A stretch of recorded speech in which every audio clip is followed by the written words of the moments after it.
Excellent work, Commander. This council is pleased to see our continued support of this project has been worthwhile.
Excuse me. Hello, everybody.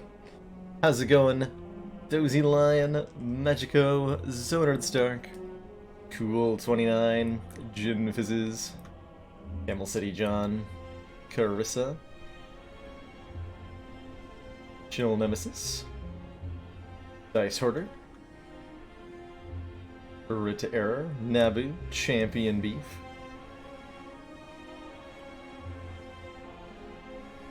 thank you so much for those 3 months of Tier 1 support, Dozy Lion. Right at the start of the stream, before anybody else even saw it. The sneaky sub coming in. Thank you so much. Enjoy the shiny blue defect badge to go with your number 1 bit badge. Remember the sick defect hyper beam no orbs deck I had? I sure do, Dice Order. I think it's changed my way of thinking forever, truthfully. That deck really opened my eyes to being able to scale up by just drawing more cards and getting more energy. And I'm curious as to the applications of that on the other classes, in particular Watcher. It sure made me value machine learning a lot more. Hey, silly squirrel. Explain a title. This might have happened. This might have happened yesterday. How's it going, Problems IRL? And Raiders. Great to see you all. Welcome on in. Problems IRL. Quick shout out. Awesome variety streamer. Does some High Ascension Slay the Spire. Recently been playing... I've seen you playing some other roguelike that I was escaping the name. And today was doing a challenge run of Pokemon Stadium too. So if you like roguelikes and Pokemon, Problems IRL is exactly the kind of place you should be hanging out. Dead Cells, that's right. That's right, you're doing some Dead Cells runs earlier this week.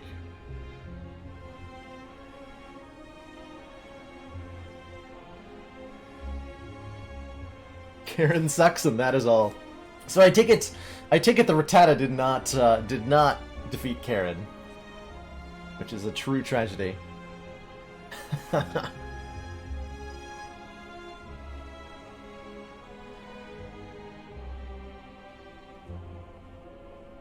Ravine, you saw that fasting was picked. Indeed. Fasting B. So the current...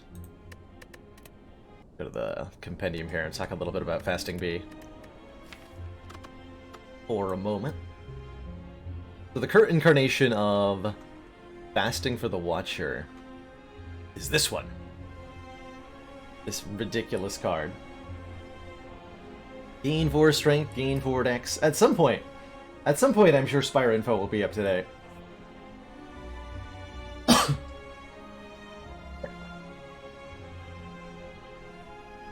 But for now, unfortunately not. So this is the current incarnation of the card on Watcher.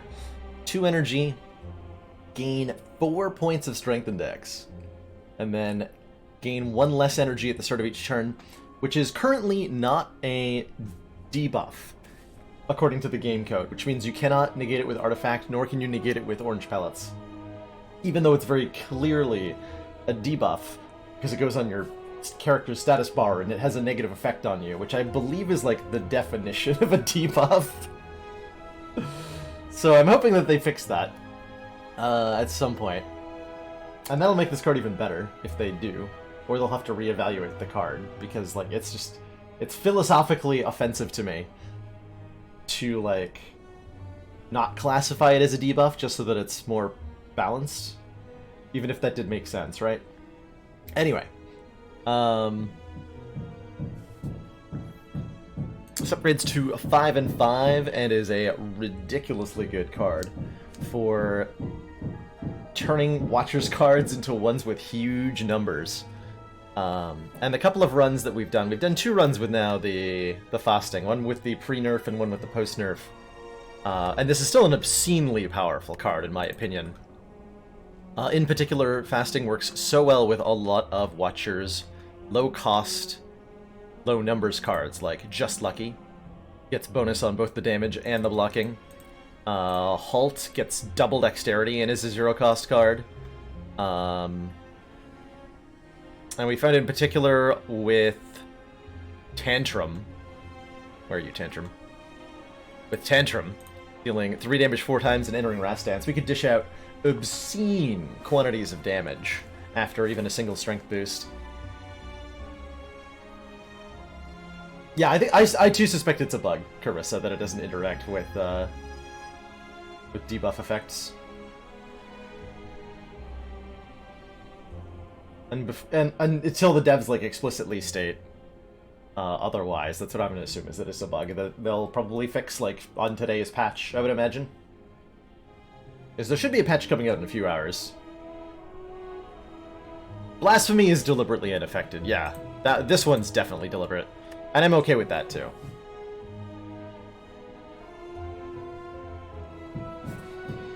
Can I share my thoughts on Tantrum? Oh yeah, I can talk about Tantrum a lot now. My experience with this card is that as long as fasting exists, this card might be too strong.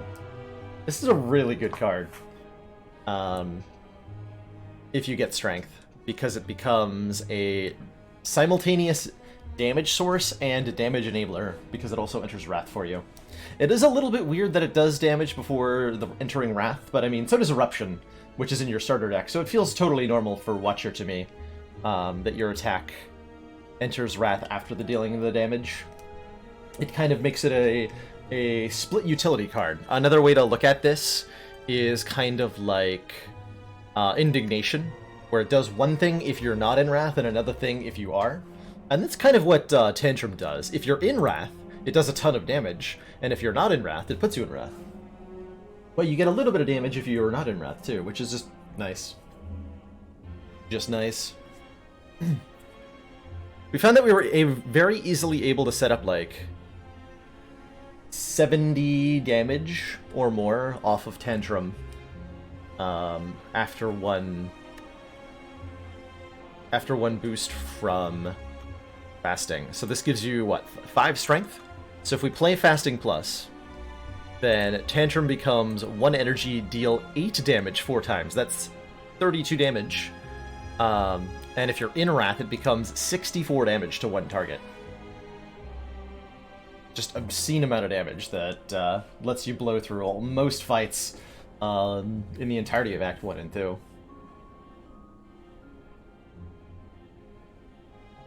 And then if you find a way to scale this up anymore, like add Vulnerable to the equation, now you're looking at 96 damage.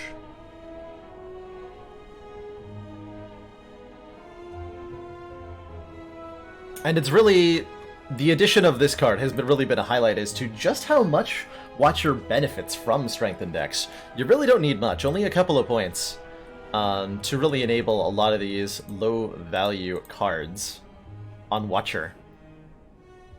It's very apparent that many of Watcher's cards are balanced around the existence of Wrath Stance in their damage output. And Watcher, more than any other class, has the ability to multiply her damage output. If you vulnerable something and you're also in Wrath Stance, you're dealing triple damage. And then Divinity can bring that to 4.5 times damage. So you get yourself into a situation where 1 point of strength means 4.5 additional points of damage. And it becomes really easy to see how massive even a single point can be when it comes to your damage output. So acquiring 5 points of that on one card really turns Watcher into a one-hit KO machine, pretty much.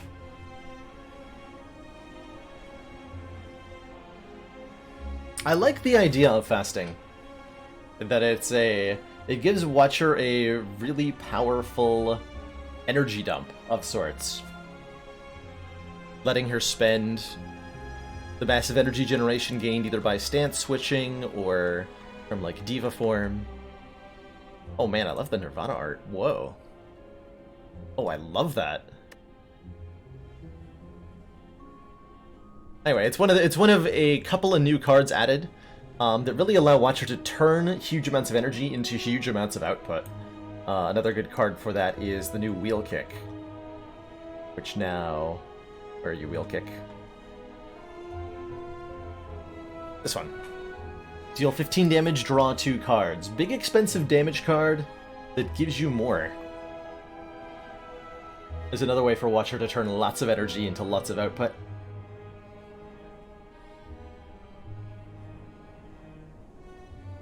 And I would definitely agree fasting would be rare-worthy. Yeah, it feels very much on par with Bias Cognition, but better in a way because the debuff, like it has a downside, but it's not a downside that gets worse over time.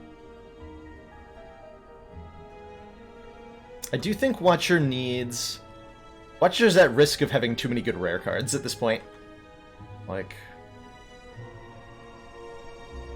we're getting awfully close to the point where Watcher just takes a random rare as their starting bonus. Because the rare pool is so good. And you don't quite want to get to a...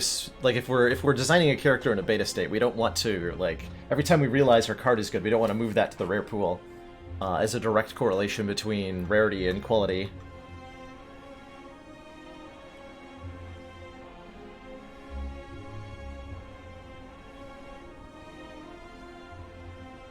Finding it hard, like the nuance of why that is a little hard to articulate, but the strategy, if rares become something that's very consistently good, you end up with some interesting strategies that you don't normally see in Slay the Spire. And it would mean things like really consistent wins coming from the fact that you're always going to be offered one of your good rares when you beat the Act 1 boss.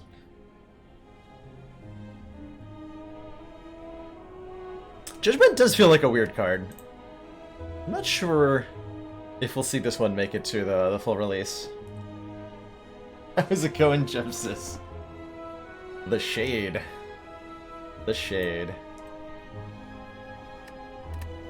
So the Guardian incident referred to in the title today. The Guardian incident. We had our Ascension 7 ladder attempt. Met an unfortunate end at the... Is it like the middle? Yeah, we had a good silent run, but then Defect had a bad time in Act 1. Managed to draw a couple of opening hands against Guardian that somehow neither blocked nor transformed, and ended up exactly dead after deliberately taking 2 damage against Gang of Gremlins so that I could show off Static Discharge plus Tori. I would have lived through that turn of Guardian fight. I'm not sure that we would have perfected the Guardian from there. So it's possible that we still would have lost with the draw order that we had. But it turns out the decision I needed to make was resting, I think, here. We did also have kind of a bit of a pile. I'm sure there were some different choices I could have made that would have resulted in a more reliable transform against Guardian here.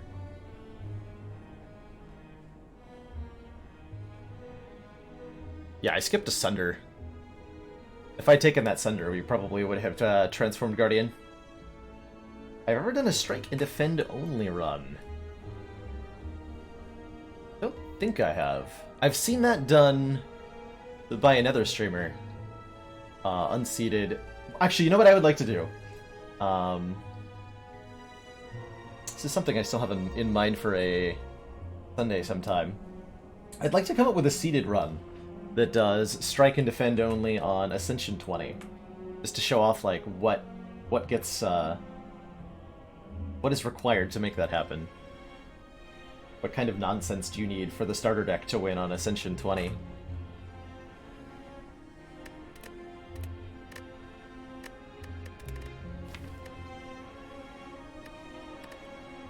I think it would be starter deck, not Strike and Defend. The idea being that it's something you can... Yeah, you're behind. I think I don't know what it would take to win without using like Zap and Dual Cast. Usually this challenge gets done on Defect because Defect's starter deck scales better into the end game than like Bash does.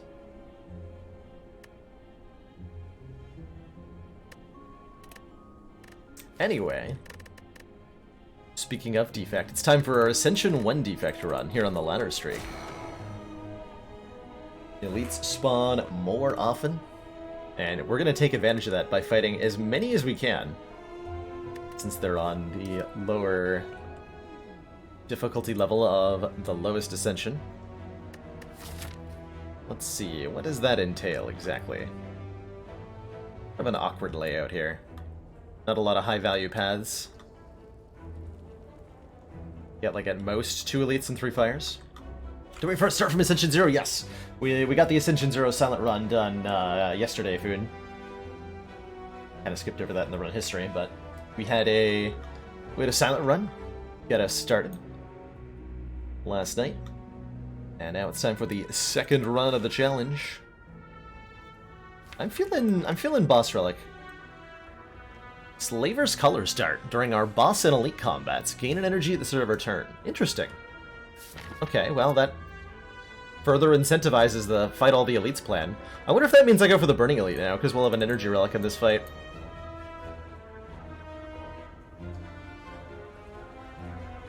Suppose I can risk it, right? We can go to the fight, and then if we're strong enough, we just go for the elite.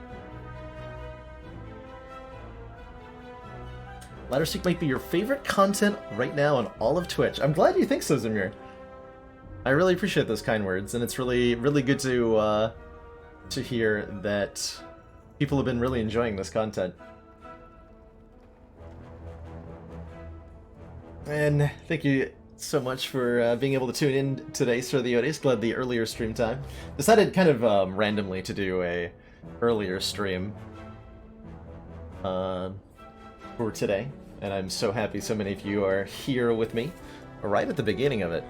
We've barely gotten started today, and got a bit of a crowd.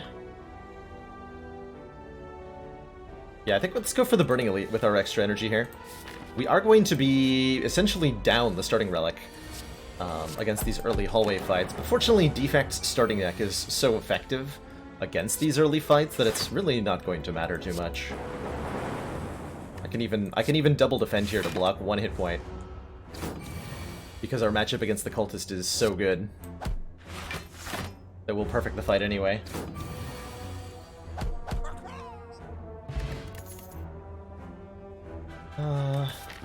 Leap is tempting. I really like Leap.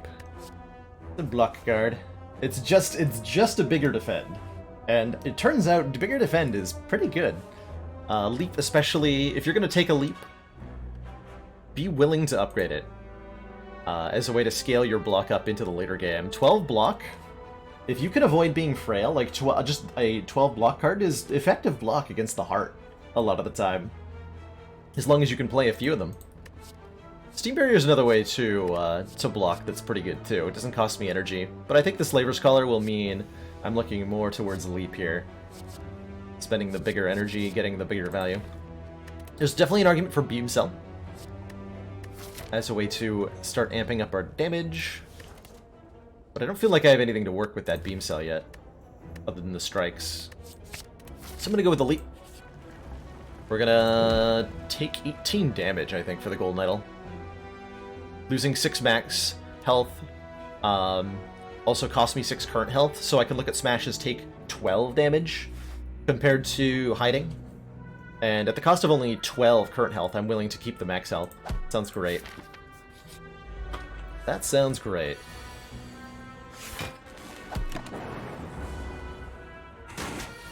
Now, Worm's gonna take a little bit of a toll here.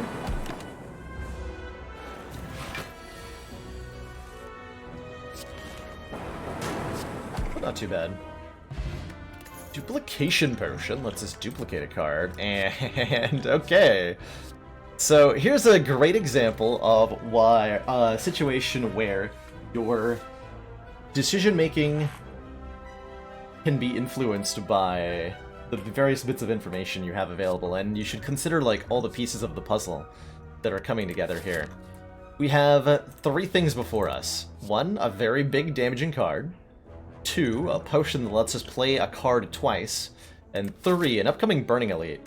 And if I look at these 3 things together, I immediately notice that I can probably just pick Sunder, duplicate it against the Elite, and totally crush that fight. Whatever it might be. Letting us net an early relic and our Emerald Key. Sounds really good. That sounds really good. It's also just, you know, a pretty good damage card, and makes me wish I had a Beam Cell. And it's gonna get randomly upgraded. Oh, we got the Leap upgrade, though. Got the Leap upgrade. That said, we are now already on 36 health, which is a lot of health to have invested early. Hopefully we get another potion shortly. Ooh. Choices. Doom and Gloom is another card that'd be very powerful when duplicated. We could take a Reinforced Body as an effective block card. Really effective block card, which we might want. Although we're going to struggle to damage Lagavulin, probably, if we take a Reinforced Body. Just play Sunder when we draw it, I guess. Get some Lightning Orbs out. We could take a Doom and Gloom as well as another beefy attack. And that's pretty tempting, too.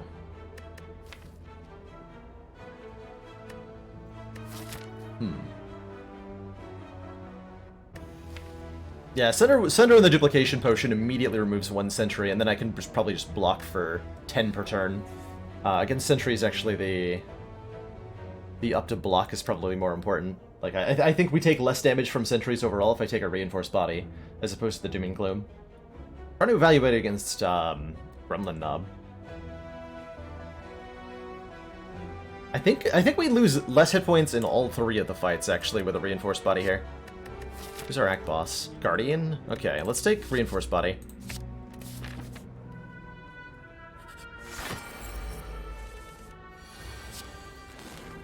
That's gonna be the right play. We got a Regenerating Lagavulin. That is definitely trouble.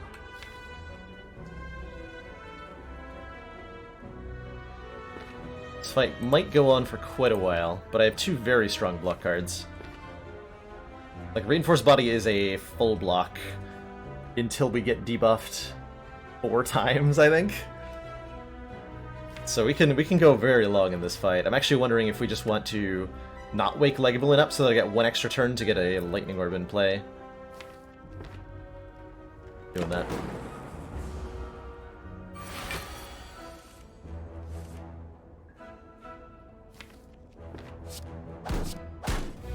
This fight goes on long enough that we do not dual cast. Gonna be here a while. Definitely not gonna miss opportunities to play Sunder, though.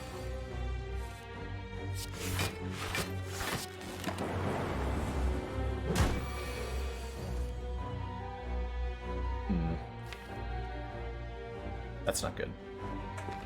Let's see. We drew the block cards on the wrong turn. Let's see, if I Sunder twice, that'd be 48 plus 9. So what I'm trying to calculate is, does dual cast here give me a lethal next turn? If I double cast Sunder with the Duplication Potion. If so, I should dual cast. If not, I shouldn't.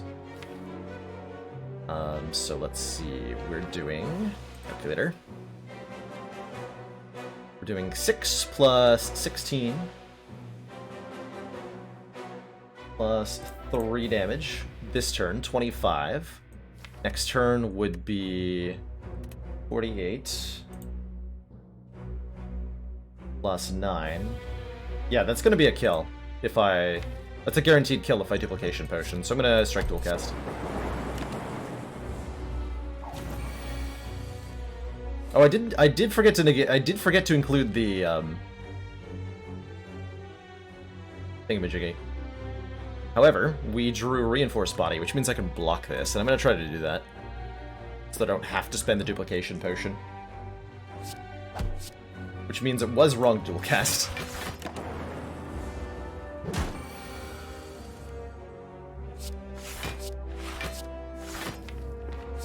probably gonna have to end up spending it anyway. Might not have been the right route. Yeah. So we drew the block cards on this turn again. So 22 plus 7. Actually, wait, that is a kill, right? Got there? 28 plus 7. Yes. Beautiful. Okay, so we spent 6 health. We kept the duplication potion. And we got ourselves a Dead Branch, which says whenever we exhaust a card, add a random card into our hand. Our last Defect Death started on with an early Dead Branch and was fighting Guardian in Act 1.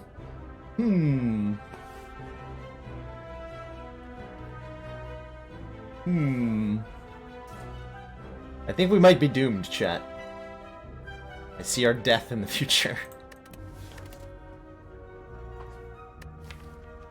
Rebound feels really nice with a reinforced body and a leap to let us reuse the good block cards.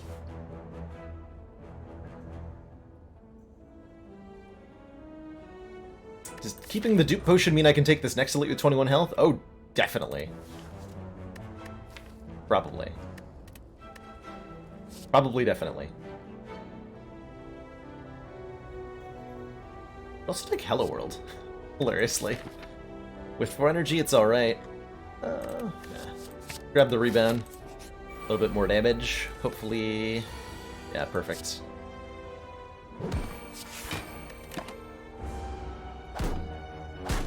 With such a differential of card quality like we have, being able to rebound stuff is great. We have 3 energy, so I have to do this. 13 damage, oh no. Gambler's Brew also helps make this elite nice and safe. Go for the eyes, double energy, ball lightning. Ooh. Interesting choices.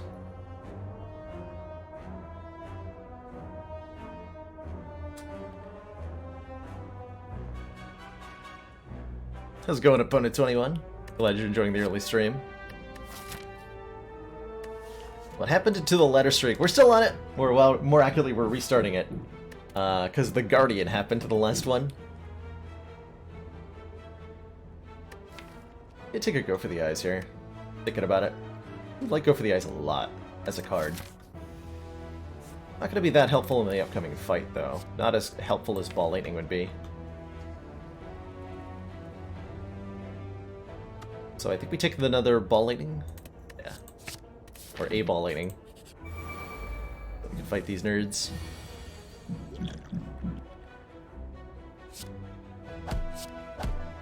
Also, apologies for any background noise that you hear. I am having a some renovations done on the place right now for a basement streaming studio that I'll be very excited to show off soon.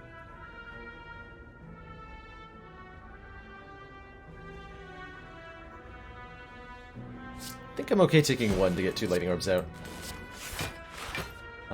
And then Sunder will kill this guy next turn.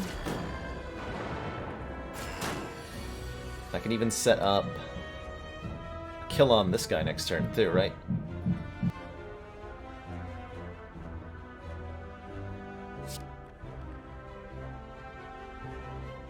So we go Rebound, Sunder.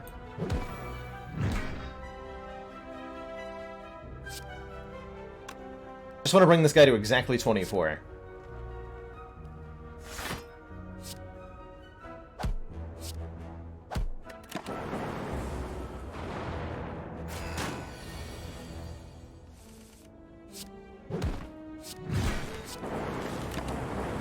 And I still didn't end up using the potions.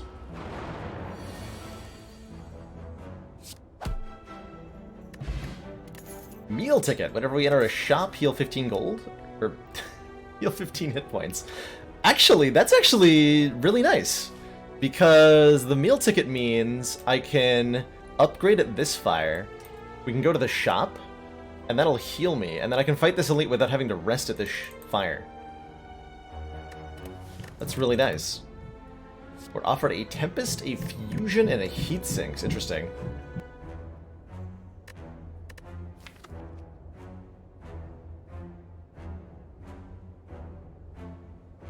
Very interesting. What am I supposed to take here?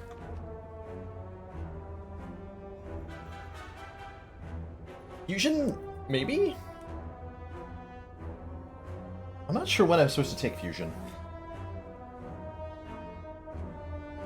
Tempest does exhaust, but it always spends all of our energy, too. Maybe we want, because we have a dead branch, maybe we want more energy, too? Didn't the Guardian run yesterday also get dead branch meal ticket? I think it did.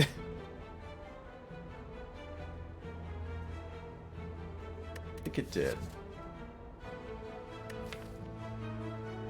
I'm gonna try a fusion here.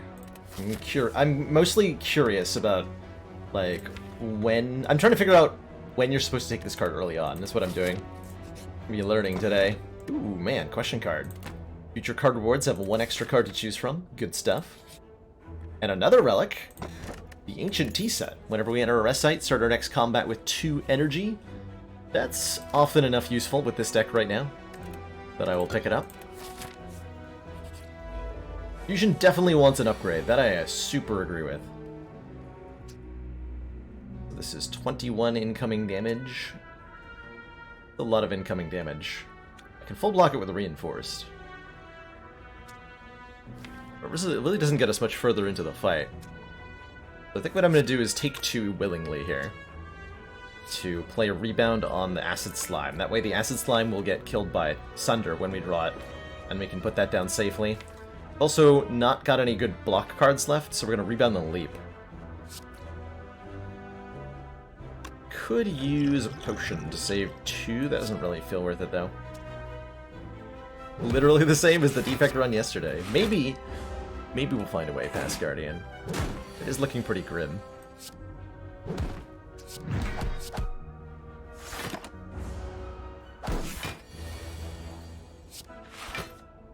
It's the grimmest.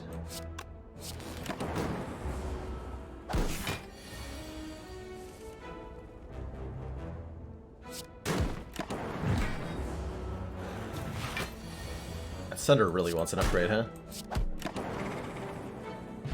How's it going, Mr. Mooloo Gooloo? Now, this is an interesting choice. Full-headed charge battery, reprogram capacitor. Feels like we want to charge battery. One more block card. And a bit of helping us out energy. Like, this is the kind of card we especially want in our hallway fights. To help compensate for our lack of energy. Yeah, Elkabanek.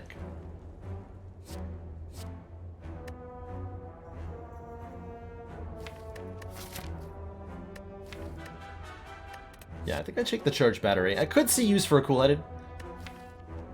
Not quite sure how much we want to go into orb rotating yet. Fusion orbs are the sort of thing you just kind of want to have. Hard draw is great, though. Really would like a skim. I almost rested instinctually, but we're relying on meal ticket in these potions. Get this Sunder upgraded. Might upgrade a block card next. Depends on what the store has. Oh my. That's quite the store. That is quite the store.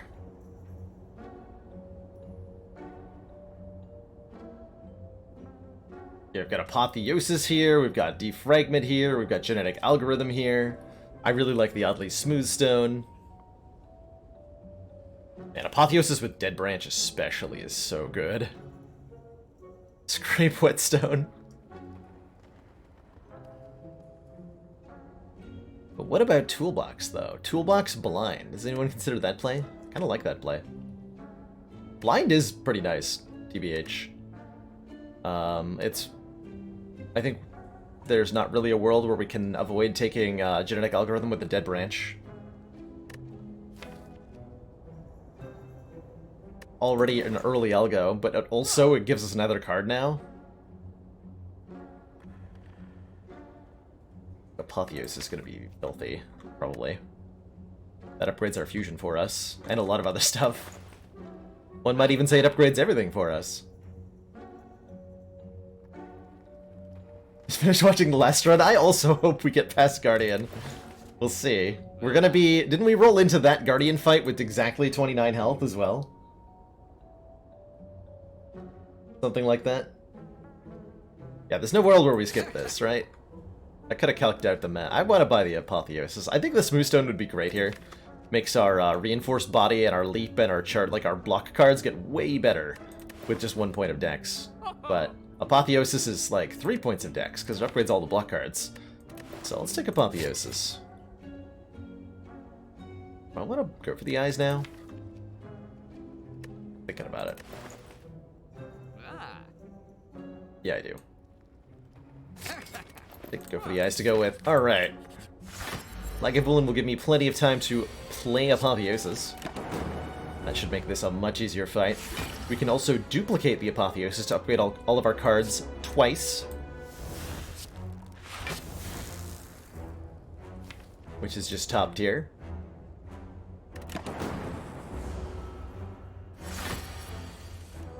And I have 5 energy per turn.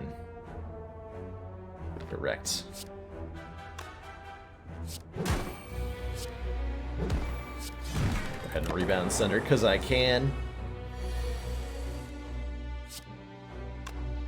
It's just a kill.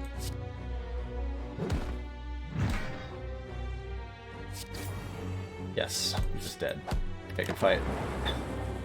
That's a rude awakening. Oh my, Auguria lets us gain strength at rest sites up to 3 times, and because we have an Apotheosis, we don't really need to upgrade everything. So we can become Strong Defect now. And that mostly makes me want to leave orbs behind. Again. And scale up in our card drawing and energy gaining abilities. This is gonna be cute. I like this run. I like this run. And with these potions, I can actually fight Guardian at 29 health. And we have insurance against a bad draw. Feeling like holograms to take here. Yeah, hologram feels very good right now. Letting us get more plasma orbs in play, letting us draw back. Once we have the energy, we can play cards twice. Boot sequence is really good with Dead Branch too, actually. That's a really good point. It's like an anchor. And boot sequence is really good. But it's notably bad against Guardian. Notably. I still think we probably want it. They're both very good options here. Take the hologram, I think. We'll take a boot sequence if we see one.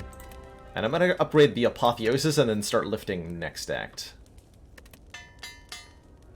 Getting that into play is a little tricky at the moment.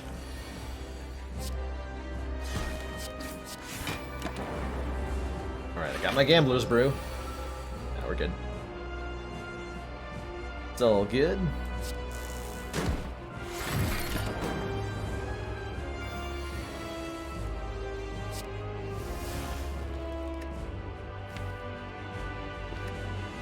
The hologram. Get even more energy. And then this is one of the ways we can scale now, is by having all of the energy forever. Letting us do things like block for 54. Or... yeah. Stuff like Commander, we've just received the support of another council member. Alkaponek, thank you so much for gifting out Tier 1 sub to Headwound. Headwound! Welcome to the council. Enjoy your new emotes, community, and your newfound smug sense of superiority. Thank you so much for that generosity, Alkaponek.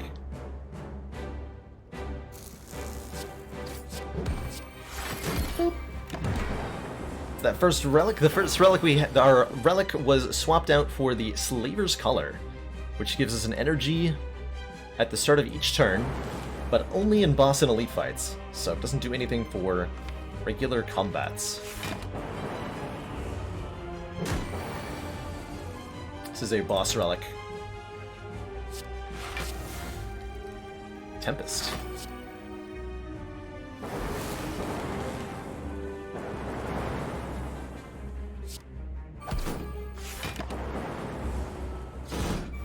What is the lore text for it? Rusty, miserable chains. Is apparently what they are.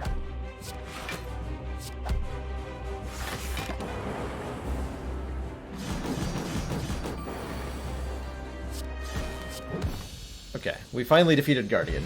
Huzzah! It's been done.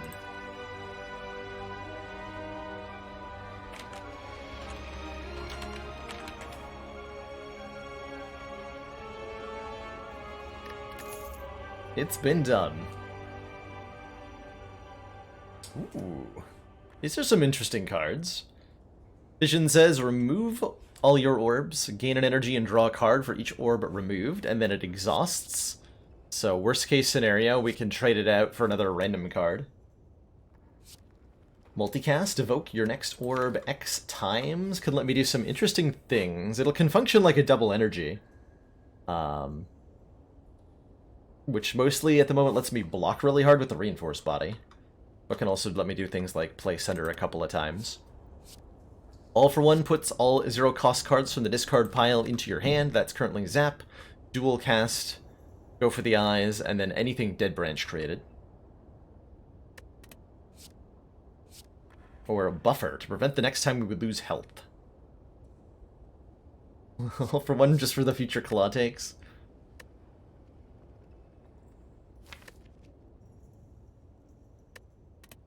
I think Fission is tempting. Letting us have some explosive turns. Letting us get better use out of these. Like, these lightning orbs are much better used by drawing cards and gaining energy. So I am oddly tempted by this Fission. I think Buffer is also pretty dang good, and Multicast has potential. I would have preferred a Machine Learning here. I would have preferred Seek, for sure. Seek would have been amazing. I would have preferred a few other things. I'm gonna give this Fission a try here, I think. And we are... given some interesting options here. Inserter, every 2 turns gain 1 orb slot. Is interesting.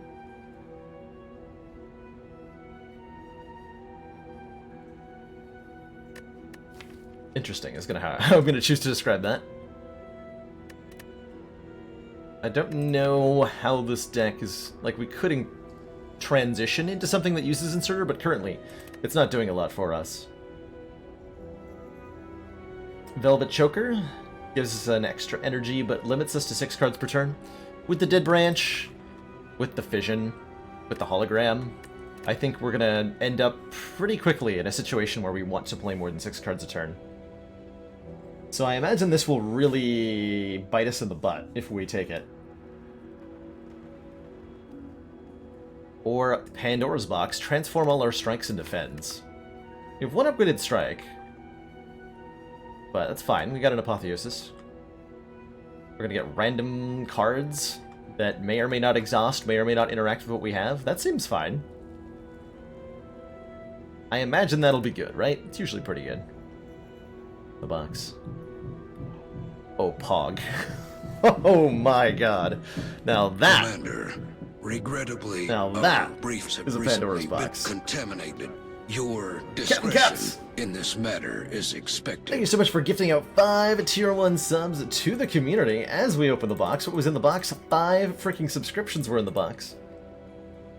For Geo the Flow, Last Mooney, Darken Avatar, Lamau, and Vicfish? Welcome everybody to the council. Enjoy your new emotes, the community, and your newfound smug sense of doubling your energy. 4 of the cards we picked up say exhaust on them. Rainbow is going to make Vision a lot better by channeling orbs.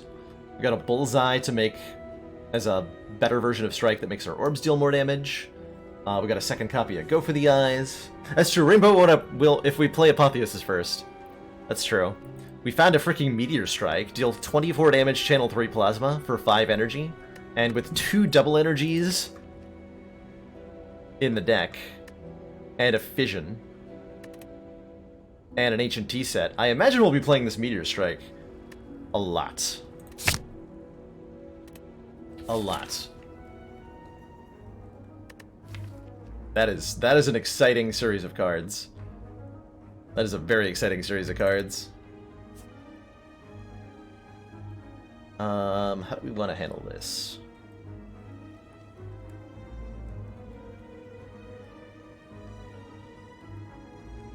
Get my options. We want to hit some fires because I want to lift. I have enough money that going to a store seems reasonably appealing. It's on top of the deck. Meteor Strike, huh? But with these cards, I won't be able to play it. So I need to set it up so that I can play it. Put all those trash cards in the discard pile.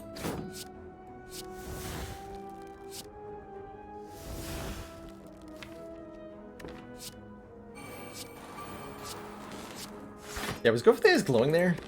I feel like Go for the Eyes just glows no matter what. Is that what it does?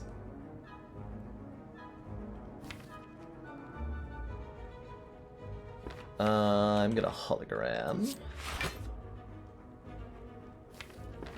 Zap.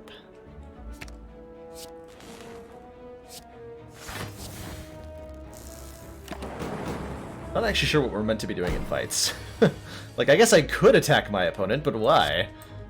Got so much other better stuff I can do.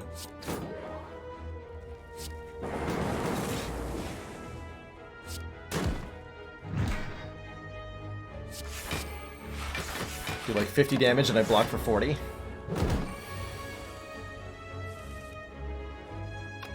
It's on top. We're just gonna kill with those cards. Actually, we're just gonna kill by Point Vision. Got him. Power Potion. An actual copy of Defragment and some good block cards. How are we doing on block cards? We're down 4 defense and we're up nothing. So I should probably take either another leap or another charge battery.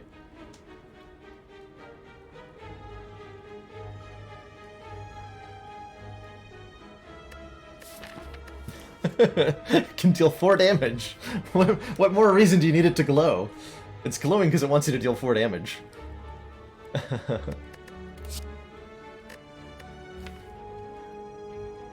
You take Defragment and that'll make a Rainbow hit a little harder. I feel like we're gonna lean into the Plasma Orbs that we're being given though, which don't benefit from focus. Let's take more energy scaling.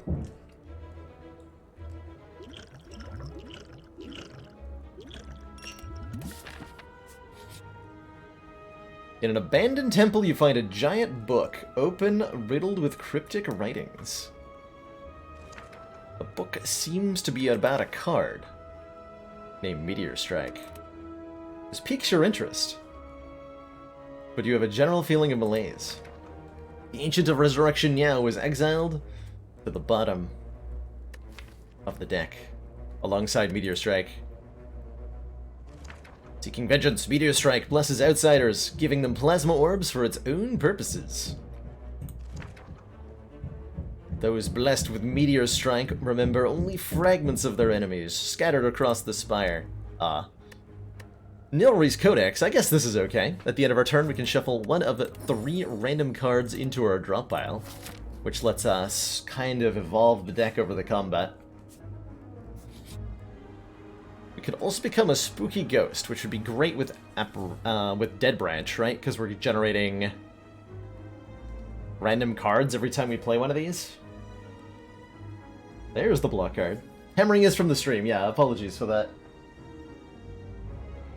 Shouldn't be too much more of that today.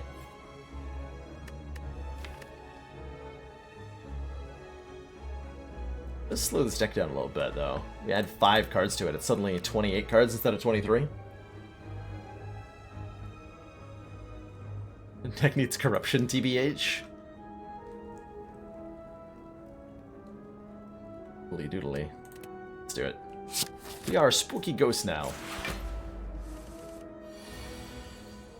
We are a spooky ghost.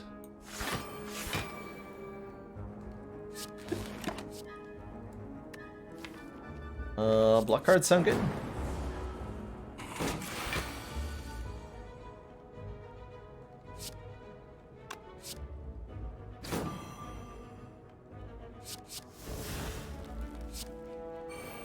Okay.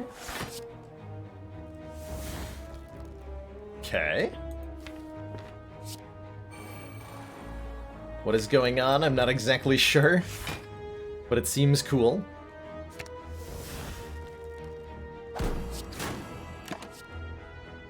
Seems very cool.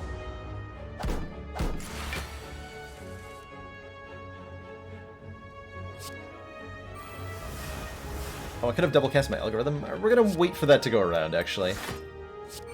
And double cast it upgraded, because that's the kind of thing we need to do.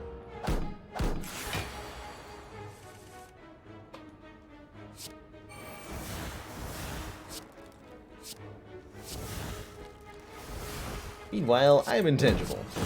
Forever.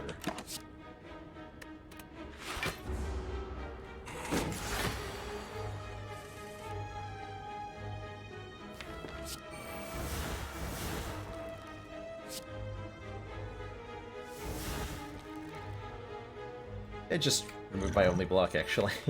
Yeah, I did. Forgot that was my brain was like, that'll evoke, right? Okay, we just find more block. Just find more, it's totally cool.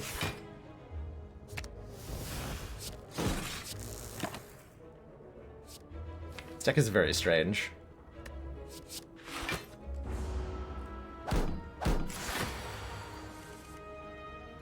So we double apparition.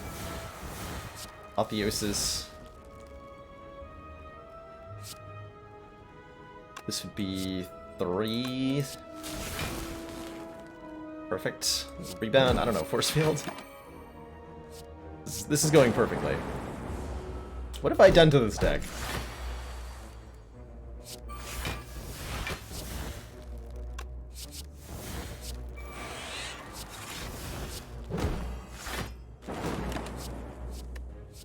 What is even happening?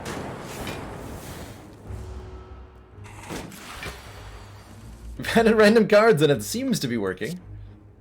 I'll take it.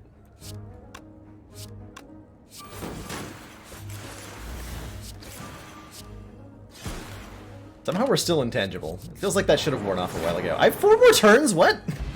Excuse me? How long was I intangible that fight? Good lord. More random cards? Take an upgrade recycle seems probably excellent, actually. Yeah, we just... I mean, we're not going to be able to upgrade it for a while because we're going to be lifting, I think. But we're definitely taking a recycle. 220 gold lets me remove a card. This is good enough reason to go here. Amplify, Panic Button, the Bomb. Panic Button's pretty good. Let's say gain 30 block exhaust card. What are we removing at this point? Thunderstrike definitely feels like a potential removal candidate. We do generate some Lightning Orbs, but I don't think it's enough. Anyway, Fang. The new boss relic is the Slaver's Collar, which gives us an extra energy every turn, but only against bosses and elites. Planning on having stream go for at least 4 hours, so at least another 3 hours from now. Beyond that, I'm not sure. But probably for another 5 hours or so.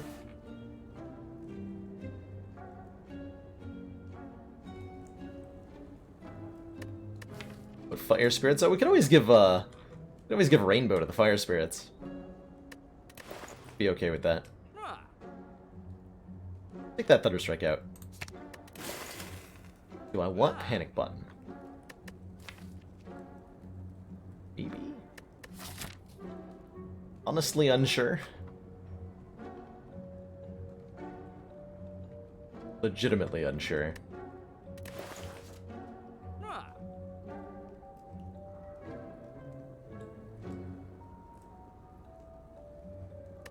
I'll skip here.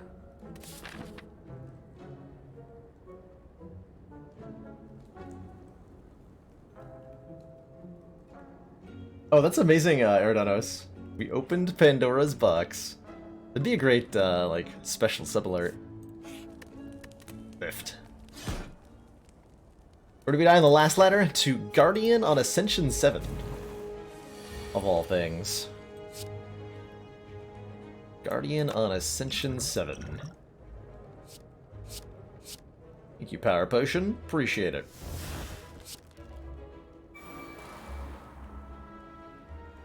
So, take a little bit of damage here. And by a little bit, I mean like half of our health bar. We'll recycle a zap and see what we get.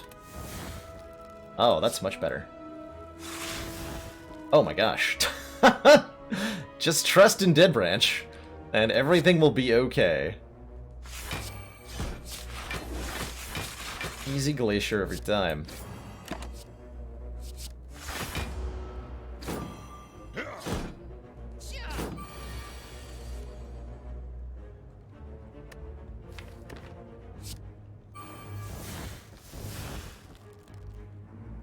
Somehow managed to forget I had Echo Form. Could have doubled my genetic, but I chose not to. Out of pure skill.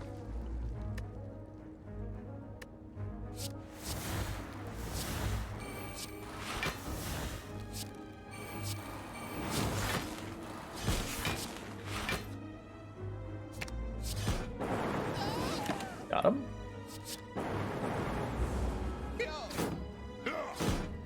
Okay, so I think this deck just wants to trust in Dead Branch forever.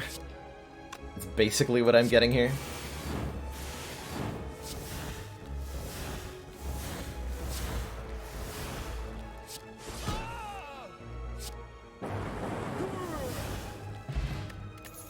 Art of War, if we don't play any attacks during our turn, we'll gain an extra energy on the next turn.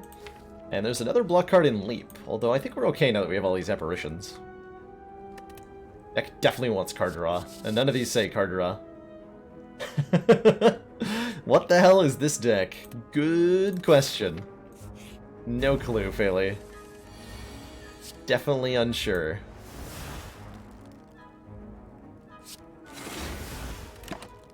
Letting apparitions exhaust is also card draw.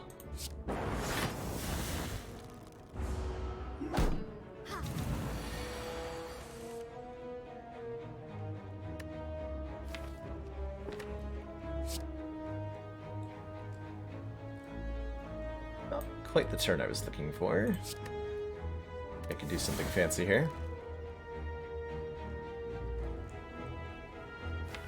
Let's see, we definitely hologram. I can consume to gain more focus on this Frost Orb, too. I'll gain 4 blank from that. And both of them. Can I kill the Mystic outright? Yeah, I can. Actually, if I want to block for even more, I can just dunk the Mystic. Can I dunk the Centurion? ED damage is a lot of damage. Not sure I can do that. But I can definitely take out the Mystic here with Sunder, Hologram, Sunder.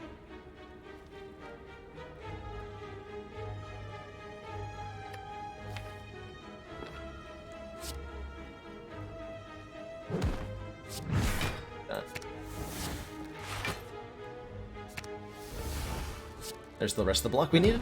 Good.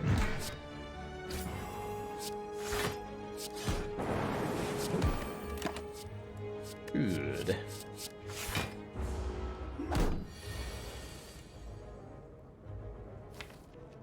I have to make sure that I play Algorithm before I kill this nerd.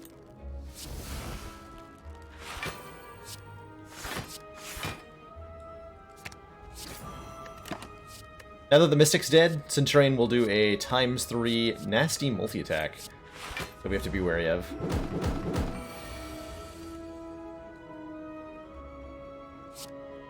Instead of blocking, that's what, 42. So that'd be exactly a kill if I efficient here.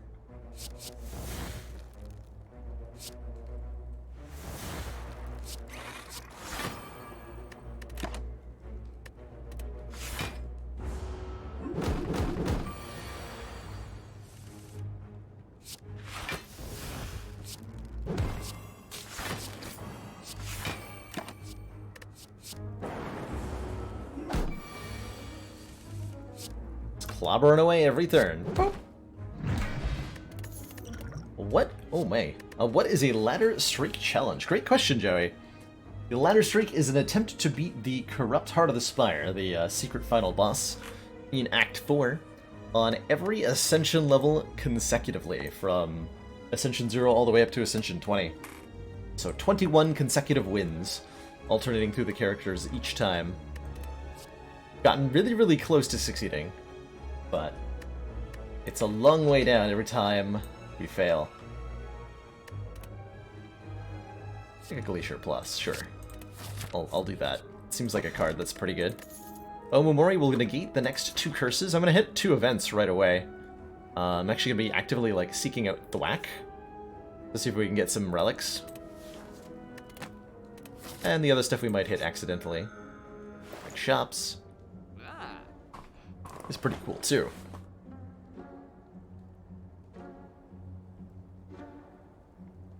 Orange Pelt says when we play a power and attack and a skill in the same turn, remove all of our debuffs. That's kind of neat.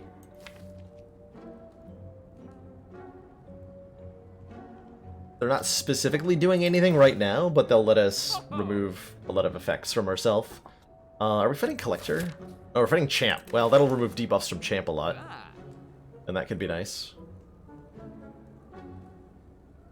And then we could also get like random self-debuffs and Nilri's Codex stuff. Yeah, there's a lot of reasons to want these. Would prevent us from getting a card removal. That's okay though. Take the pellets. Let's take the pellets. Do I want anything to go with them? Like, are we a deck that wants heatsinks now? We might be. Although we actually have few powers in the deck proper. All the powers are coming from Dead Branch and Nilri's. What would I remove at this point? Zap? I think I would remove Zap.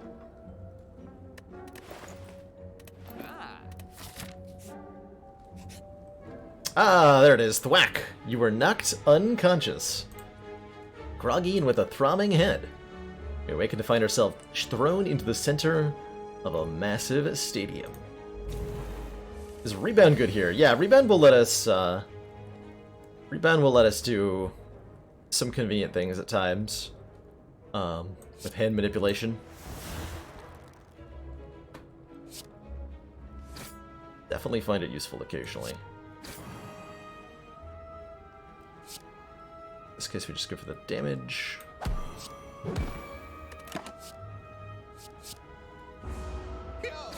A little bit here. This fight's very much just a question of, can you do the damage quickly enough to beat these 2 nerds? And the follow-up is even more so the same. Guy below 33, right? I can kill your friend.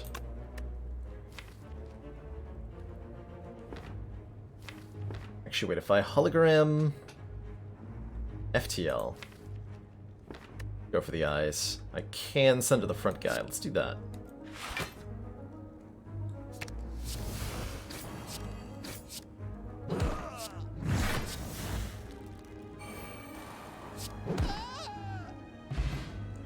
Well done, weakling. Time for the real challenge. So if you haven't seen this event before, you're thrown into that 2-slaver fight immediately. This event can only appear in the back half of Act 2, so you can only find it in question marks that are after the chest. If you choose the cowardice route, you leave with your life. If you choose the victory route, you put into this fight 1 Taskmaster, 1 Gremlin Knob, and winning this fight is very rewarding. Also, this is not a boss or elite combat, apparently. According to the caller. Interesting. Yeah, rip double knob. This a long time ago when this event was first added, this was 2 Gremlin knobs at the same time, and boy was that a tough fight. So this is probably a bug then. Because Preserved Insect works here, and I believe Sling of Courage works here.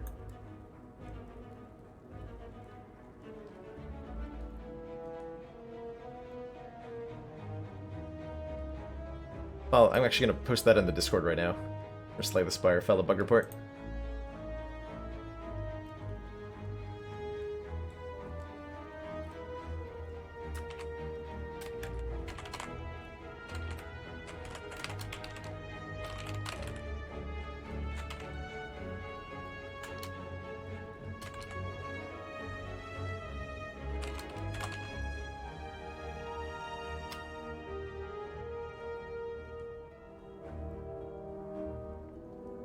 So what's our play here?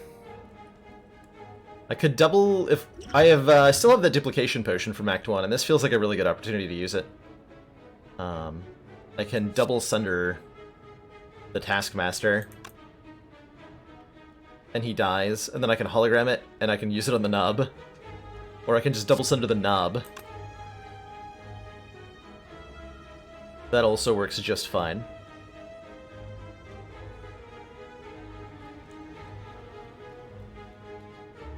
We start with double energy to see what we get. Yes. Yes, I do. Reboot. Okay, interesting. That could be good. I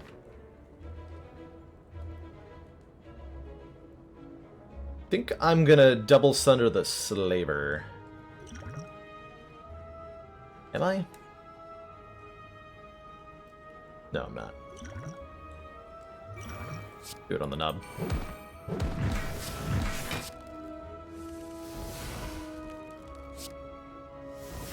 Okay, that gives me 2 extra cards next turn. We miss Apotheosis, but that's fine. Got a Hyper Beam. Rorg. Alright, well, one way to survive giving Gremlin Nub tons of strength is to just be invincible. Seems fine to me. I should just kill him now if I want to.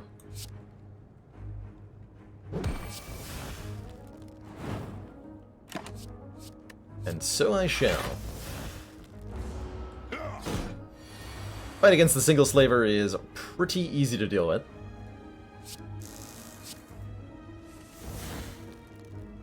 So we'll just play algorithm one time. Fine by me.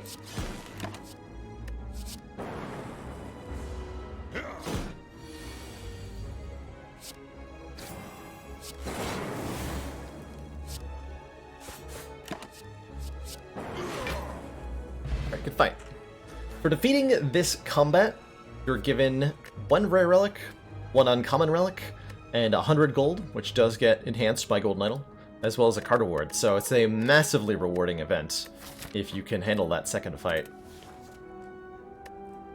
Yoink, yoink, yoink, and ooh, upgraded fusion. Kind of tempting. Actually, with all the apparitions, we want even more energy. I'm going to take an upgraded fusion. I think we do actually want more energy for now, since we added the apparitions. I'm doing it. Doing it. Wing Boots will let me ignore paths when choosing the next room to travel to several times, which can allow me to grab extra elites if I want to, in certain circumstances. Well, that's a convenient turn 1.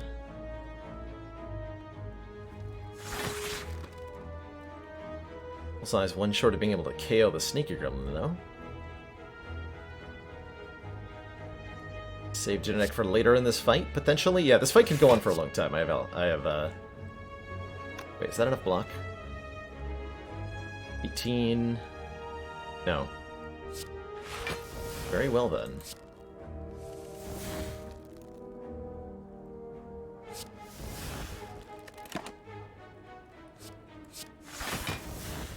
Now it is.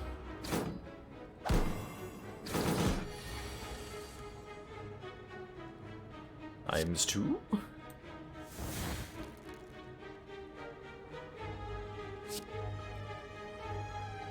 Still no way to actually do any damage. Mildly worrying. Sure, I'll figure that one out. Does mean we are likely to be attacked next turn, but with 4 apparitions in the draw pile, I imagine we'll just be intangible. And then at some point we'll figure out a way to actually damage Grim Leader. Probably.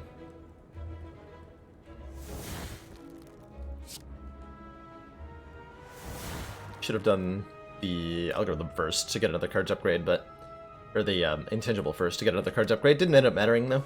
Yeah, at some point they're going to get tired and leave. That's right. That's exactly correct. That is exactly how this works. Don't need an apparition next turn. This is a fine draw next turn. It's a fine draw next turn. Hologram Center will let me take out both minions. So I can focus my damage in on Grim Leader here. Order of getting those cards. One's great too.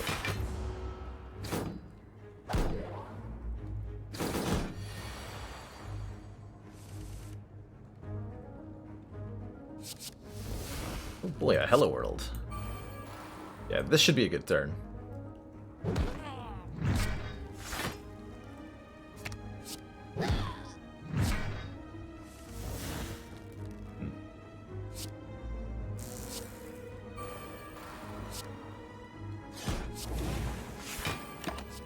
Could have had a slightly better turn. If I'd done... I could have landed a Sender on Leader there, with a slightly different decision-making process. But I think this will work just fine. We're going to get to play Meteor Strike this turn by fissioning into it. And I can probably rebound it too.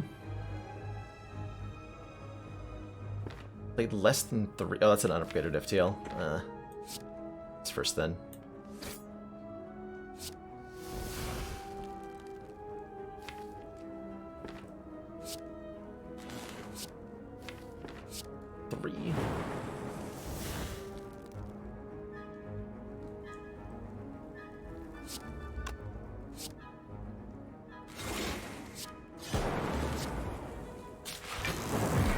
Oh, that actually just killed him. Well, good fight. Thanks, Meteor Strike. Happy Flower. Every 3 turns, gain 1 energy. So to what do we owe the pleasure of an early Baylor? I felt like starting earlier today. Don't know that I have a specific reason to... I don't know. Impulse. I'm here, why not stream? Why not stream?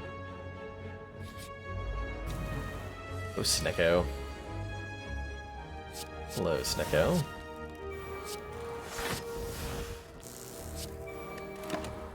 Seemed like an adequate turn 1. What other games have I been enjoying lately? I've been enjoying... I just got into a binge last night, actually. I stayed up till like 3 a.m. watching pro Age of Empires 2 videos. Because I somehow managed to get myself on an Age of Empires 2 kick. So that was me last night. That's right, double cast the apparition. Or the apotheosis.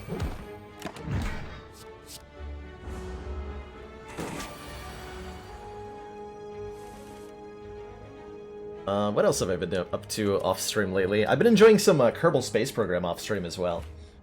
The announcement for Kerbal Space Program 2 got a little bit of hype going for me there.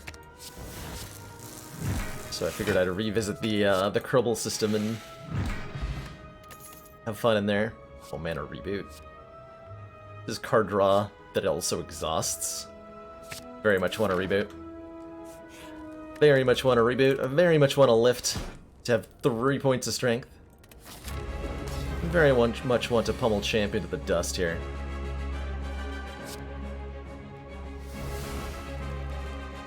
Gonna hardcast that.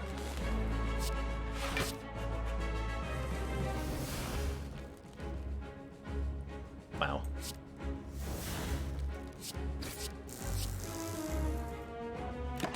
Two plasma orbs. Oh boy. Oh boy. Have I ever played Cultist Simulator? I have not played any Cultist Simulator. I've seen a fair bit of it, but I have not played any.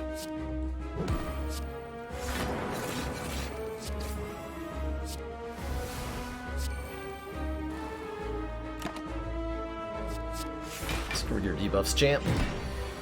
How am I gonna beat champ? Meteor Strike, right?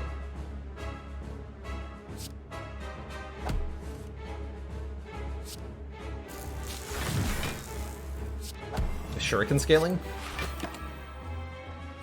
Yeah, with Shuriken scaling. I'm only allowed to play Spire and Pokemon and enter the Gungeon, which will be on Saturday, Jin. That one too.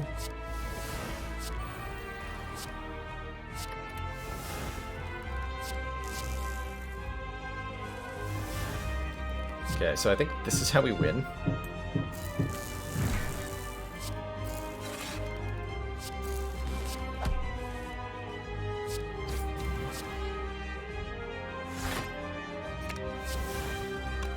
Yeah, this feels like how we win.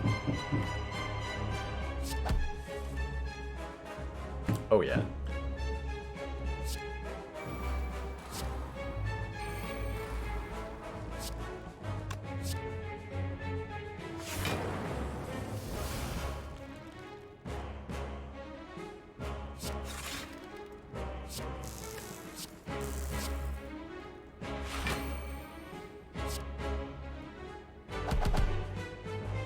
Yeah, that brought him below half. I probably shouldn't have done that.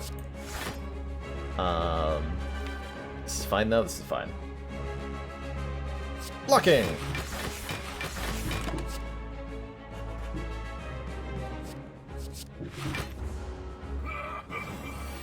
Which Pokemon will be played? Your vote is also my vote, Jake. I'm planning on doing Soul Silver, as that's the one I've got the most fond memories of.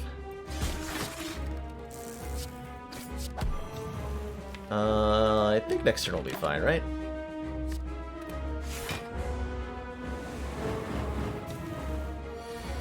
This Pokemon game, don't at you.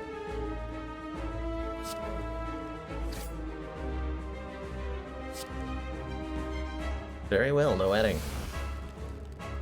2 lightning, get out of here. Out of here, Thunder Strike.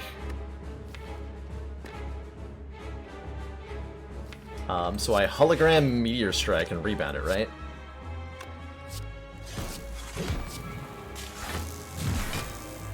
And then we block for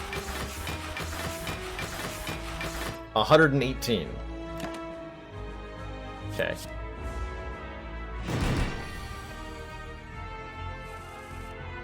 Okay.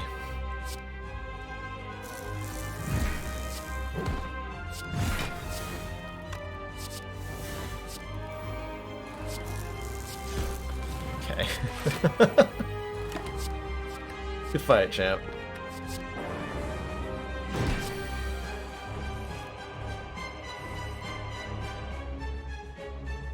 Soul Silver is the remake, it's the Generation 4 remake of the Generation 2 games.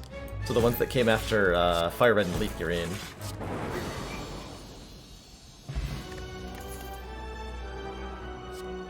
Honestly, another Meteor Strike seems really good right about now.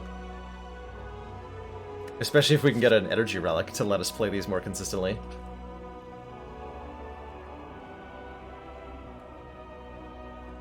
Creative AI is also hot nonsense, as is Core Surge, somewhat.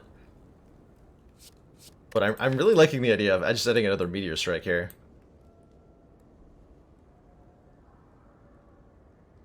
Let's do it. Alrighty, before I choose one of these 3 boss relics, I'm gonna take a short break, refill my water, stretch my legs, and when I return, we'll choose a relic. See you all in just a moment. And thanks in advance for your patience.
Alrighty, everybody, we have returned.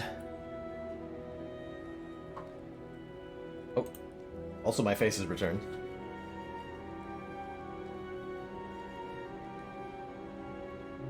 So our three choices here are the Sacred Bark, doubling our potion effectiveness, the Coffee Dripper, giving us 1 extra energy but preventing us from resting, or the Astrolabe, letting us transform and upgrade 3 cards, which would probably be like Zap, Dual Cast, Bullseye? I don't know. Not 100% sure. Bullseye's nice for artifact removal. To let us land go for the eyes. An additional energy does feel quite useful in the Coffee Dripper here, because the 5 energy from Slaver's Collar and Coffee Dripper will allow us to, at least against elite combats, play Meteor Strike immediately on turn 1, or on any given turn with our baseline energy.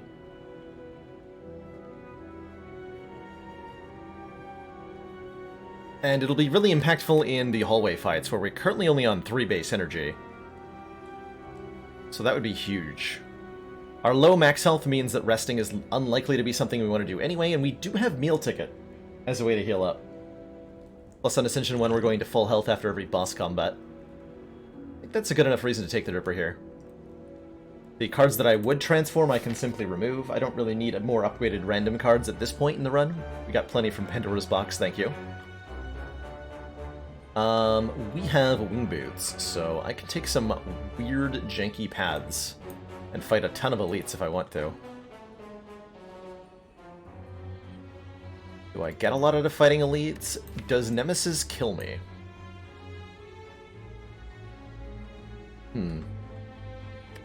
There's definitely like a non-zero chance we die to Nemesis, right? One bad draw with 37 hit points, Nemesis can kill us from full. We do have a Gambler's Brew, though, so it's really unlikely. Yeah, I think that Gambler's Brew puts us in a safe enough position. If we were going to upgrade things at Fires, we would upgrade, like, a Reboot, mainly? What's a Reboot? Not feeling like we want upgrades that much.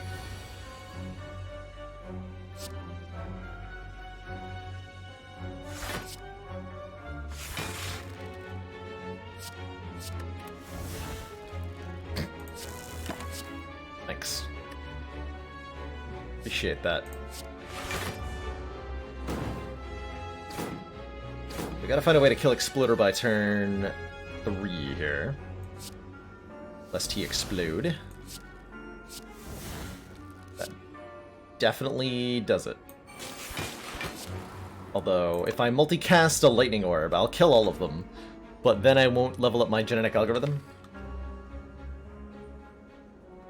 Suppose I should hold on to as much of that as I can.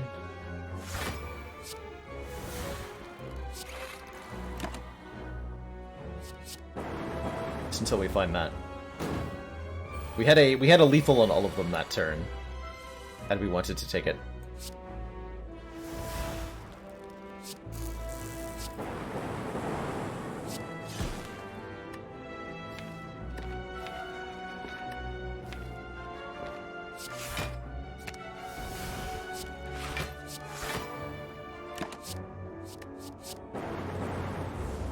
Does Apparition make the explosion do 1 damage? Yes, it does, currently.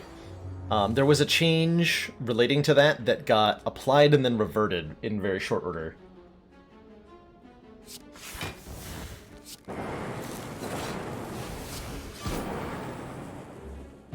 But it is currently functioning as normal, and so it'll block that.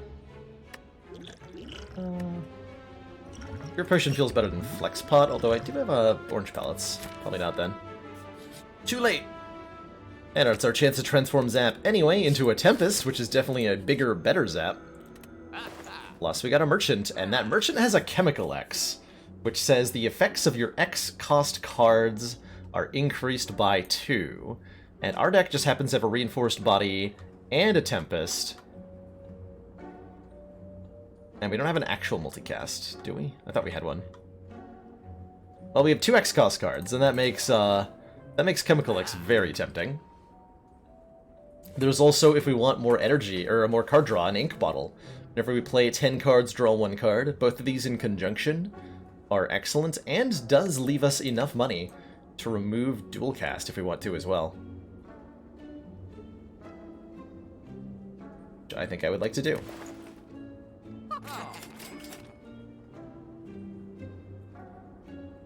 Yeah.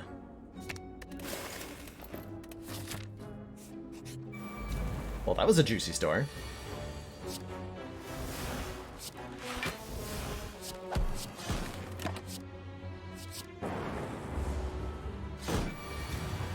No starter cards. Yeah, we removed all of them. All 10 starter cards are gone.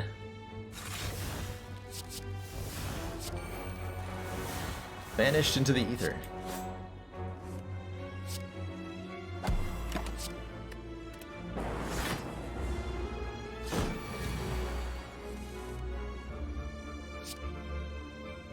Casting whatever I play here. This is fine. I can make the electrodynamics. I can have electrodynamics make the Thunder Strike hit hard enough for a kill. Cool. I'll take it. Our Flex Potion returns! Welcome back, Flex Potion. How do I feel about a reprogram? How do I feel about a boot sequence? I feel very good about a boot sequence. We wanted one of those a while ago. Now's our chance. No reason to go to a store with this little gold, so we'll go this way.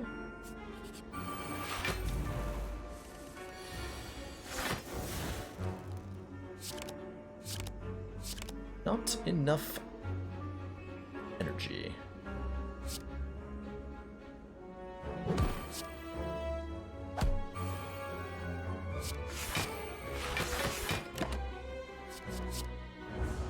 This blue jar is our ink bottle. Whenever we play 10 cards, we draw 1 card. It's good stuff.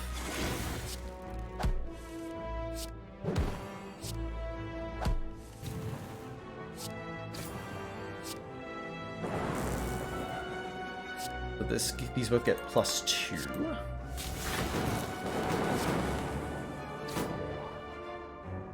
Still not full blocking though.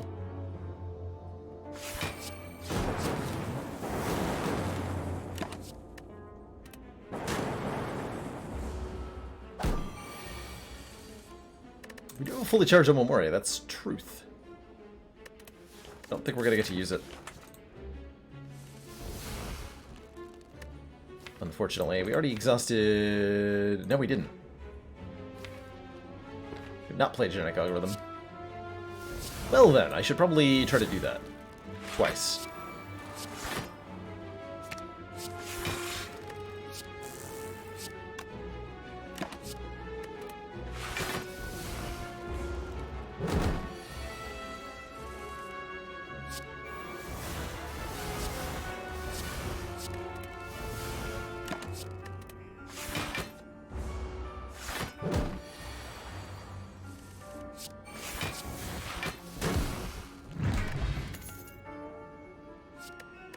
Feels like another Compounder's really good addition at the moment.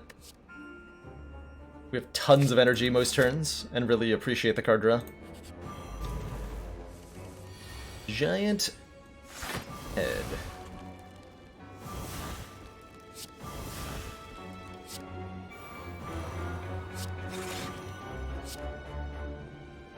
Cycle the ball lightning. Rainbows are going to essentially draw new cards to replace themselves.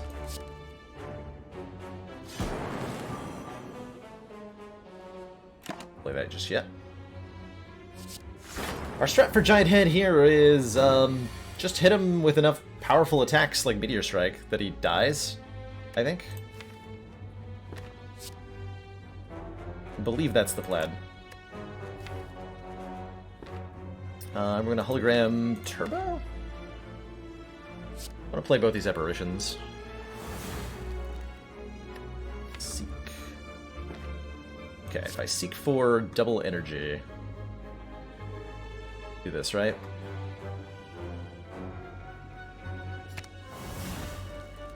I hologram the Turbo. Actually, no, I hologram the Recycle.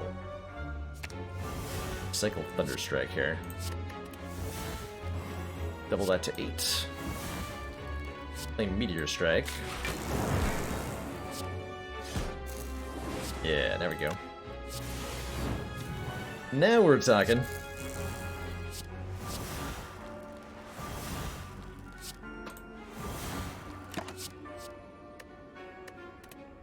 Felt like a pretty good turn.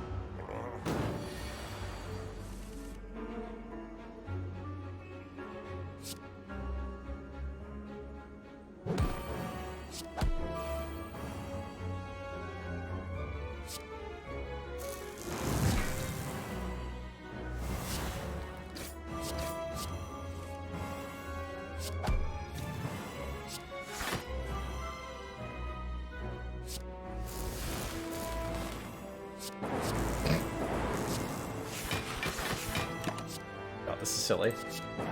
I like it so much.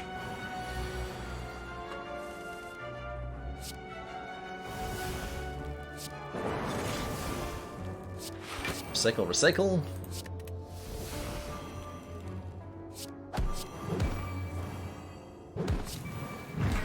Rebound the Sunder and play it again. For 52 damage. Got him. Actually, more than that. Slow value says do 67 damage. Those are algorithms.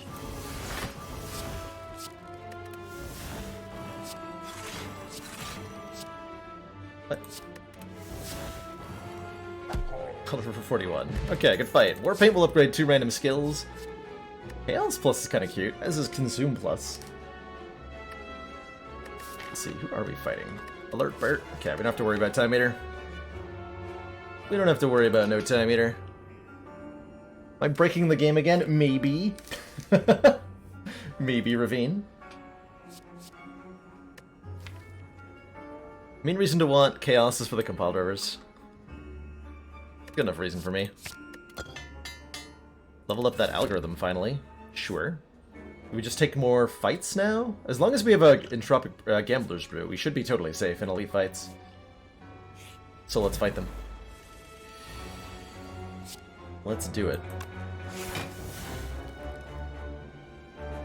Yeah, I can make that permanent. So we just played a skill, another skill. Power.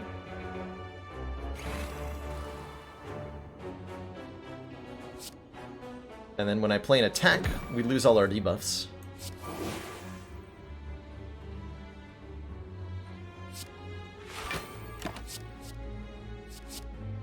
So we keep the 5 focus from, whatchamacallit. And I see we're at that turn that I said we needed a Gambler's Brew for, just in case this happens. So we still have Chaos Compile Driver first, before we need to start praying for answers here.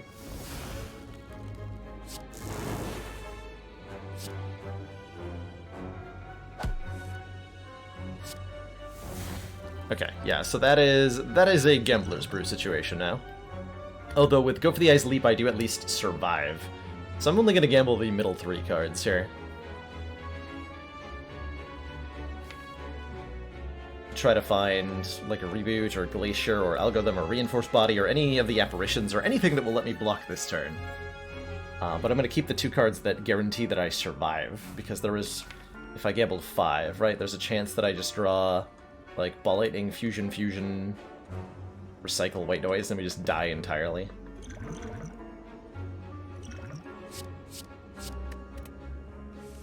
Okay, Algorithm is on top, so we're totally okay. Totally okay.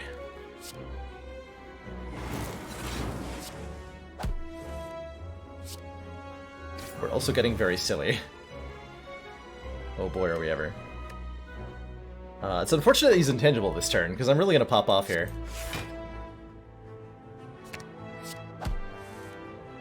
Yeah, I really am. Yes, I am. I was about to compile over again.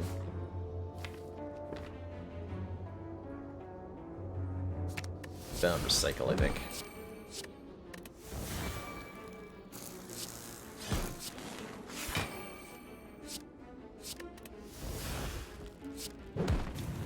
Yeah, I got like 3 Shuriken procs that turn. It's a shame he was invincible.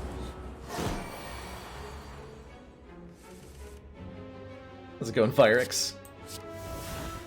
Here to learn how to properly play the game? You might be in the wrong place, considering what's happening right now. You may in fact be in the wrong place.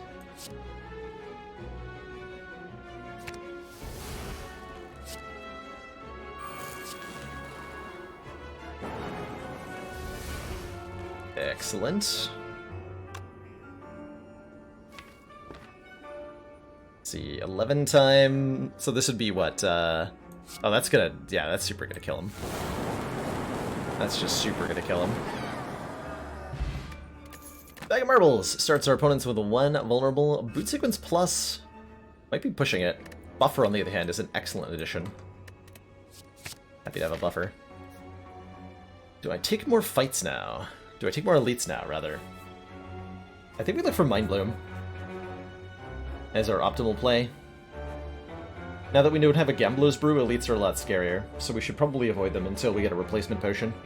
Commander, we've just received Ray the support Delbano, of thank you so much for that another Twitch council Prime member. sub. Welcome to the council. Enjoy your new emotes, the community, and your newfound smug sense of superiority. X-Elite is not Nemesis indeed, but it could be Reptomancer. And I think we can get into an equally bad situation against Reptomancer.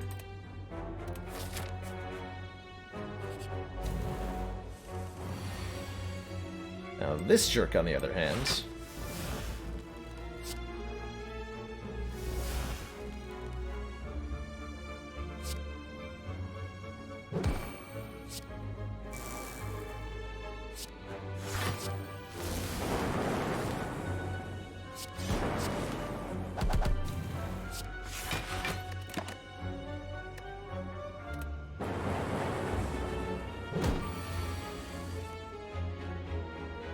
jerk right here.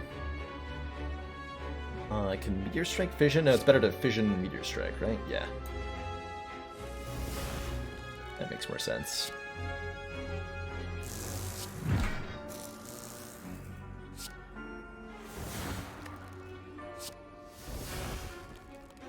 Six. Okay. Don't get algorithm if I do that. Thinking about it though.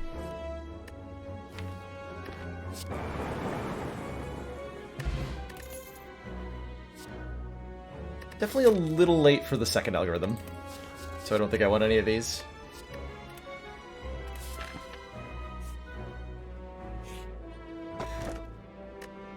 Have to take the Sapphire Key if we're gonna go to Act 4 here. What's our intended pathing now? It's like more of heads. Like take maximum question marks. Let's go, Rick and 80. Apparitions are indeed back to normal, yeah, Firix. They revised them and then undid the revision. Probably due to feedback on the revision. So it must have been... They must have gotten quite a response about the apparition revision to undo what they did. What am I doing here? One charge of wing boots left. I think we are where we wanted to be. Okay, so we're gonna skip the fire. And meet the purple fire spirits. Oh man. 10 max health would make us a lot safer. What do I give up here? The revision was to make intangible no longer block non-attack damage. So stuff like Beat of Death, self-damage, exploders, thorns, etc. would not be prevented by intangible. But that was reverted within a day or two. It's been pretty good to us.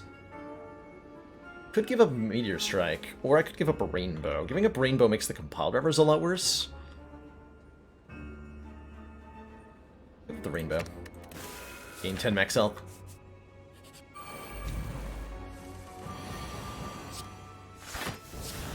Okay with that.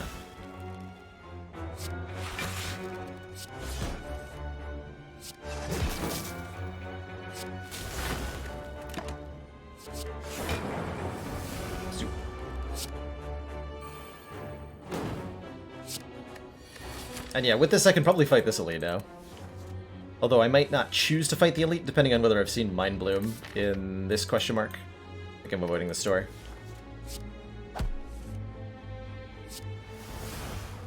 think so. Currently intangible, but I would take one.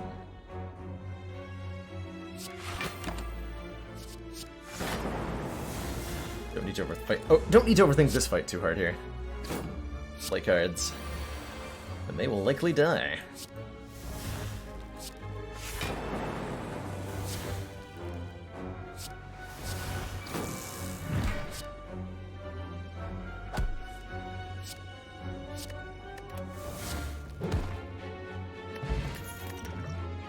Second liquid bronze is nice. Third compile driver? We just removed our rainbow. I don't know if I can take a third compile driver now. But I'm gonna. Oh, we took that chaos, right?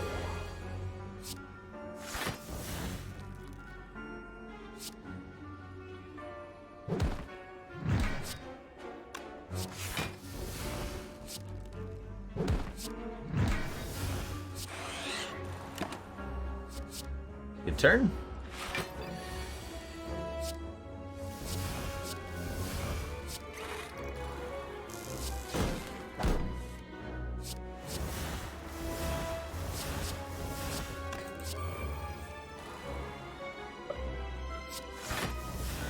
Hello? What does this deck even do?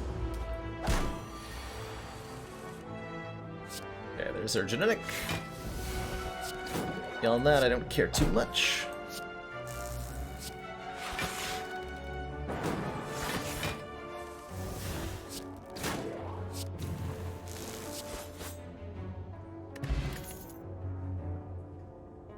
Elite Plus.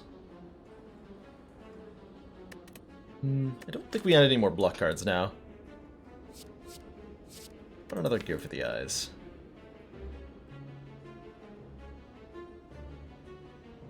Second? Oh, we already have. Oh, we already have two. Okay, never mind. Thought we didn't have two. We did not find Mind Bloom. Burying in a Bottle seems excellent here, preventing us from dying one time. I'm gonna trade out these Thorns Pot for a Focus Pot and a Burying Bottle. Yeah. And now I feel we still haven't seen Mind Bloom, so I think the question mark is probably gonna be better than an Elite. No, it was not. That's alright. I think we're also pretty strong anyway. Ladder streaking is fun, Slash. I have been thoroughly enjoying it, and I highly recommend it. If you'd like to have some fun in Spire. It's fun, but also challenging. I think the loss to the Guardian last night was a good indicator of, like, how letting your guard down, even for the briefest of moments, can really punish you on a streak attempt like this.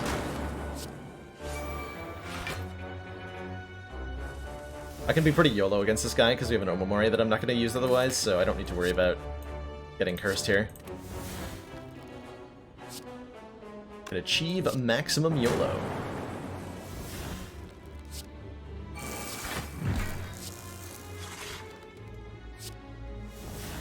Achieve maximum meteor striking.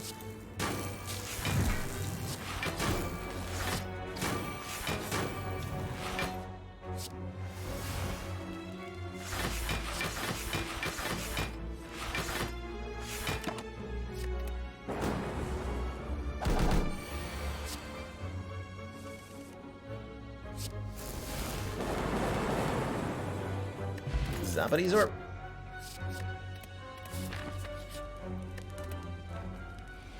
Alright, Awakened One.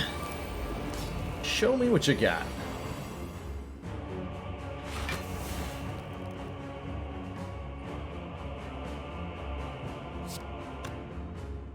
I think I want to... Instead of... I could Tempest for a lot here, but I think I want to end this with two...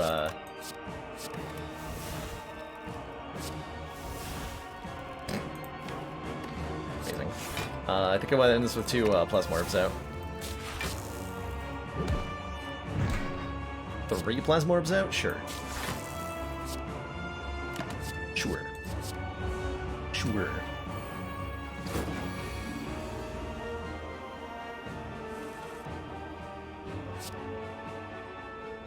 You want to rebound that compounder? Yeah.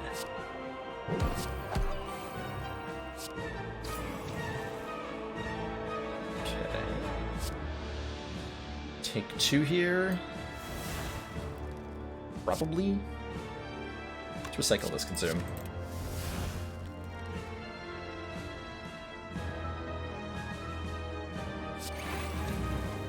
Or free focus. Draw a card here, and gain 2 energy, and do a lot of damage.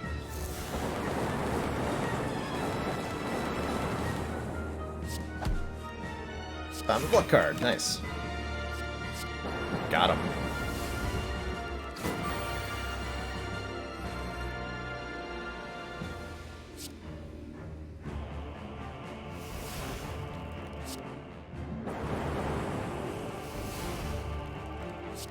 Yeah, it's gonna be a good turn.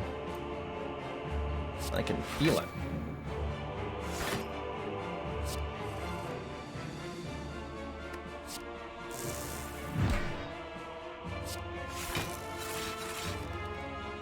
Times 2.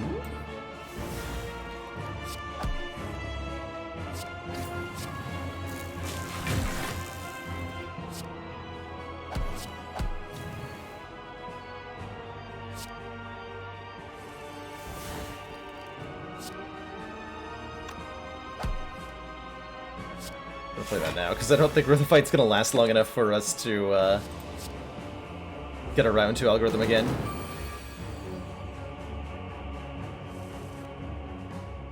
The impression I get anyway. Oh, Thunderstrike does 15 times 12. I see. Well then.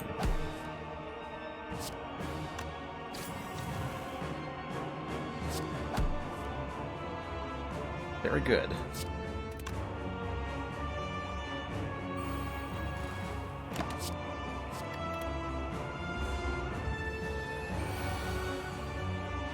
Did a Pandora's box and end up without block? Yeah, kind of.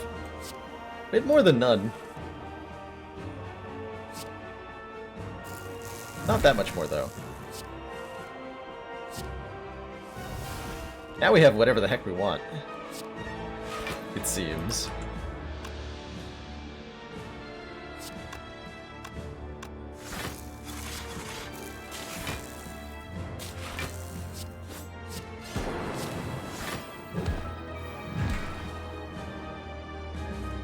Yeah.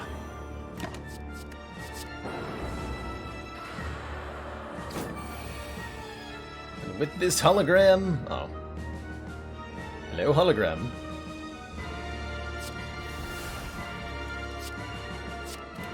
Hello.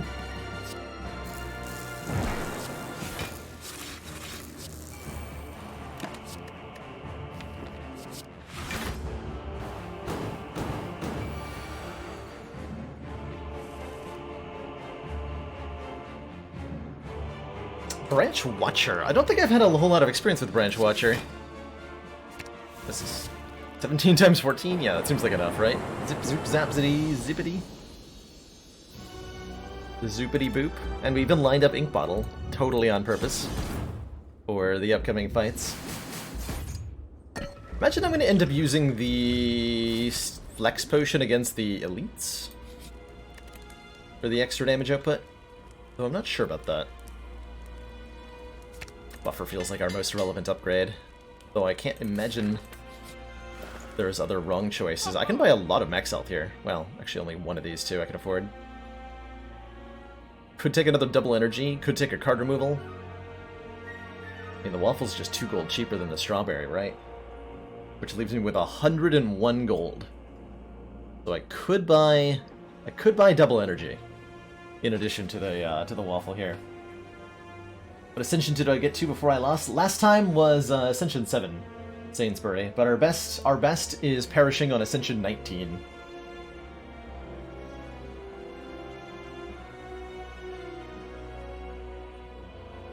It's just a better strawberry, but the strawberry is tastier. Although it says the tastiest treat you'll find in all the Spire, maybe it's not then. Objectively, the waffle is the tastiest thing. Objectively. I think relic variance in shops is, I think, 5%? I think 5%. Who picks a waffle? Look, I don't question his methods. Because the result is amazing. Delicious. Delicious. Like another double energy. Seem like good cards.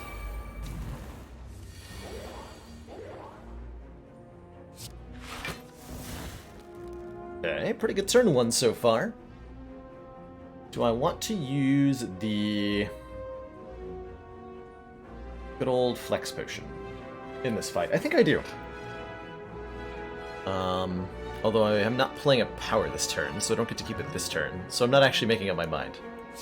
Unless this gives me a card I want to play. Which I think I wait till next turn, actually. Choosing whether I play the apparition this turn or next is quite relevant, because when the apparition exhausts will determine when the extra card is added to my hand. If I let it exhaust at end of turn, the random card is in my hand next turn, and that could be quite relevant, given that we're looking at 10 times 3 next turn. Although I'd have to evoke these to block. This is acceptable. Perfect.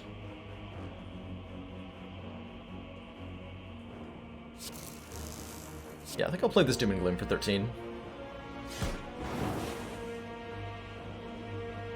And we're gonna let this exhaust for the random card next turn. Base cost of an uncommon relic is 250, yeah. Shops and commons are now 150 gold. Formerly shops relics were at 200 gold.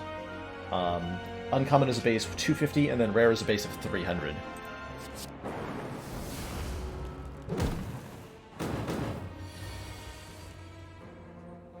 And then fun little trivia fact, if you mod a boss relic into a store, I believe it's base 1000. That's how much the game thinks boss relics are supposed to be bought for. Is the new Dark Orb. What do you mean by new Dark Orb? Sorry, Kira. There's not been any change to Dark Orbs as far as I'm aware.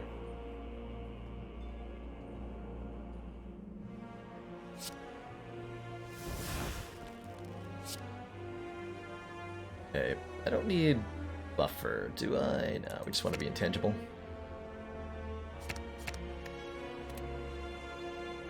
Draw some cards. Go for Spire Shield first. Oh my. So I'm going to seek for, what, 2 double energies, and we're going to go crazy this turn? Yeah, no. Dark Orbs have always targeted the enemy with the lowest health. And I think it's better, it's better that way than if they targeted random stuff. Oh, actually, you know what? What if I take... Oh, give me double energy Meteor Strike. Yeah. Now we're talking. Now we are talking.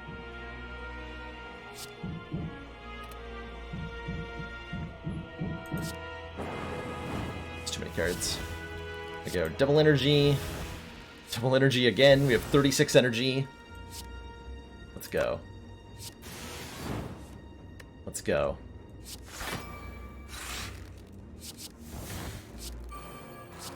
Meteor Strike. Hologram. Meteor Strike again. Double energy again to 52 energy.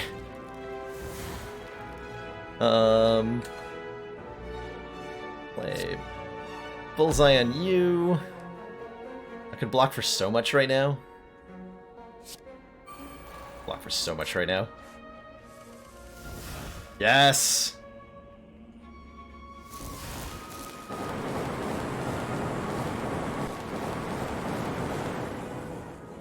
Got him.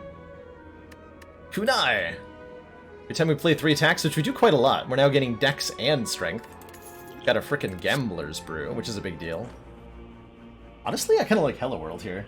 I'm not gonna lie, I really like Hello World here for extra cards.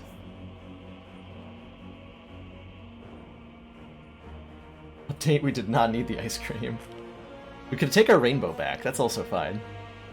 Take it back from those stupid ghosts that stole it from me.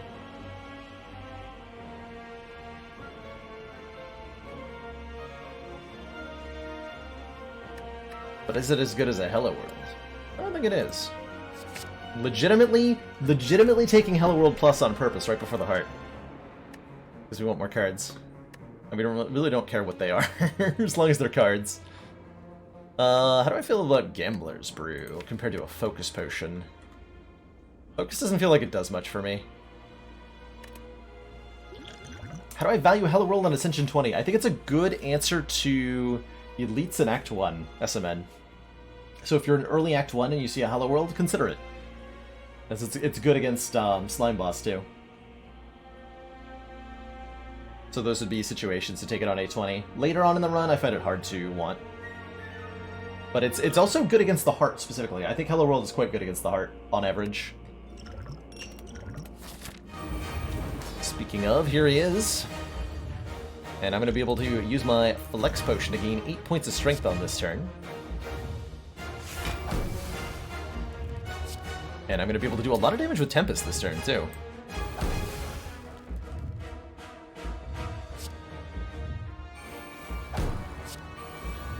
Oh, man. Got Apotheosis in play, too.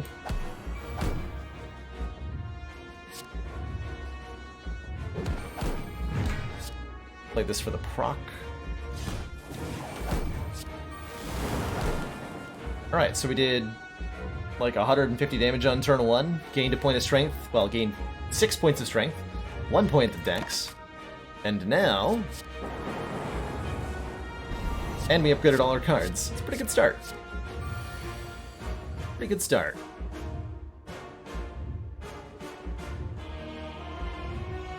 Now we're looking at lethal damage on us, but there's a lot we can do this turn. And we have a Fairy Bottle. And a Gambler's Brew. So I think we'll find some answer to this, probably in the form of an Apparition or the Buffer. But for the moment, we are going to take Beat of Death here while we play out our opening cards. Beautiful. Good.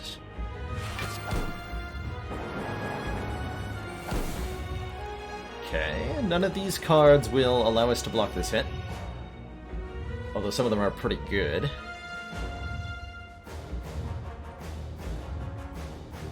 Very tempted to rebound this Meteor Strike. I'm going to recycle Burn, maybe? Although that's reducing my hand, cards in hand by 1. I'm going to rebound Meteor Strike. And then Gambler's Brew. Its entire hand. There we go. Apparitions galore. Casually proc Shuriken and Kunai with my Meteor Strike. Like you do.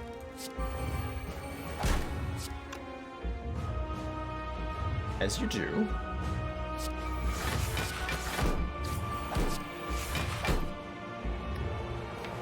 Yeah, do I want to play Reboot? No. Quite like the cards we're getting.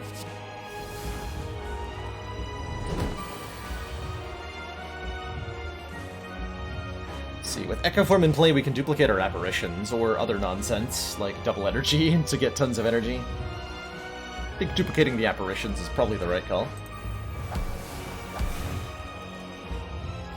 Probably. Don't mind me, I'm just going to take a whole bunch of Beat of Death damage. Until I can figure out how to block this turn. Hello?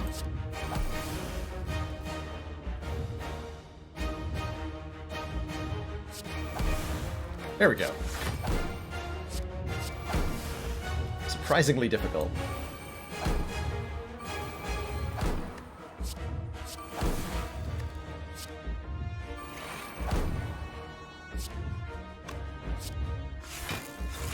So rebound a Compile Driver. Start Compile Driving.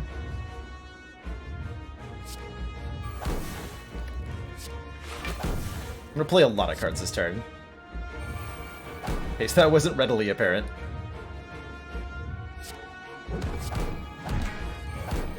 Oh god.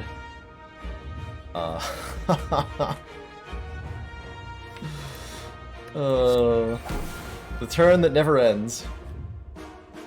See, you don't actually lose if you just never stop taking your turn. You just get to win.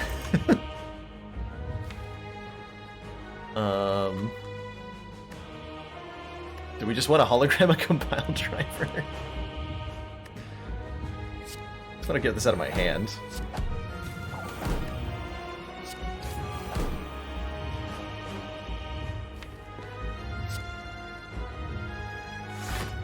I'm gonna hologram compile driver.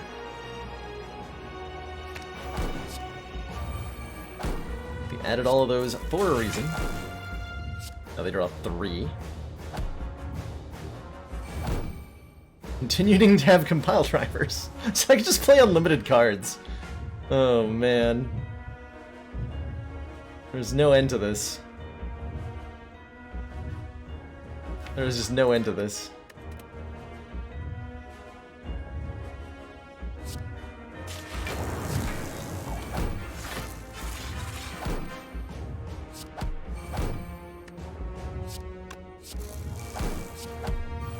Yeah, I think I could just cycle this almost forever. With the amount of energy that we have. Cap the damage on the heart here. But I can continue to collect Shuriken and Kunai procs if I want, though. Which is incredible. How many times have we procced the Inkabottle this turn?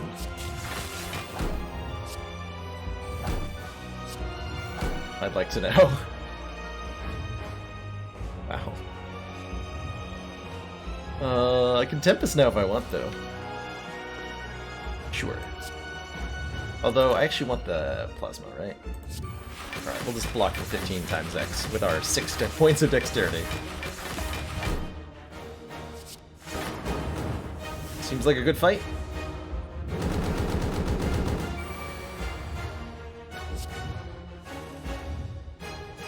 Seems like a pretty good fight. Can I just ink bottle my way to victory here?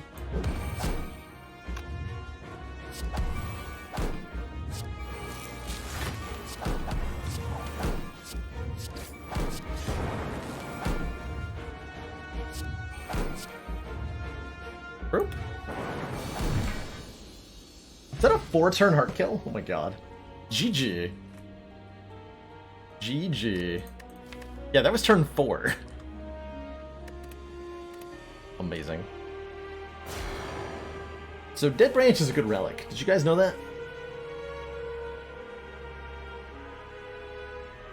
Did you know? It felt longer than 4 turns. It's probably because I played about 50 cards on one of those turns. So it was like 5 turns in one. But I believe that was a 4-turn hard kill. The 3 double energies were really what enabled that to be particularly silly. Getting up to 50 energy and then just like, well, I have all this card draw, now what do I do? The turn that never ends. Yeah, 4 turns, and then we took 9 damage to Beat of Death. GG. That's a really fun defect run. Really like the early steps of the ladder streak here, as they result in some particularly silly runs that are very thoroughly enjoyable to me. Oh man, 1, 2, 3, 4 elites we could potentially take with this Ascension 2 Ironclad. If anybody can take 4 elites in Act 1, it's Ironclad on low Ascension, with the 80 max health and that powerful Burning Blood. If I took a card upgrade, I could just bash my way through all of these pretty easily. Does the run overview which cards were offered by Pandora's? Yes, I believe it does. And we got 2 of our double energies from that Pandora's. Watcher is not currently part of the ladder streak. No, Swagsta. Not until her cards stop changing radically between day 1 and day 2.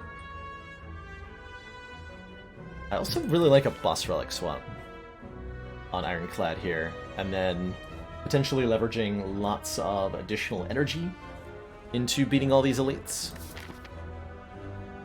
Or something equally powerful.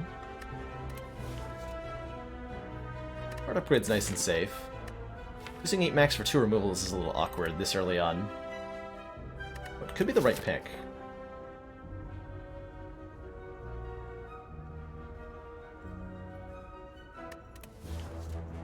How long did Defect take to become stable? It's hard for me to remember. I wasn't around during the beta testing days of Defect, but I think it was about a month before, from like the earliest version of Defect until full release. Not sure exactly how long.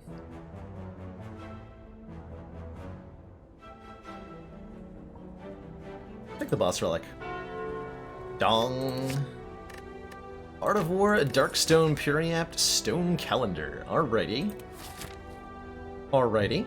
It's an interesting set of relics. I'm not sure that's going to make Act 1 Elites particularly easy to beat. We don't mind the curse so much. Stone Calendar is really nice against several of the Act 1 Elites. Like Lagavulin's going to be much easier with a Stone Calendar. Guardian will be much easier with a Stone Calendar. We can use it to kill triple sentries as well if we can block reliably. So that's exciting. The other two don't help at all yet. We're not likely to spend turns. I mean, Out of War helps against Lagavulin as well.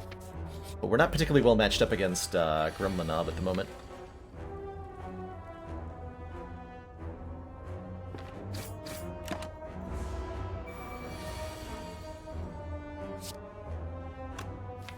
No bash. Oh, I can't kill with a strike next turn. It's alright, we'll draw 2 defense. 1 hit point too many. Did not draw 2 defense. So rude. The rudest little cultist. Havoc, Shrug It Off, Power Through. Shrug's a nice little card that contributes to an Art of War being useful, letting us block for a lot while also drawing us a card. Hard to say no to an early Shrug. Does Omamori prevent the Necronomicon curse? It does, yes. And it should prevent the Calling Bell curse as well.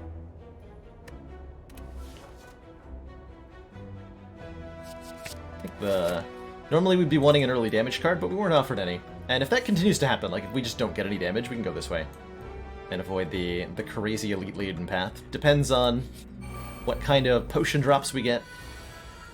Kind of card drops we get from these first couple fights.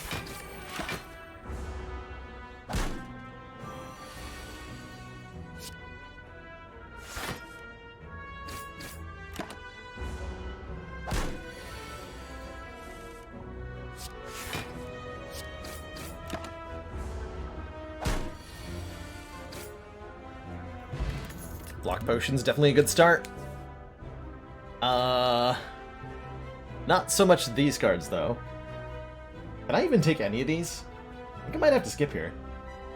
Rupture does nothing, Sentinel is a defend, and Havoc is arguably worse than not having anything at all by exhausting random cards.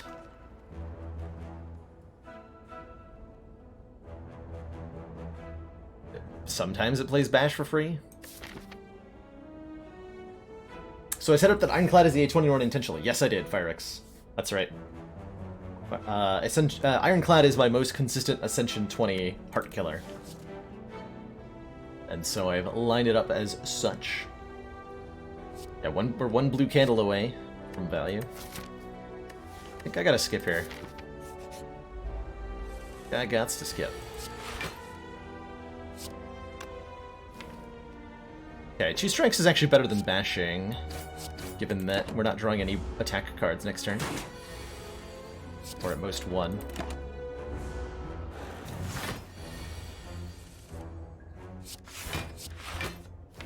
And here I'm going to choose to get Art of War value, because this doesn't even do anything. Might be winning this one via Stone Calendar.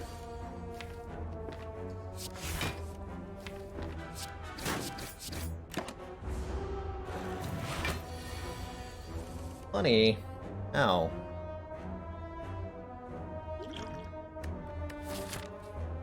Wait, the block potion for 10. Eh.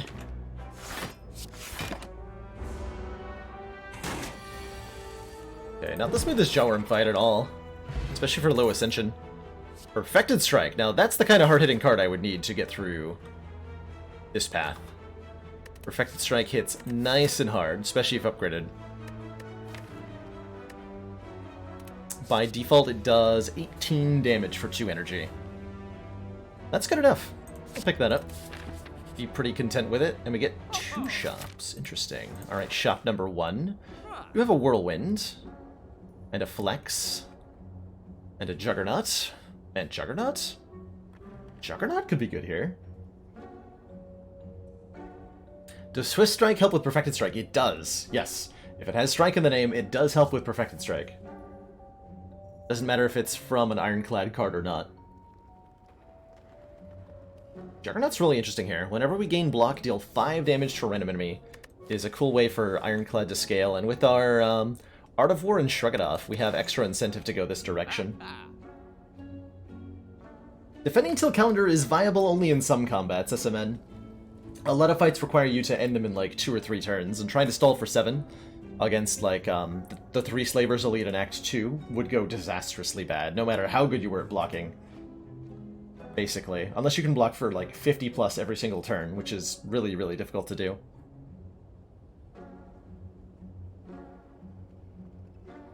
Or we can just look at the next shop. That's another option here. Like the Flex Whirlwinds? It's kind of cute, right?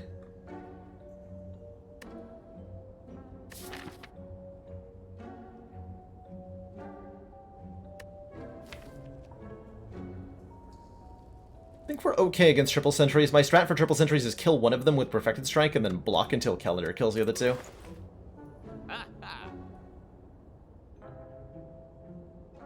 I'm more worried about doing enough damage to beat Lagavulin, and Juggernaut will help a lot against Lagavulin. It's also better because of the block potion. Yeah, you know what?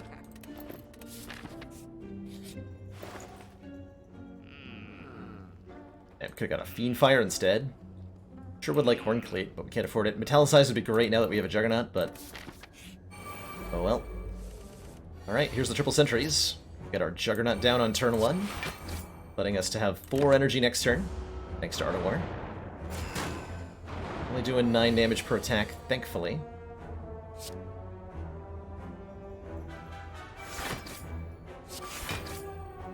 Okay, kill this one. Take 8. Help to spare for now.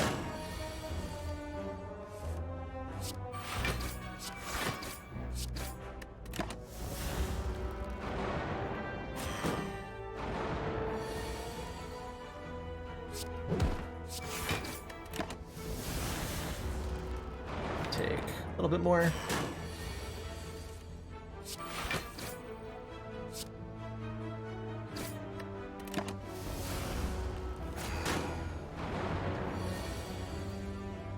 Oh nice, do another defense. Perfect.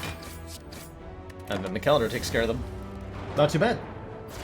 Pretty smooth elite fight. I think we would have done worse against either of the other 2. Blood Vial helps mitigate the loss of Burning Blood. Start of each combat heal too. And I think there's some argument for Iron Wave here. It does proc Juggernaut, but it also turns off Art of War. So like there's a reason for and a reason against this card right now.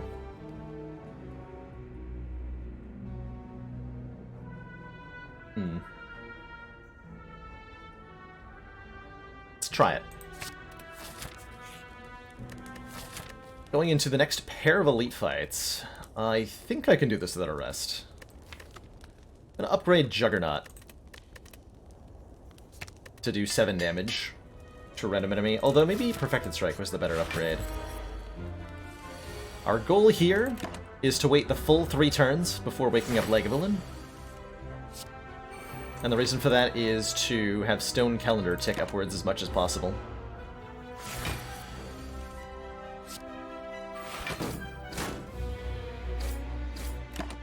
Probably gonna end up using the block potion.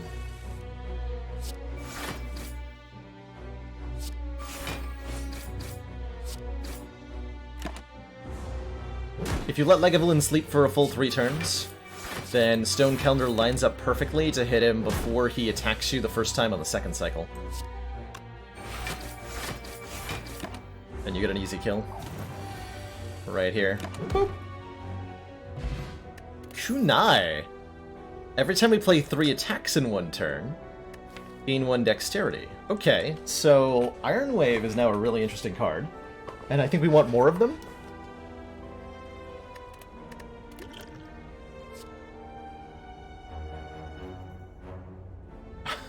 Do I take Iron Wave over Demon Form? Is that what I do?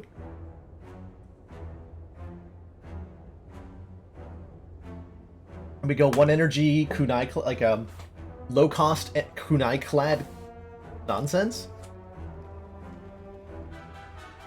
And then we scale up our damage with dexterity, and our block scales up with dex, and our damage scales up with Juggernaut. And then we probably remove Perfected Strike really quickly. Man, I can't believe I'm taking the Iron Wave over this Demon Form. Dual Wield could have been nice to duplicate Juggernaut, maybe. Let's continue to fight elites. I'm really good against Gremlin now. I got a Lantern. Start combat with 1 extra energy? Sure. That makes up for the lack of any ability to gain Art of War on turn 1.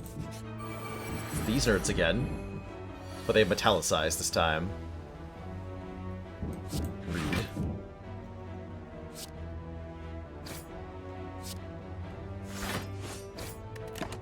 That'll make them a lot easier to... more difficult to kill one of them. Excuse me. I'm gonna kill one right now.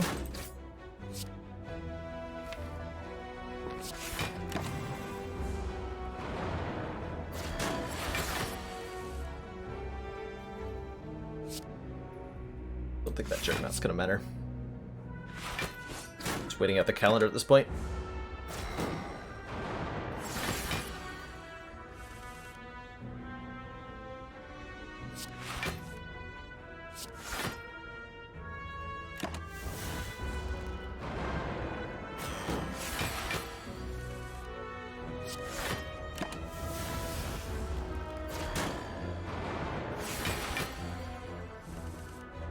Beautiful.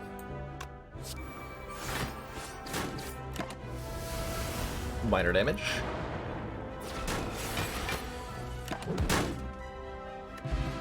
A Whetstone might upgrade 2 of our Iron Waves, I hope so. Emerald Key is nice for sure. Speed Potion for more dex. I was really hoping I would see another Iron Wave here. Could take a Sword Boomerang to do some minor damage. I'm not sure we want another Perfected Strike.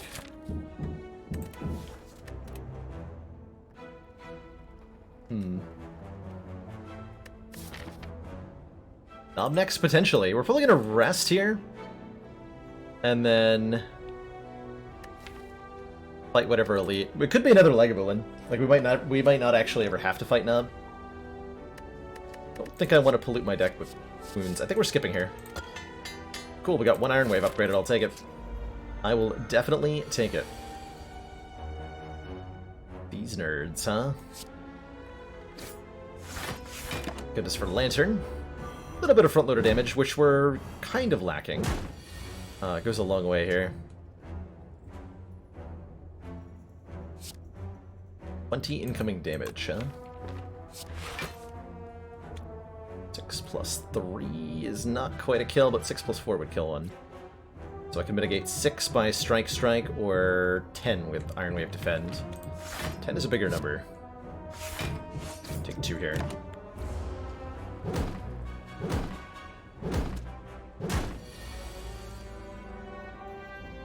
Oh my god, I'm gonna gain dexterity.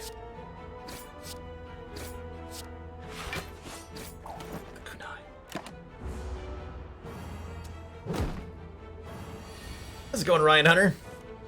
You're just in time for a completely normal Ironclad deck.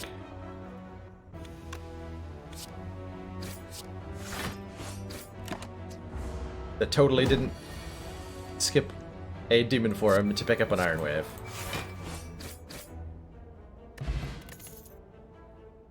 Headbutt lets us get back important cards, and I like that a lot here. Yeah, let's take an Iron Wave.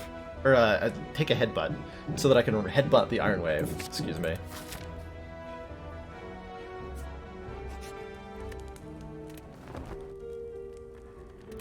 No, they have proof! Lies. Filthy lies. Oh, nice. We got Juggernaut turn 1. Good. Okay, Gremlin Up should be really easy with Juggernaut in play turn 1 here. Rorg. Rorg, go with the Knob. just triple block. It's actually not a bad idea. You know what? I am going to triple block. Take only 5 here. We do 21 damage, and we get an extra energy next turn. So that I can do this.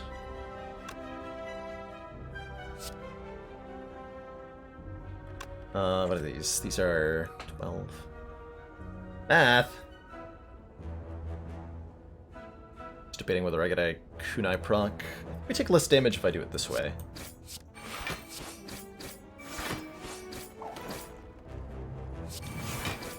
Yeah, I take 4. It's an easy knob fight.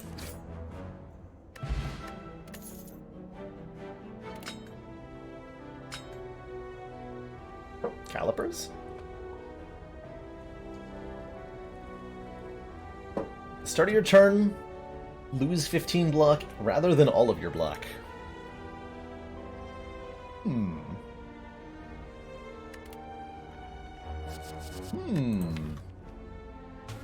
actually have anything that exhausts, so Feel No Pain is kind of questionable. And yet, given that we have a Juggernaut, I'm super taking this. Because it'll enable so many future takes, right? There's so many devastating things I can do in the future with a Feel No Pain in this deck. Just none of them are in play yet. Alright, show me Dead Adventurer against Triple Sentries. Spin the wheel. Show me a relic that is Charon's Ashes. Okay, show me a card removal. I'll take that. I'll take that. Strongly considering removing Bash. Is that what I do? This deck does not care about vulnerable at all, right? My humble expert opinion would the rare relic Calipers in fact be good here. I've got the chance support removing Bash. Bash does not help us proc Kunai. Get out of here, Bash. Get ye gone. Like, I kind of want to upgrade the Feel No Pain, but it doesn't actually do anything. So it's either like an Iron Wave upgrade. Perfected Strike makes this a decent front load for us. It'll help us a lot in Act 2. I think therefore our Act 2 pick is Perfected Strike upgrade, so that we can dunk things with that. We need to be able to, like, kill a Gremlin on turn 1.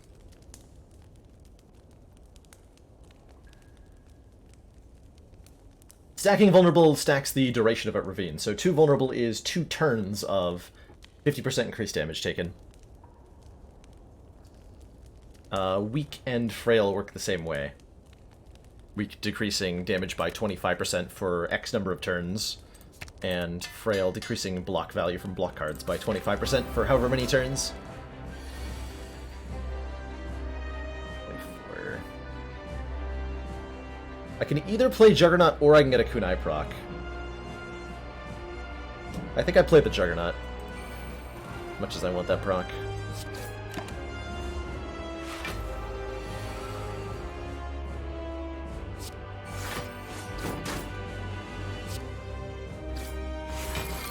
Feel No Pain out of here. Deck really wants a True Grit now.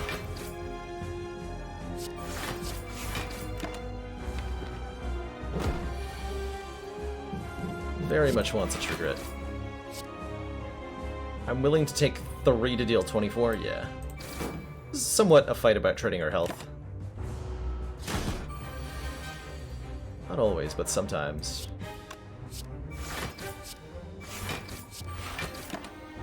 Didn't play Iron Wave there because I wanted the energy on this turn.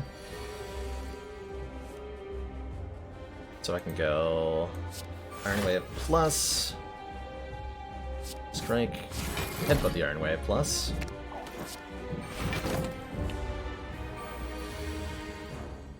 And here I can go, like, if I go Iron Wave, Strike? I can, right?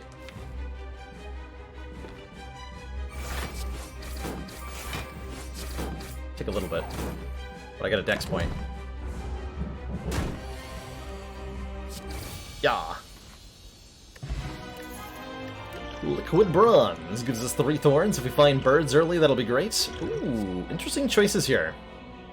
Very interesting choices. So, two reasonable considerations here. 1. Impervious, calipers. That is all. 2. Double tap with kunai lets us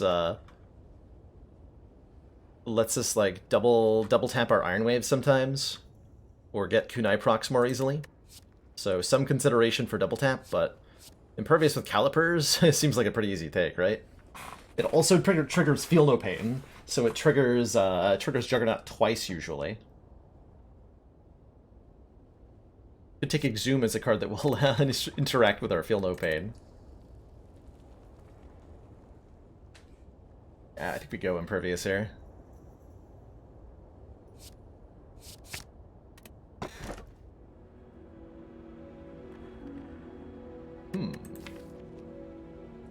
Fun choices here.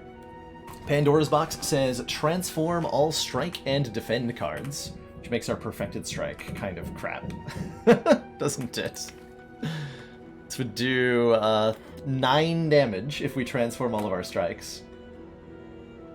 So that's a thing. Could take a Snecko Eye. Start of our turn, draw 2 extra cards. Start each combat confused. Juggernaut and Impervious are totally playable. Perfected Strike's pretty good with the Snecko Eye. We could take a Fusion Hammer. Gain an energy at the start of our turn, but we can no longer smith at rest sites. More energy lets this deck proc the kunai a lot more consistently, and lets us generate excess energy that we get to carry over with calipers. I think additional energy is going to really power up the deck in a pretty predictable way. So I do like the Fusion Hammer. I think Snecko Eye is totally good too.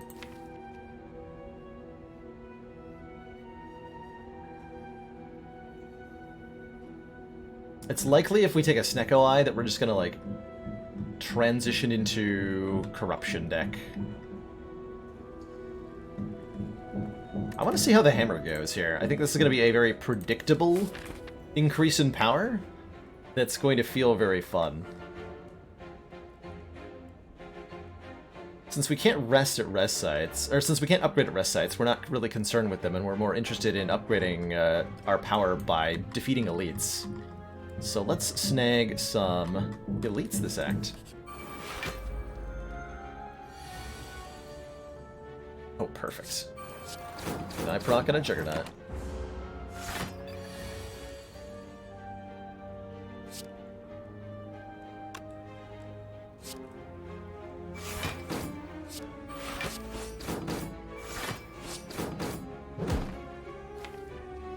This deck's cool.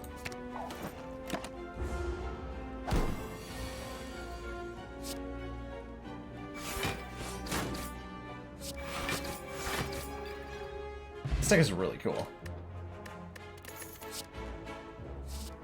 Who needs a stinking Carnage? Not this deck. Could take a Twin Strike, just for another 1-cost attack. Would I have stuck out at Ascension A15 plus? Probably, yeah. Yeah, very probably. This deck would need to do much stronger things than it's currently doing to win on the highest Ascensions. Thinking about that Carnage. Like, not that hard. I want to keep the deck relatively thin right now. But we've got... what we are doing is working really well. What is this? What? It's illegal.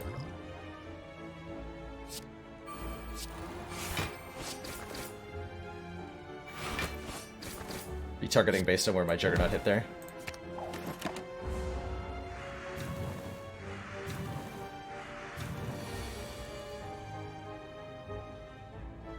Rude. I guess I can use a block potion.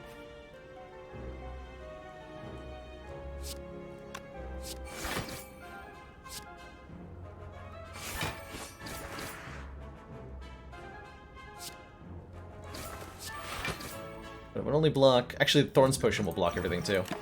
Because he'll die to Thorns. Well, all but one. All but one.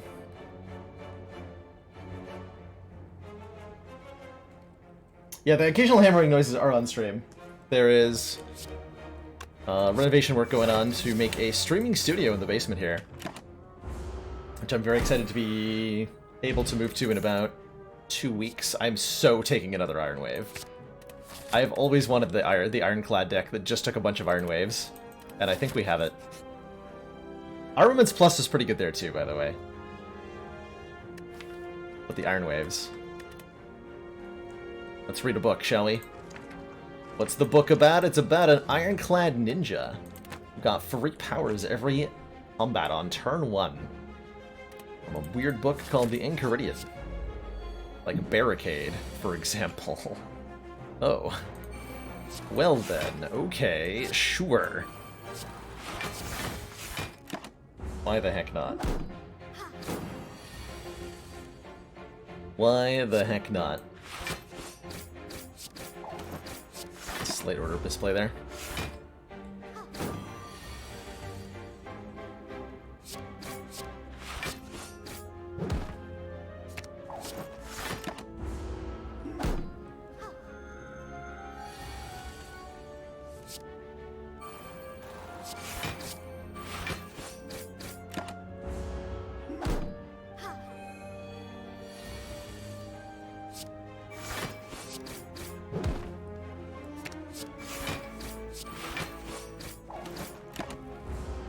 The sound effect of the Iron Wave hitting 2 to 3 times is so good.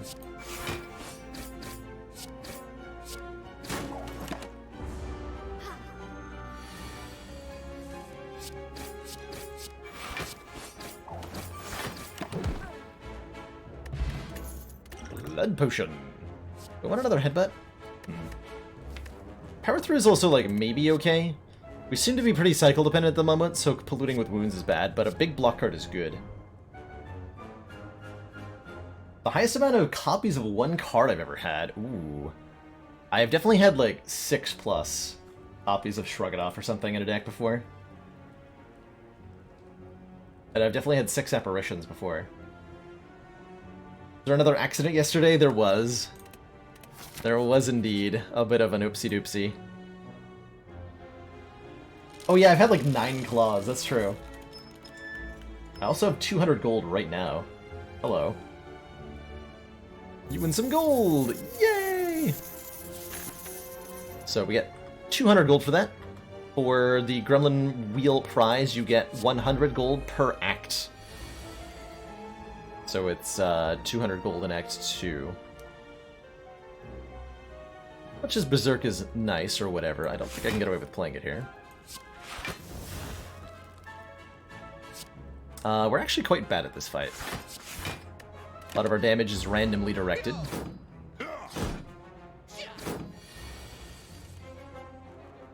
Juggernaut in play. Seems like a really good time to use a block potion, considering. It'll be made vulnerable next turn, but I can headbutt Perfected Strike and that'll guaranteed kill Red Slaver for us. Blocking, on the other hand, is not going to happen so easily. Unfortunate.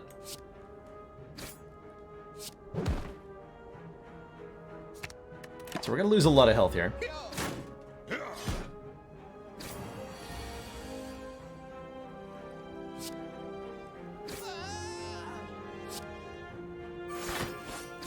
I guess I can just use two block potions. We're fine.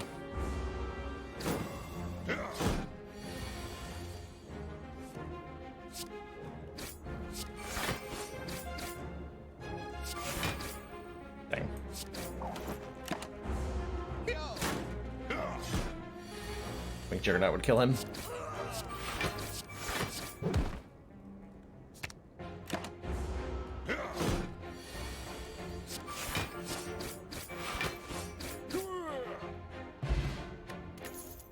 Incense Burner gives us 1 intangible every 6 turns. Very nice.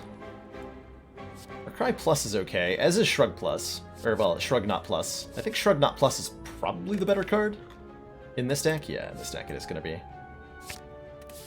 But I do like the, So we can either rest here or we can go to a shop with 500 gold. Resting seems kind of important, TBH. Man. That's actually a hard choice, huh? What do I do here?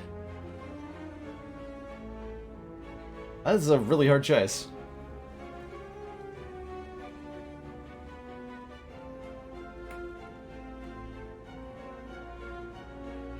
Easy Waffle and Shop. Are there any more shops? Not this act. Not a guaranteed one.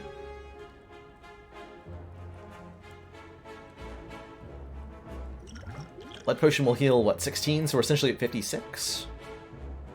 And we should have a... Well, Grim Leader might be trouble. Shop has. Second Wind is nice. Exhaust all non-attack cards in your hand. Gain 5 block for each card exhausted. Very good. Duplication Potion, very good. Card removal, very good. It's a fire breathing. Regal Pillow's not bad, right? Whenever we rest, heal an extra 15. We're forced to rest. So I think the Pillow's actually quite a good take here. There's also a Molten Egg, which means any further Iron Waves we find be upgraded.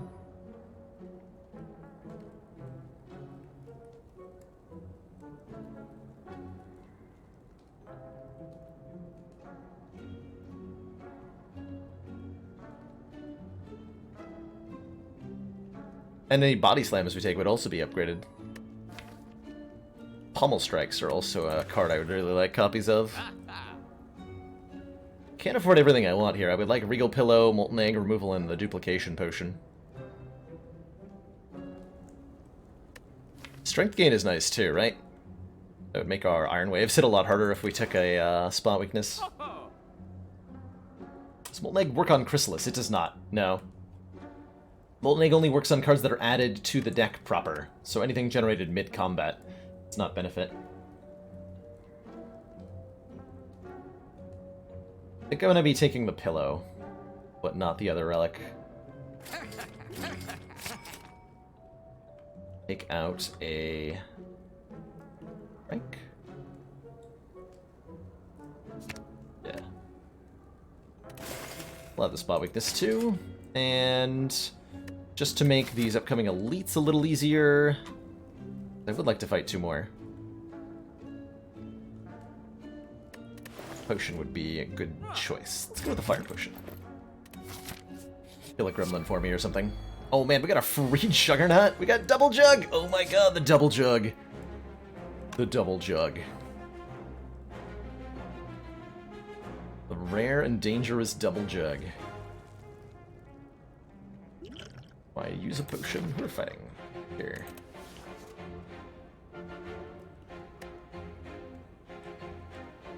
Always drink the blood potion if I find another potion. Take 12 damage whenever I gain block, nerd.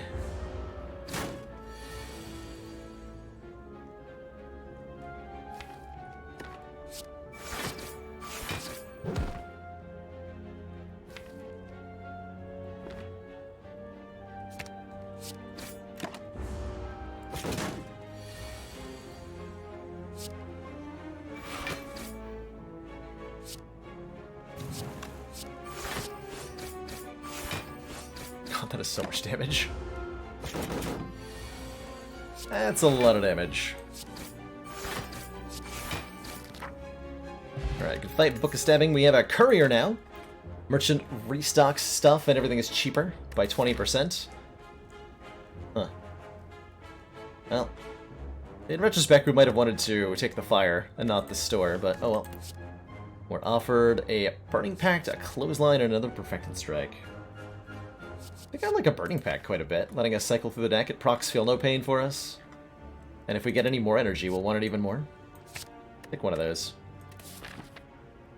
Pick one of those. And we're gonna go this way with these 3 potions. Oh, right. These 4 potions. We can take another elite pretty easily. Master Reality has not been reverted, no. It's just that Spire Info's like several days behind. So a lot of the cards are just completely wrong now. If there's a world where I go 3 question marks to try to get the whack, I think so. Oh man, Weight Beast Statue. Potions always appearing after combat rewards is definitely a very good relic. And this is why I took the Fire Potion. It's for this fight specifically. In case this happened.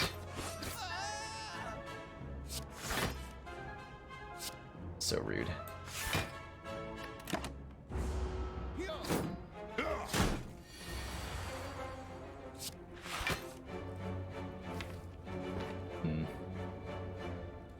I was meant to liquid bronze.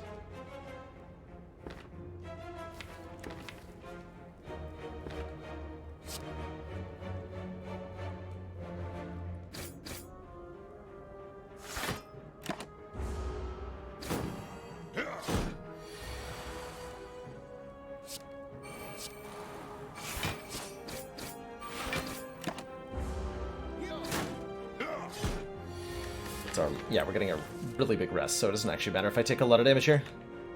That's okay.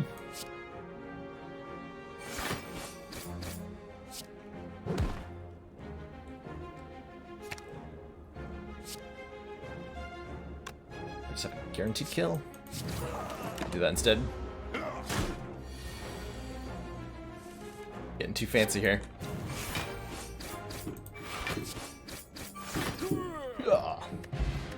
Singing Bowl lets us skip cards for 2 max health, and there's a Corruption.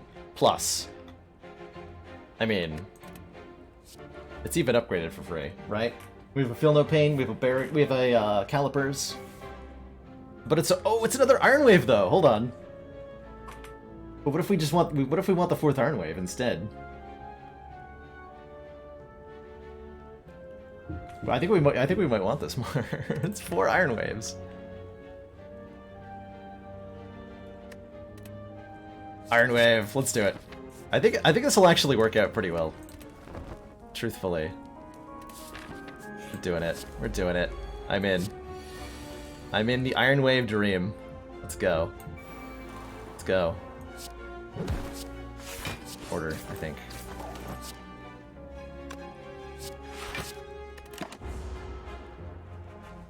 Let's make it a Ferris wheel. Like, the chemistry puns from chat right now. Top tier.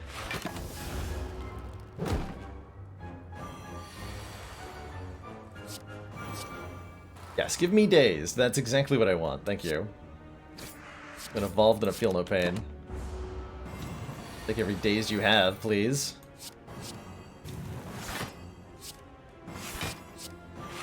Give me all of them. Yes!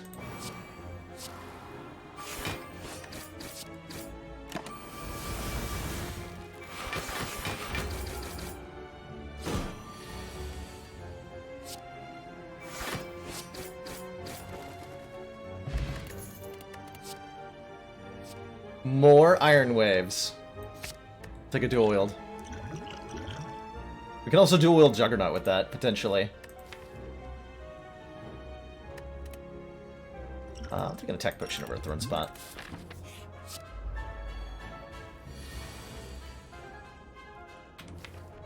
One curse coming up. I could do 18 damage. Got 2 Juggernauts in play.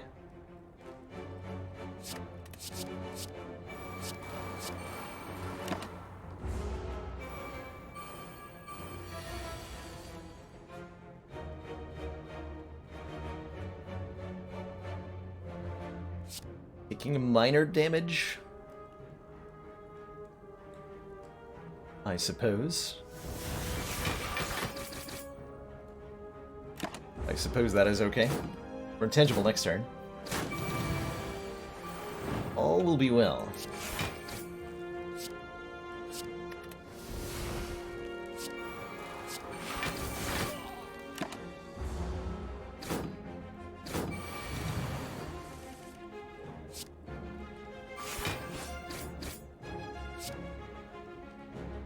Damage. Got him. Oh, that's right, we're getting a potion every combat. I actually kind of forgot about that. Max health? Max health seems fine. We could also take Havoc to play the top card of the draw pile. That would be good sometimes. Just take 2 health. We have to figure out ways for this to scale up, like, into the ultra late game. Not sure what that looks like quite yet.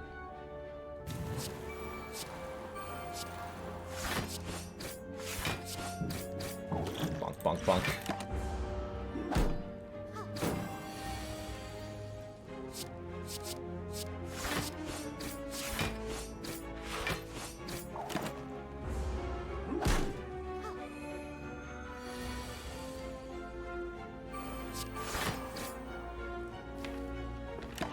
energy.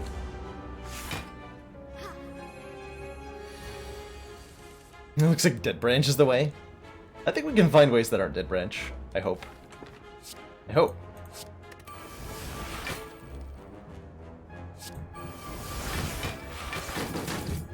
Yes, hit the Mystic a ton. That is exactly the thing I wanted you to do. Good job, deck. Any amount of lining up Incense Burner for Collector that I care to do?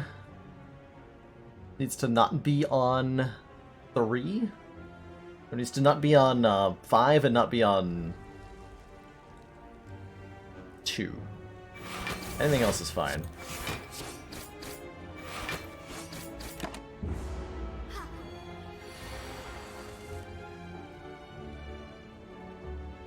So I have to kill her this turn, because otherwise it will be on 2. Okay.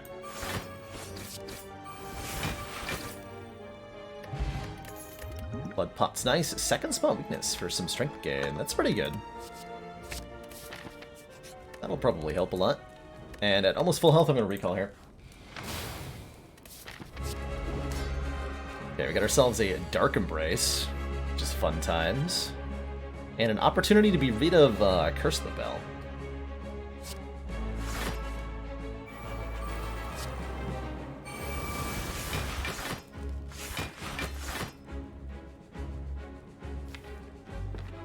Might end up using the duplication potion in this fight. Carry over 22 block onto the second turn. Find ourselves an Impervious. And a Dex proc.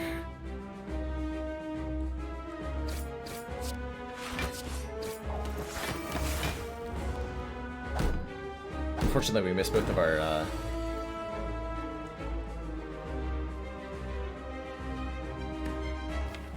spot weaknesses there. But I can get one back here. I do like headbutt, shrug it off, spot weakness. The Impervious is always worth casting with Calipers. Oh, it's not worth if you don't need the block this turn and you don't need the block next turn, then it wouldn't be. But basically all the other times, yes. We really want to... Actually, I could get to dual wield Juggernaut if I don't draw deeper into the deck here. That would be great, because next turn I'm not being attacked by the Collector. So I can make duplicate jugs. I think that would be pretty good.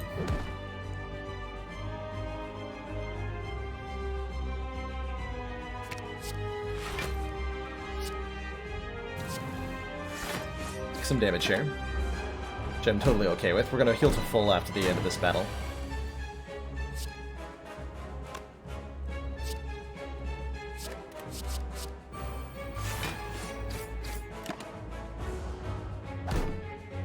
Incense Burner going to be potentially helpful?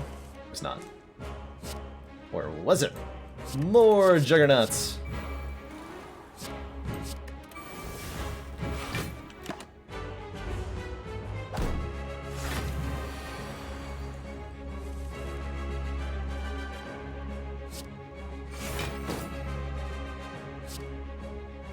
Lose the spot with this here for more block right now.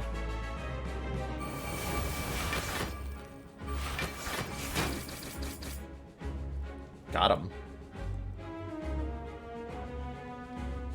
Totally got him. Why am I like this? Why aren't you like this, Ryan? The best way to be. The best way to be. We do 28 damage every time we gain block. Objectively correct. Like this, I'm gonna dual wield Iron Wave. Just dunk my opponent. Boom. 3 Iron Waves is 114 damage. No prob. Oh man. What do I take here? All 3 of these are amazing. I want all of these. Barricade's nice too, although it's not as nice with the Calipers, right? We already have some level of block retaining. Take a second Impervious. Excellent. Or we could take a second actual Juggernaut.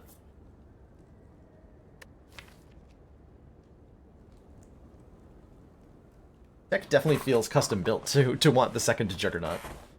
Though I'm not sure we can block well enough if we don't take another Impervious. Definitely skip. So I think I'm leaning towards one of these two. We don't do a lot of damage before Juggernaut's in play. I'm gonna put another one in the deck. Unupgraded, but that's okay.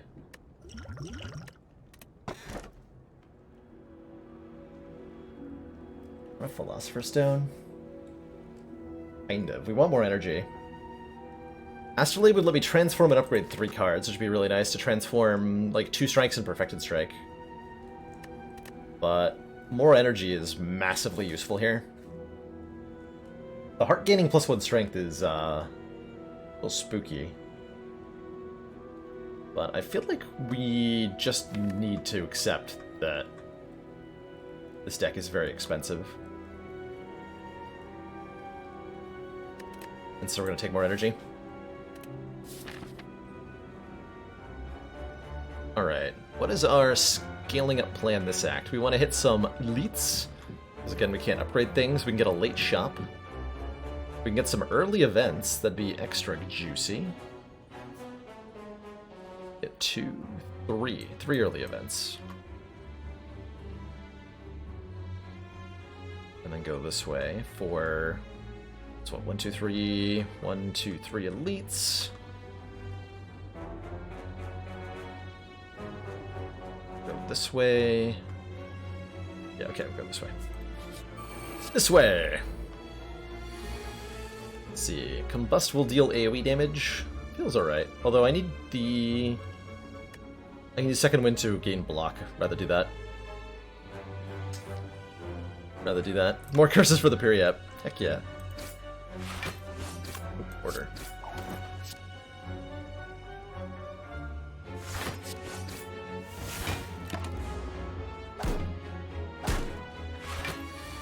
Definitely struggle to block before we get our decks up.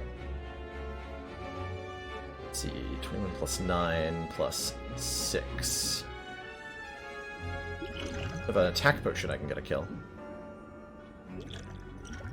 Yeah.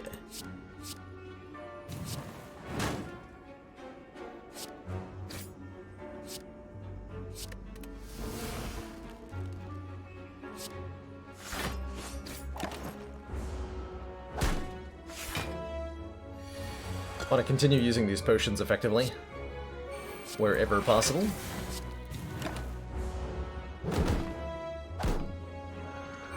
Find an entrench as the scaling plan. Ideally an entrench plus.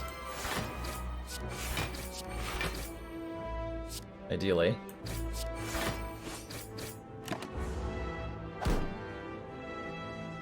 That would definitely be one way we could scale this deck into silly directions. Also just play a lot of Juggernauts. I think I had lethal there. But I had lethal here as well. Shrug plus. Don't even need to think about it. I'm clicking on that. Definitely clicking on Shrug plus. Like, super duper doing that.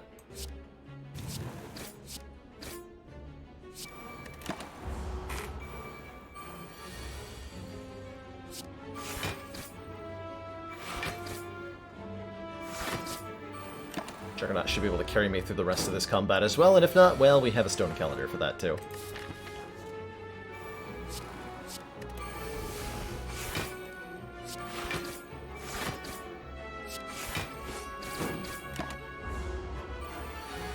Going Midnight Heart.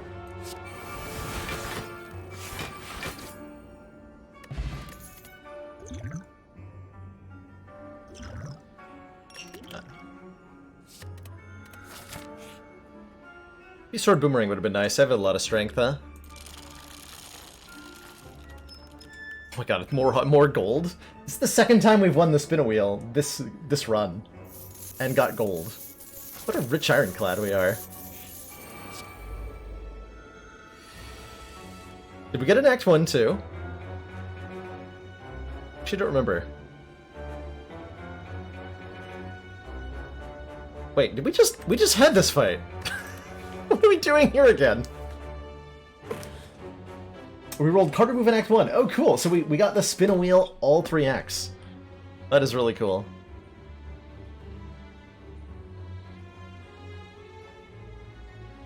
How often would I skip the wheel if the game gave the option? Very rarely.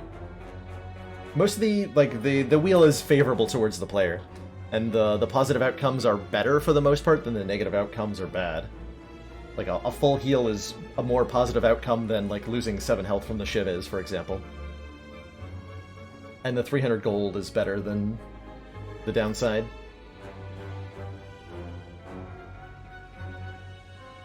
So I can block for 25 if I try hard. Or I can trade health to get effects in play. I'll try hard. The block. Put the Demon Form. Turn that into 5 block, thanks. That's just what I wanted.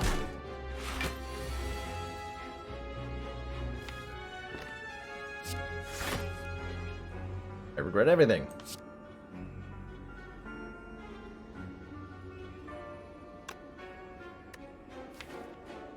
This would not have been any better if I'd, like, played the Demon Form. No, I would not have had a kill here. But I can get a Kunai proc instead of playing Jug. Jeez. Is that what I want to do? I don't think so. Like this instead. I'll use our blood potion to get this health back. Probably.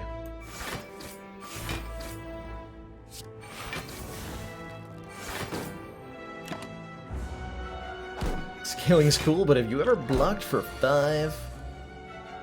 Thought about it. Decided it wasn't worth it. Okay, this is now looking bad. I might have to, like, duplication potion to Perfected Strike.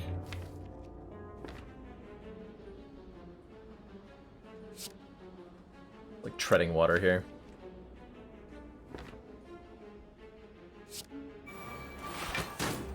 Yeah. Oh, perfect. No, not perfect. Not good enough.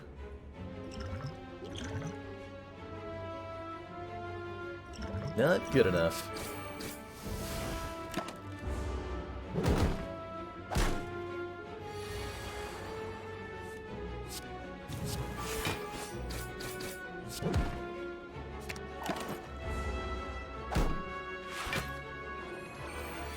Why was this fight so much worse the second time around is a better question. Not like the fight was any different. Just the order we drew the stuff in, huh?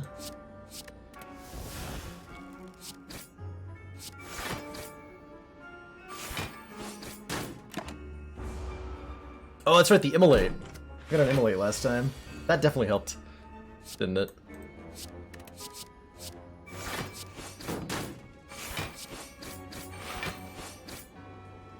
That most definitely helped. Essence of Steel is nice. Here's our Body Slam. Probably want a Body Slam. Probably want a Body Slam. And here's a Merchant. Okay, we can actually take the Corruption this time. And another Iron Wave. And then we can duplicate an Iron Wave.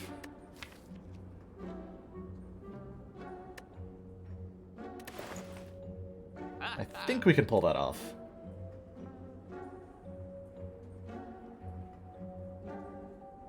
So we can get 2 more Iron Waves here. If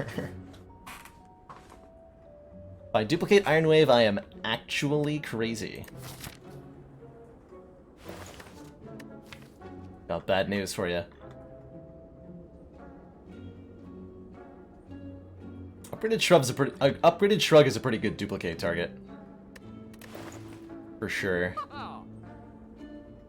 Gonna buy Corruption for sure. Oh, we get stuff behind what we buy too. We definitely want that. Definitely gonna remove a card. Be a strike. Strike. Buy an Iron Wave. There's a feed behind it.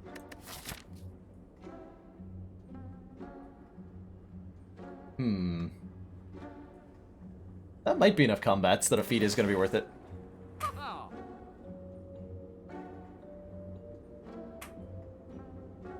What about the 3rd Jug? No, we need more copies of Iron Wave.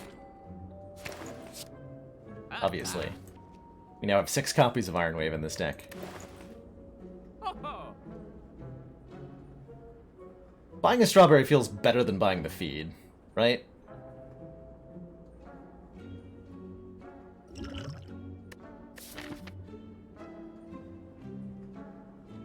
Probably.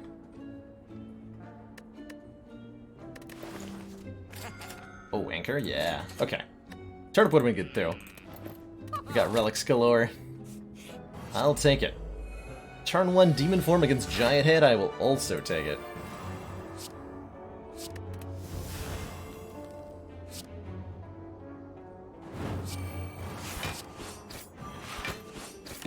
Play Corruption immediately against Giant Head here. Immediately, I say.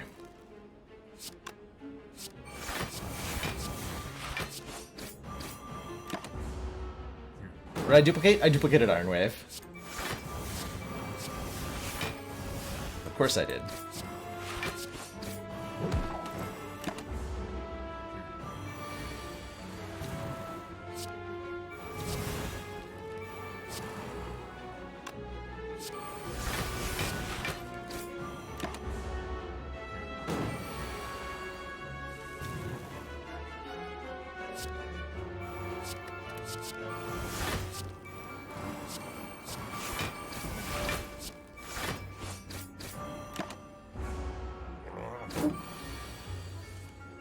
I'm out of block. I am out of block. I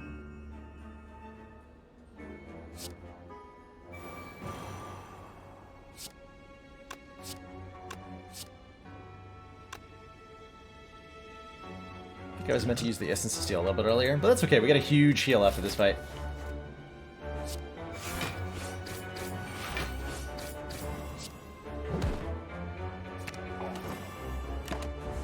Fine.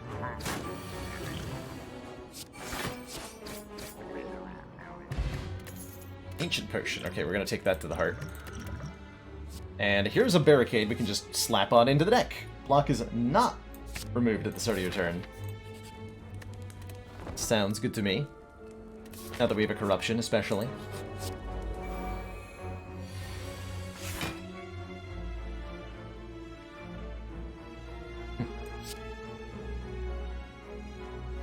Can drink blood potion outside of combat. You sure can. Just Sparky, you sure can. One of the cooler changes that's been made, I think. Man, that 6 energy on turn 1 sure was nice, huh? Oh, hi. See, you were here to hurt me. You maybe not do that. Thanks.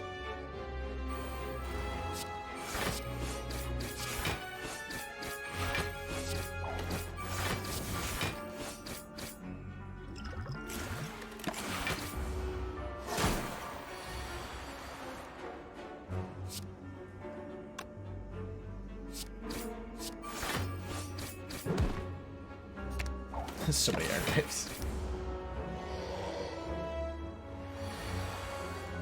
Hey! I assume not to do that.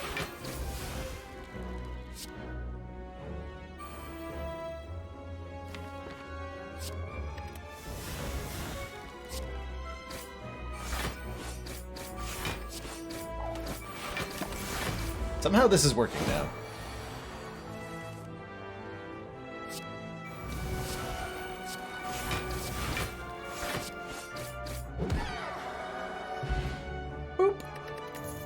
Smiling Mask means we'll have a cheaper card removal in Act 4, I guess. That's fine. Attack potions, great or whatever. There's an Entrench Plus that says double our block. I'll take it. I'll take it.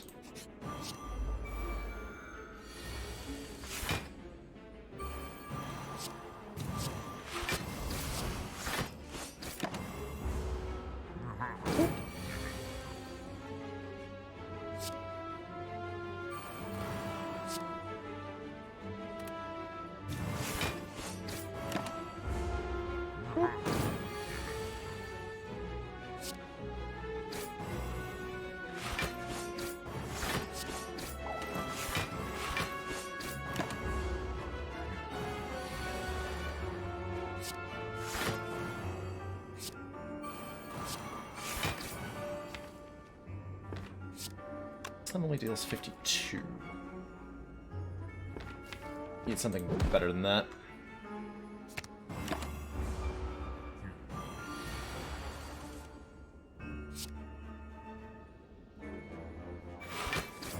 Nice. Go with Shockwave and Trench. Alright, I have 138 block. That should be enough to tide me over for a little bit.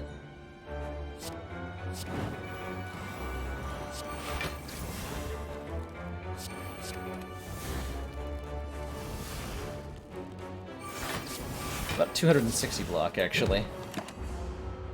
That good enough? I feel like that might be good enough.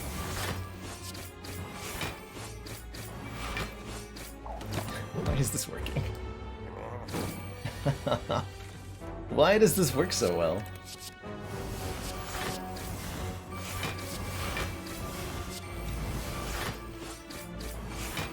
Goodbye. Ginger means we're immune to weaken, which is nice, and a second ancient potion, and a second corruption. We wanted one. I don't think we need another corruption, but I will take more copies of Shrug It Off, right? Especially with a corruption. It's not bad either. I think we keep just the one ancient potion to block vulnerable. I could block frail with two, and that might be good, actually, considering.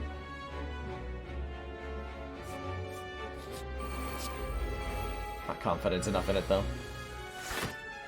Oh man, I get to entrench on turn 1. Nice. The body slam entrench on turn 1. Really cool, actually.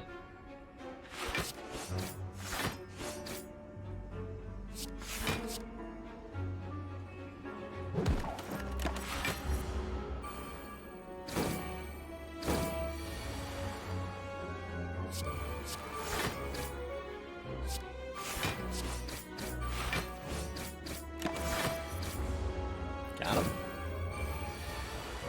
What is Ginger Block? Ginger Block's weaken.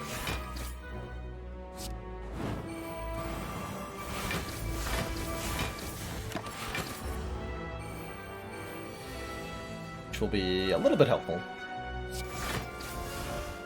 We do have to do damage to the heart, in addition to killing it. Or in addition to surviving it. That would definitely assist. Palm Strike. Card draw. Stick would love some card draw. Stick would love some card draw. It's not a whole lot of card draw, but it is something. Skill potion.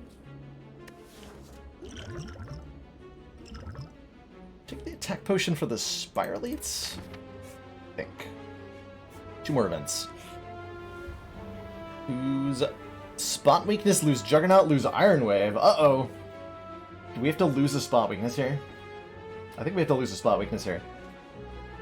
I am not willing to lose an Iron Wave. That is unacceptable. Strength is actually not that helpful.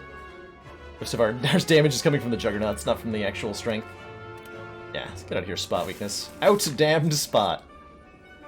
And I am definitely fighting these two with a attack potion and a brutality. Be a rare relic, please. They don't scale up too much on the lower ascensions here. Only 3 strength per turn. They're still a very dangerous opponent. Extra energy here. We do have Incense Burner lined up for a couple of turns from now.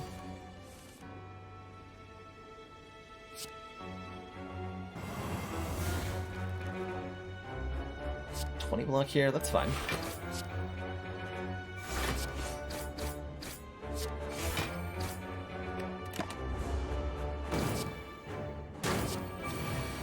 This turn could be ugly. No, not really. Not too bad at all, in fact. Going Jubba Dibba.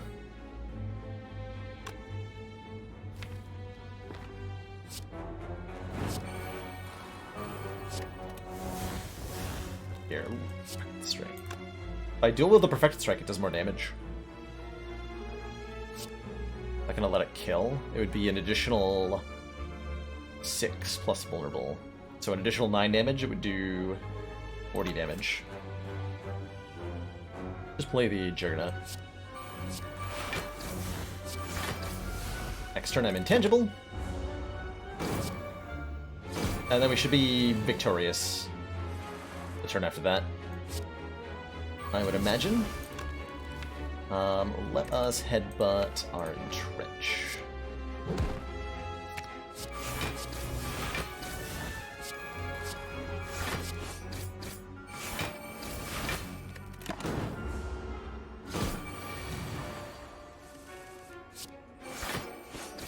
Not too bad, we didn't even end up using the attack potion. We get ourselves a peace pipe, so we can now toke stuff at rest sites, which is perfect, because I was going to uselessly rest at the next 2 fires, and now we get 2 free card removals. And another blood potion. And another dual wield plus, if we want one. Which I'm not sure I want, but I might want it. I'm not convinced. You hear me? I'm not convinced. 2 hit points sounds more reasonable. Along with the blood potion to go with. A re-corruption on turn 1. Against this nerd, the Writhing Mass, who changes their attack intent every time they take damage.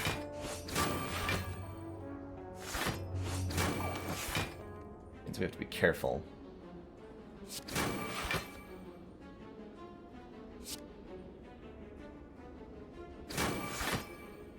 Perfect. I assume that counts as being careful.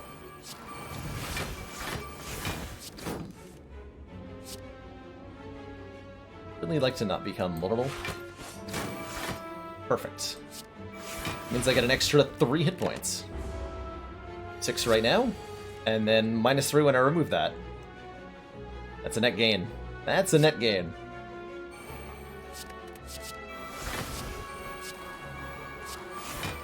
Now, it does come at the cost of, not being able to, remove a strike or whatever. Those are details. We're not interested in details. Only copies of Shrug Plus. I like...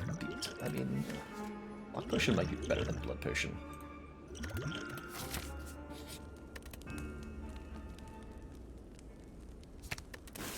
Gone, Parasite.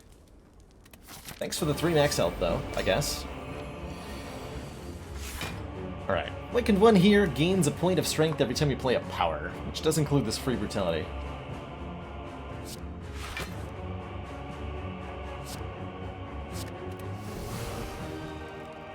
And this barricade. Let's get a Kunai Brock instead. We'll play brutality, though. More cards drawn every turn is going to have a significant impact on the outcome of this fight. The 1 hit point per turn is more of an annoyance than anything. I'm not playing Corruption too early. That's a no-no. And I'm not going to play that Juggernaut either.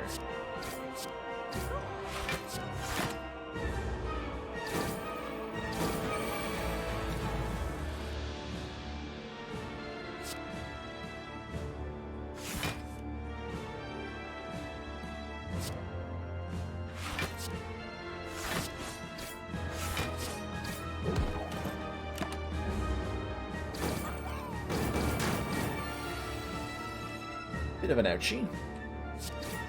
1, 2.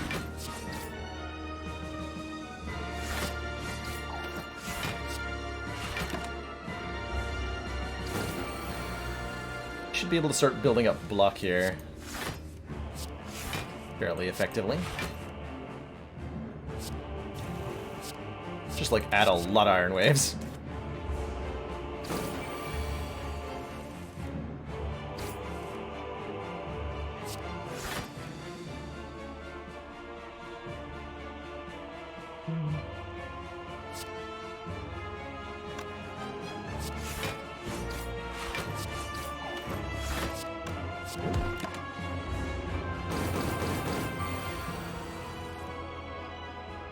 Now I can play this.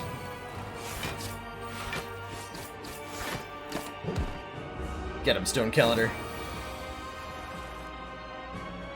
Okay, some consideration for... Actually do this now. Some consideration for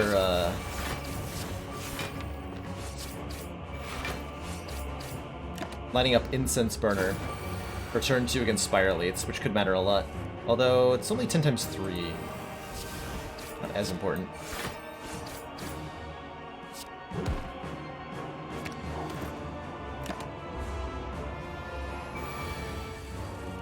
What I can do.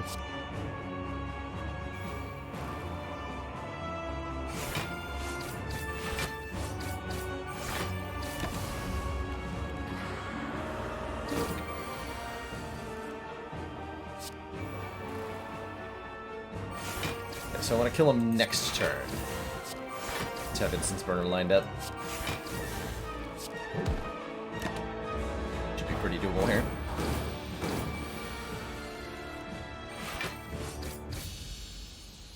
Grr. Thump to thump is this! The Iron Wave of the Spire. The source of all this block.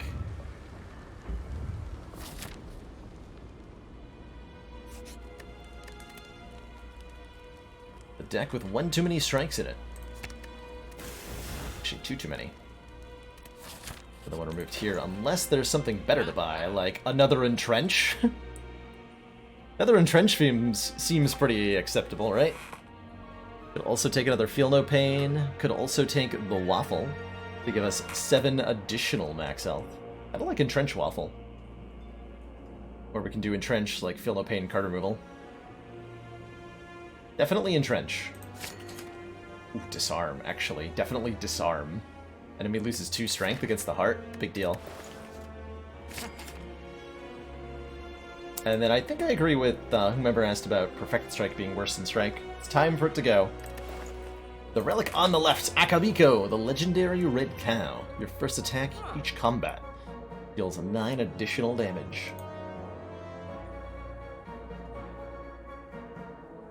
What if this deck would have died in Act 2 on 820? Probably. Probably, yeah. Like one of the Triple Slavers fights might have taken us out.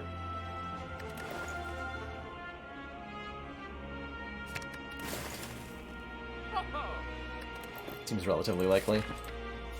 Alright, I guess I should use a potion here. We're guaranteed to get one drop from the Beast statue. Statue of the Beast.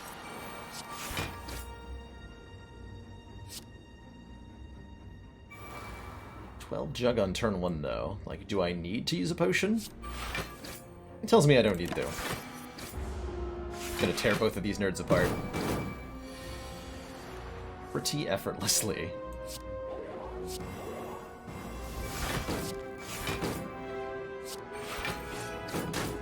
It's meant to turn around there.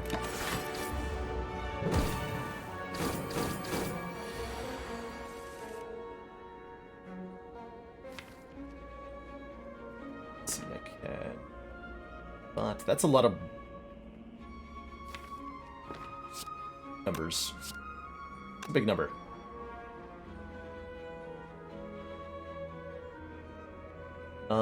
I can headbutt...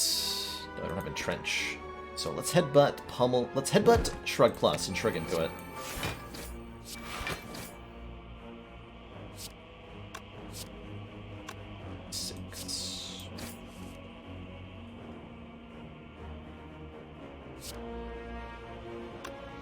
Okay, this is where we use our block potion. Yeah, that was effective. Thanks to the Juggernaut hitting. So we managed to land a kill that we wouldn't have otherwise gotten there.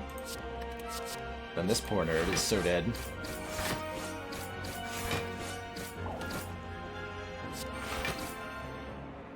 Freaking got him. Got ourselves a happy flower for yet more energy. Another Impervious or a Disarm. Probably gonna go with the Impervious here. Or, you know, 2 more max health. Third option. Man, these 3 cards. Thanks, Spire Elites. Appreciate it. We got a Combust. Oh man, Combust. Alright, what's in the power pot?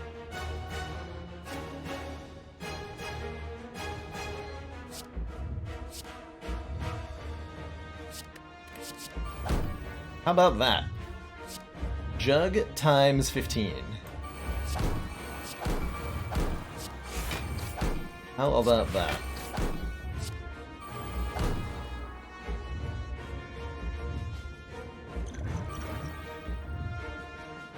Demon form wasn't bad choice there either. We were, what, 6 strength per turn? I think this is cuter. We did not line up Incense Burner correctly. Whatever. Probably fine. Only hits for like 41 damage anyway. Easy. Easy game, easy life.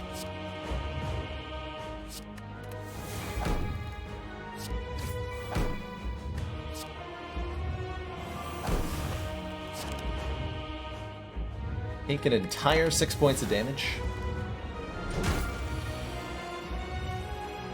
Then draw Disarm on the perfect turn. Shut this nerd down. It also permanently gets rid of the Philosopher's Stone point of strength. What would I like to headbutt? Just a Shrug Plus? Shrug Plus.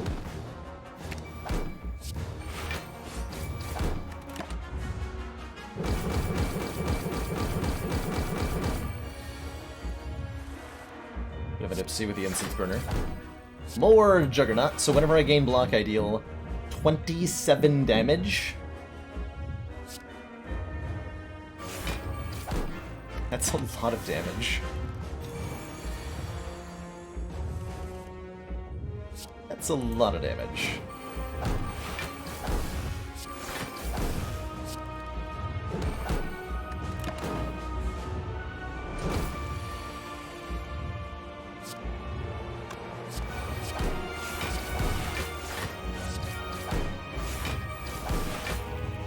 Just like casual 140 from trying to block. And that health bar just vanishing. The game.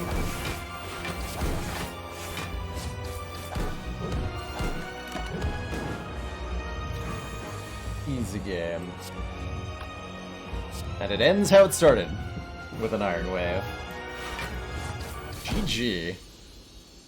GG. That was great. Juggernaut is a wonderful card. If you stack it a couple of times. Holy moly. We didn't actually really use that kunai very much, did we? Unfortunate. I was really trying to build around it. But Ironclad can just not take advantage of a kunai very well.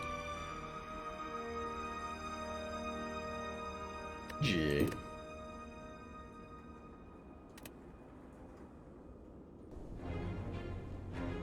Do I have a favorite or most fun class to play? For me, Lolati, it's Ironclad. Because Ironclad, at least to me, feels like he's got the greatest variety of potentially successful decks. The most different ways to win that are all really effective at even the highest Ascension levels. And they feel the wackiest when they work. But the other classes are all... I thoroughly enjoy all three of them. I don't have any complaints about the nonsense that any of the three can get up to. They're just different flavors, but it feels like Ironclad is the spiciest of the three. Of the base three, sorry. I'm just like excluding Watcher from this conversation for some reason. I'm reserving judgment. I'm not going to pick favorites when it comes to Watcher, because she's not done yet. Like declaring my favorite cake when the fourth cake is still in the oven and haven't even been able to taste it properly yet. I've just been like licking the frosting out of the bowl.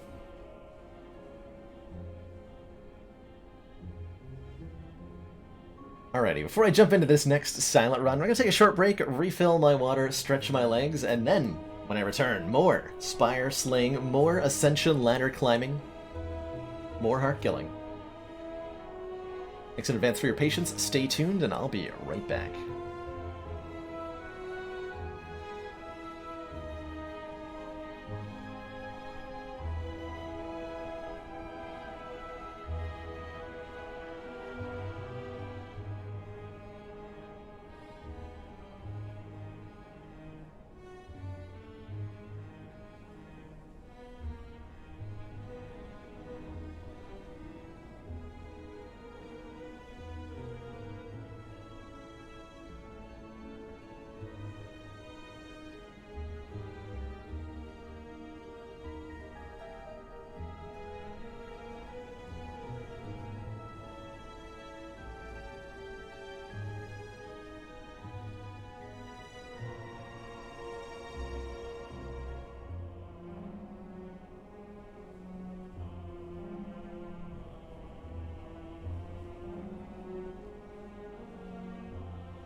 Alrighty, we have returned. Thank you for that moment of patience, everybody. Such a cozy day today. It's like the first day of proper autumn weather. So it's overcast, and it's raining a little bit. But it's October, so I'm actually quite happy to see this kind of weather. I don't know. I really like it. It makes me want to sit inside with a mug of something with pumpkin spice on it. And have a good time. I'm in Connecticut, Closet Nerd. This is where I'm at right now.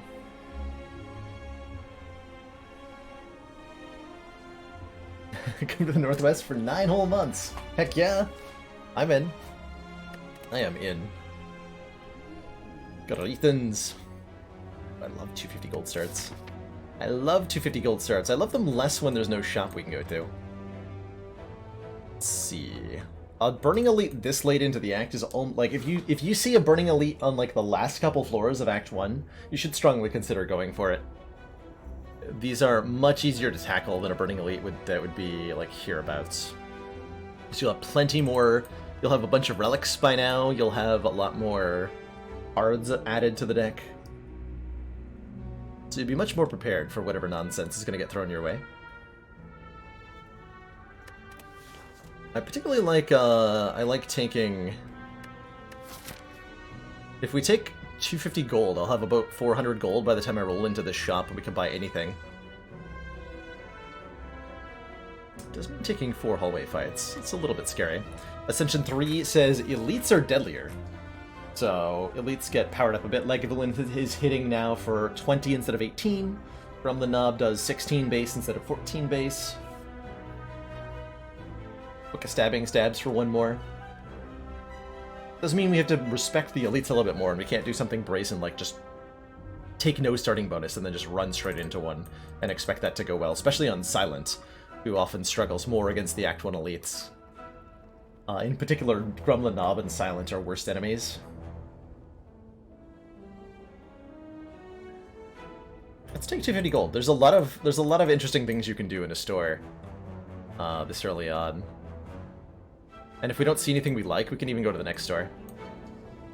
Ultimately, we're getting not very many fires this act.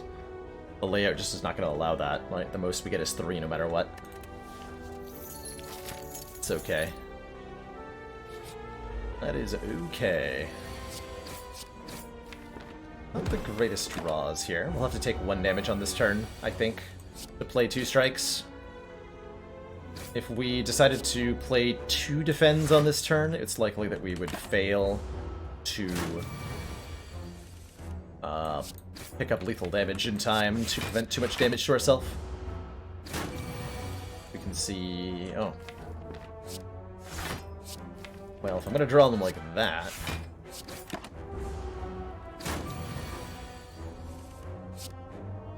yeah, that's a weird draw order. Guess I didn't need to trade that health after all. Piercing Whale Blade Dance Finisher. What I say is the best character for Act 1 elites. Defect. Definitely defect. Especially if you still have your cracked core. Orbs are very, very effective against Lagavulin. And from the Knob. Both. They're all effective against every elite, truthfully. Orbs have so much to do with the defect's power in Act 1. Watcher's also very good against the Act 1 elites, but can get punished really hard with slightly wrong card order. So, like, Watcher can get into a situation where she's taking 40 damage from Lagavulin if you couldn't quite get lethal with Eruption, whereas Defect just, like, steamrolls everybody pretty easily. Just pick up a Ball Lightning and you're good to go. I'm considering taking a finisher here. I don't know if that's right. The 2 early attacks were offered are both little conditional. We've just received the support of another council Vasco member. Dasco, thank you so much for that Twitch Prime sub. Welcome to the council. Enjoy your new emotes, the community, and your newfound smug sense of superiority. Let's see, we're fighting Hexaghost. It's Lexighost. So Piercing Whale's actually not that bad, but we want to pick some damage up early usually. Although if it's this mediocre, maybe I just take the Piercing Whale. I don't have to fight an elite for a while. I do like the direction a finisher can take a deck. With the Piercing Whale. Potions. Your potion, Seneca Oil Smoke Bomb. Interesting. Very interesting. One here as well. Especially since we did not take a damage card from the first floor.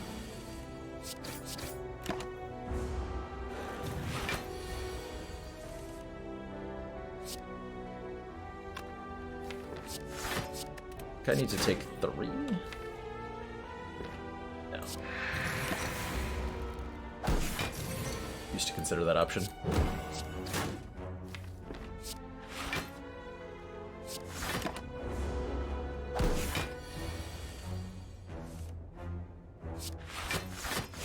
One instead. There we go, yeah. That was the route through the fight. Oh, and a new update came in. I am considering rebooting now. Ooh. I like an early terror. As a way to get some damage done. Terror lets you make one enemy vulnerable for the entire combat, so they take 50% more damage from your attack cards. Otherwise, we're looking at Riddle with Holes, which is an okay 2-energy attack card. Not amazing. Or Heel Hook, which is also not amazing. Good terror. And a Fire Potion's good too. Honestly, I think with these potions, I might be able to fight this elite. Instead of taking the fire here.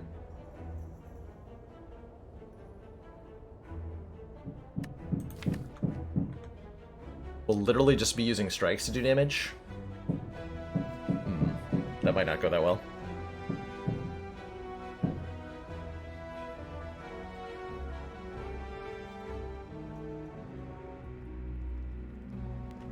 Yeah, that might not go very well. And yeah, I would be losing the smoke for the fire potion. Apologies about the banging, by the way.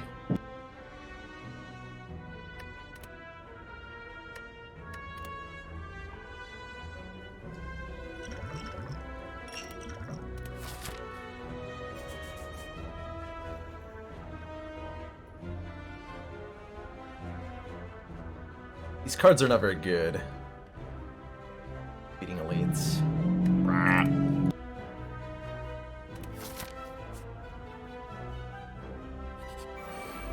Okay, we got another combat. Excellent.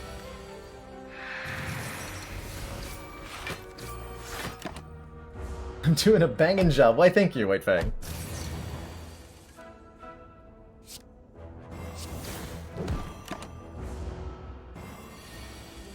Why, thank you.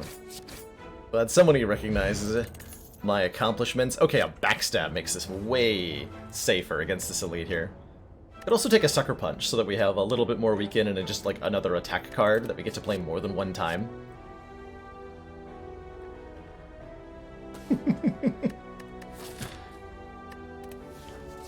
One of these two, for sure. Just not sure which.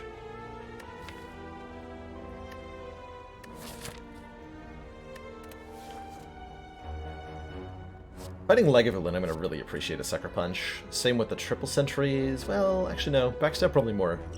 Let me like kill one on turn 1. Ghost. I'll take the punch. 75 gold for a curse. Oh, I want it. There's no way I can take it out and fight this elite though. This is too risky. This is too risky. Okay, Lagavulin, yeah. That's, a little spooky. Contemplating just playing Piercing Whale. So what does our ideal start look like? Just like, strike, strike, Sucker Punch?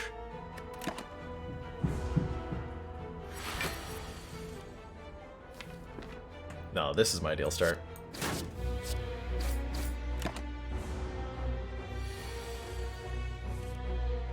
I doubt my elite fighting abilities.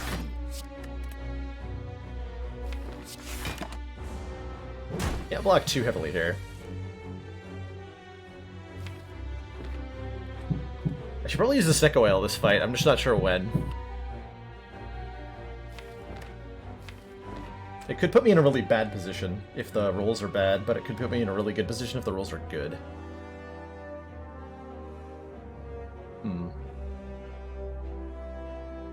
It's actually a tough call.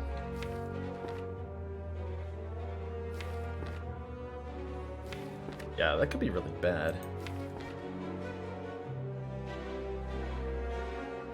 Just strike, strike, strike, take 20.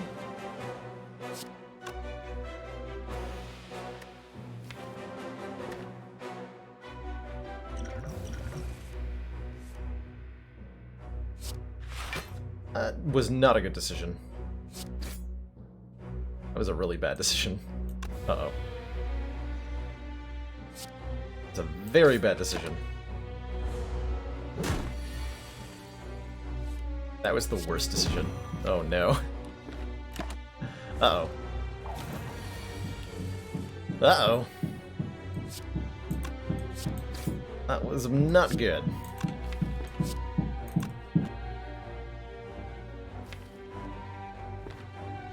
We're gonna lose a lot of our health here. Which means we're gonna avoid this elite. I'm gonna go to this fire. I think we'll be okay here though, thanks to the fire potion. Yeah, they stay locked in at what they are after you use the Snecko Oil. We need to strike, or we're gonna die. Slash, we need to strike and we're going to die. 4 and same difference, right? So I need to deal another 16.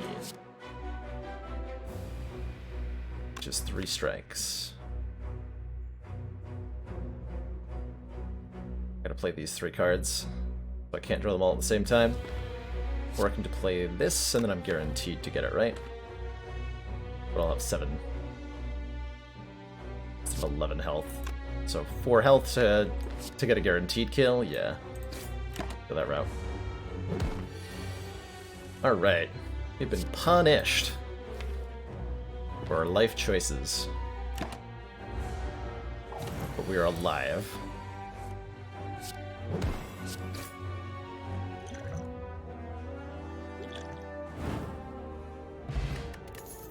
However, we get meat on the bone. If our hit points are at or below half after a combat, we heal 12. We get a block potion, and we get one of these 3 cards.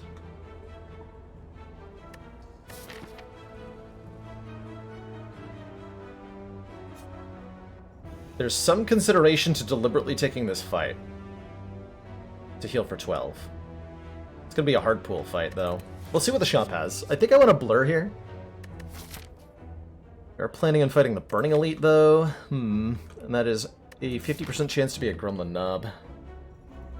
Meat on the Bone work retroactively? I wish it did. I sure wish it did. I think I have to take the Poison Stab. This is not the best damage card by any means, but it's a damage card, which we desperately need right now. Alright, shop. Ooh. Oh, I like this shop a lot. Hello. No Waffle here, but there is the Horn Cleat. At sort of turn 2, gain 14 block. I think this relic is top tier. There's also a Glass Knife to deal 8 damage twice, which is going to be 12 damage twice after Terror, and then 18 damage twice if we upgrade it. Would I heal at 32 with the current max health? No, I think I have to be at 31.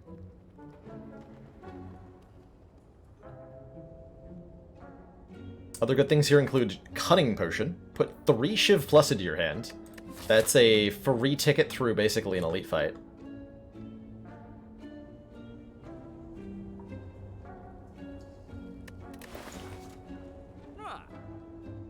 And that would let me securely take a fight with meat on the bone. But it means not buying Glass Knife. I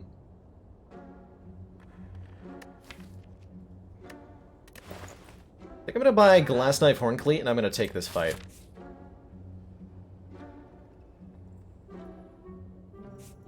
We should be pretty safe. Should be pretty safe. Don't want that backflip. Okay, just a blue slaver. Easy. Easy peasy.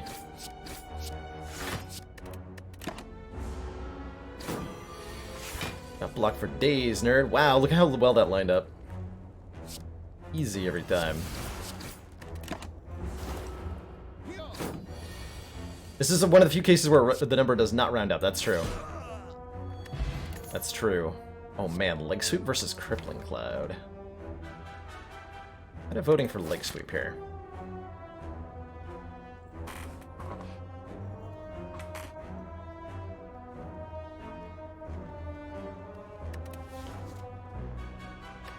Leg sweep's gonna be better against from the nub. Stacks poison with the poison stab though. I think I want the block. That block. Sundial. Ugh. 3 times we shuffle our draw pile, gain 2 energy. We'll get some use out of that. I will pick that up. I think I'm strong enough that I can go here and then to this elite. As well have another 12 hit points. Means no upgrading. But upgrading is for nerds anyway. Yeah. Upgrading is for nerds anyway.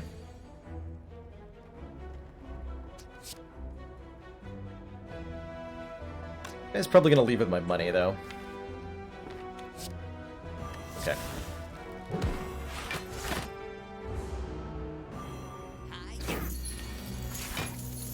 And Horncleat. Horncleat is so good.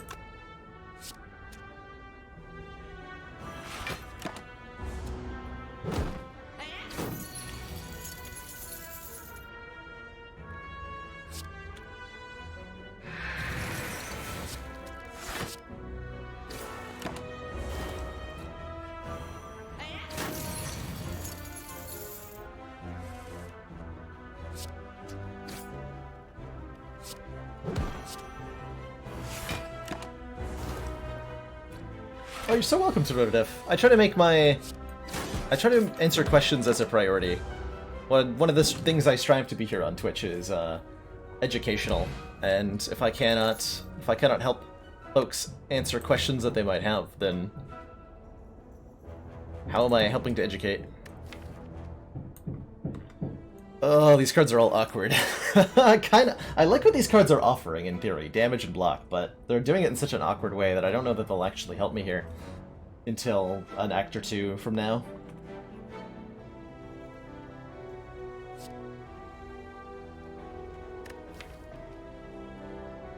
The Flechettes is okay. 4 damage for each skill in our hand. We have a reasonable skill density.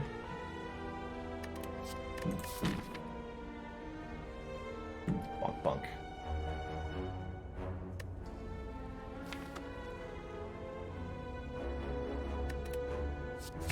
Jets. And 30 health with these potions, I'm going to fight another elite. Triple Sentries, made very easy by Horncleat. Focus 1 down here. That'd be a good use of the Fear Potion. It is. Sure, we kill one quickly here.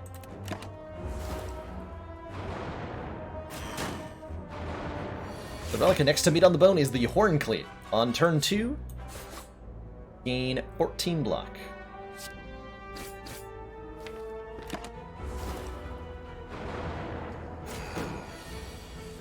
Very strong relic, in my opinion.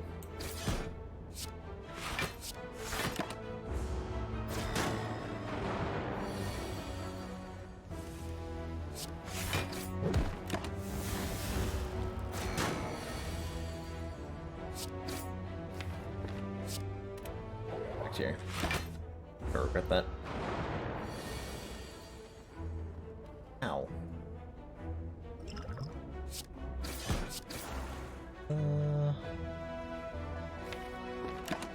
Damage here.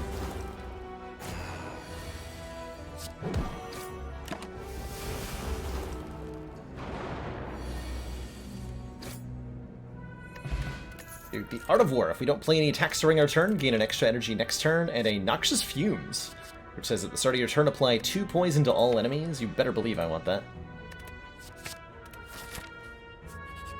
Great stuff. Red Slaver. Shouldn't be too hard.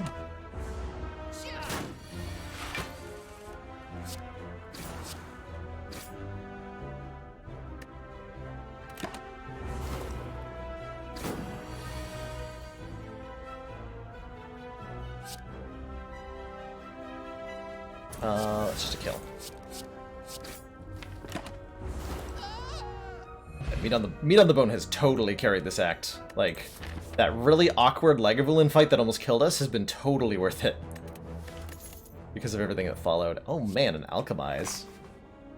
Gain a random potion. I like Alchemize a lot these days.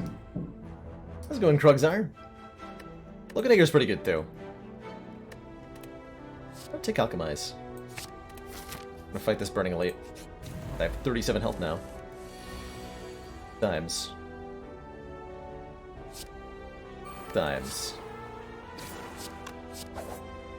Turn 2 block will help a massive amount against Nob here, especially if he goes for the big attack, which he totally did. Got him. Toss this. It's a full block.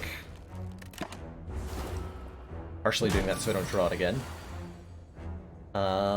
Leg Sweep seems like a great way to block this turn, and I think we need the Terror down, yeah, for Glass Knife next turn.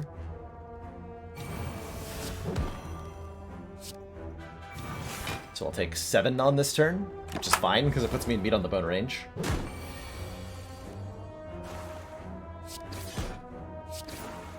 Beautiful.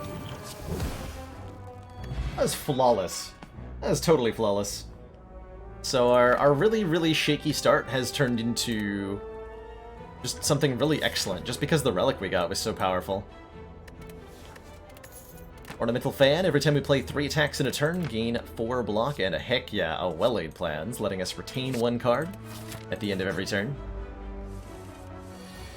Always a good decision to find one. It was a decision that I made to find that.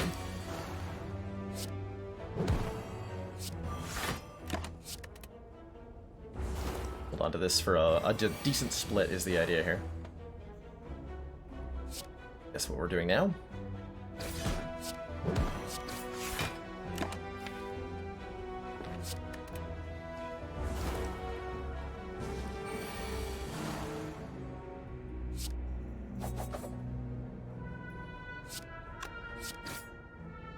I like these 3 potions quite a bit. I'm not gonna alchemize. I don't think.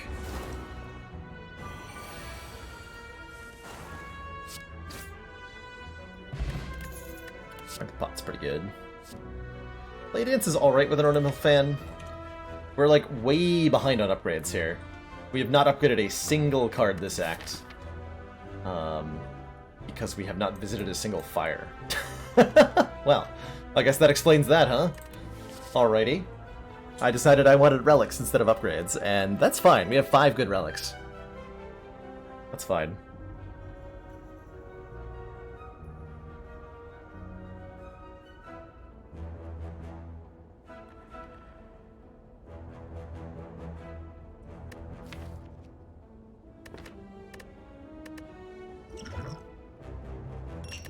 Strength pot for Hexaghost. As much as I want to upgrade Noxious Fumes, I think Glass Knife is our most important upgrade. It's a plus 8 damage, 4x2 upgrade that's going to get multiplied again by Terror. And so the total damage output's going to be nuts. But without an upgraded Fumes, I'm going to want to use the Strength Potion in this fight, which is fine, because we'll get another potion from Alchemize. Again, turn 2 block are going to be really useful in a moment here. This is why I like the Horn Cleat, because it lines up so perfectly with so many of the biggest attacks in the game that come in on turn 2. Like, turn 2 of the Spire Spear and Spire Shield fight, Horn Cleat will be amazing. Turn 2 of Heart fight, Horn Cleat will be amazing. Turn 2 of Awakened one, Horn Cleat will be great. Turn 2 of Collector, turn 2 of Bronze Automaton, turn 2 of so many different things. So many different things.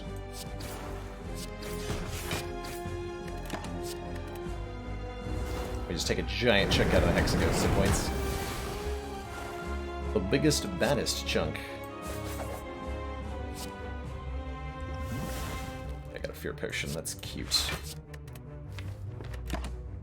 You're doing a multi-tech next turn. Just gonna Piercing Wail that.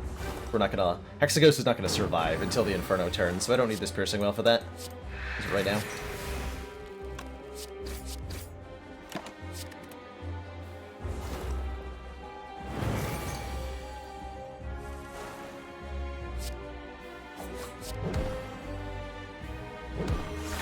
Horncleat was nerfed badly? You might be confusing with something else. Horncleat was originally 12 block and got buffed up to 14.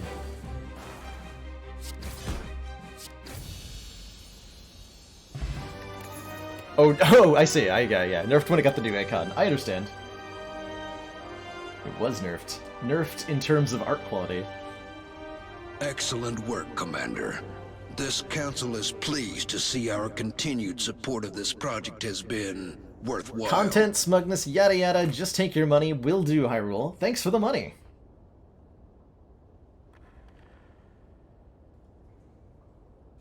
Like, Corpse Explosion's probably the right pick. Kinda want Phantasmal Killer.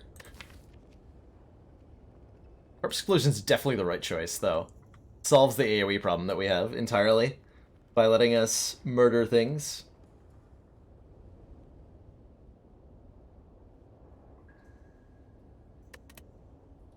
There's definitely something, like, with our well-laid plans, there's some cute, like, Phantasmal Killer for 72 damage play we can do. For the most part, Corpse Explosion's just better. And we have nothing good to Nightmare. We have nothing good to Nightmare not yet, anyway. Nightmare Alchemize. It's like a Corpse Explosion. Letting us clobber our way through so many fights. Ooh. Is this a Velvet Choker silent?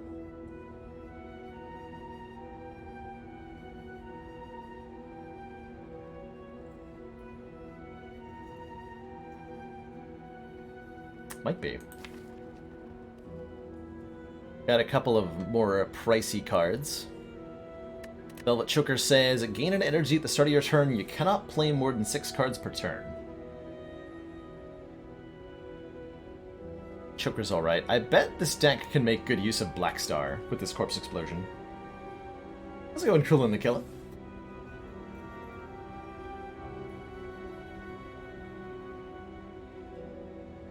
Elites drop an extra relic when killed.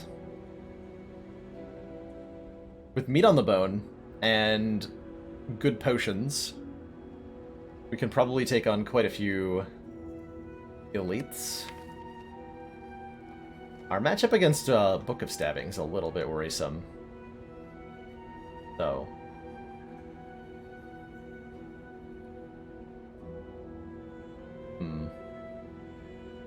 We'll definitely struggle against Book of Stabbing currently. Only one Piercing Wail.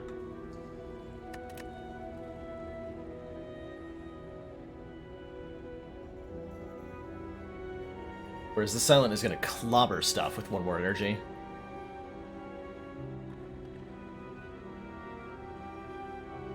Not often that Silent likes a Velvet Choker. Silent often ends up in a place where she's playing a ton of cards. We're not really doing that, though, at the moment.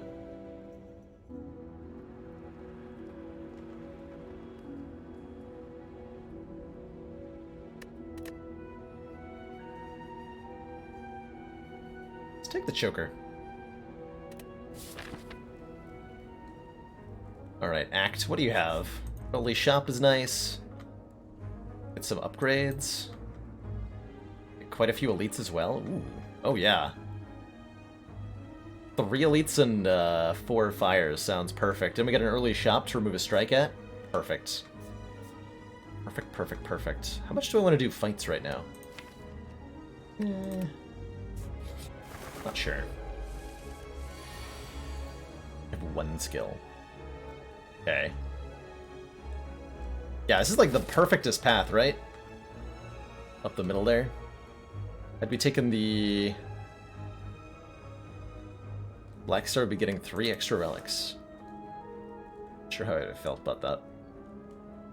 I'm gonna weaken you. Fumes. And knock this guy out of the air.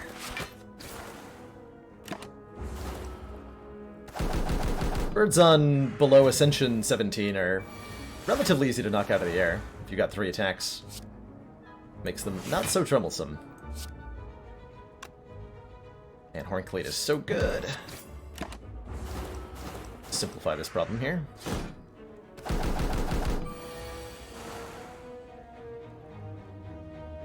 We not, though.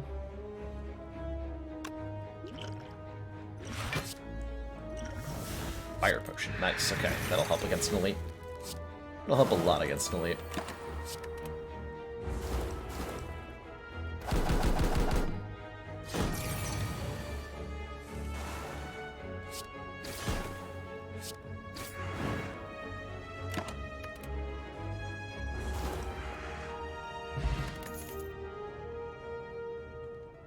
Or how good a boss relic would be that gave block every turn. I think... See, to be a boss relic, I would seriously consider something that gave me 6 block per turn. I think that's when I would start considering it as a good boss relic. Feel about a flying knee. Not sure what we're looking for now. Predator? Maybe?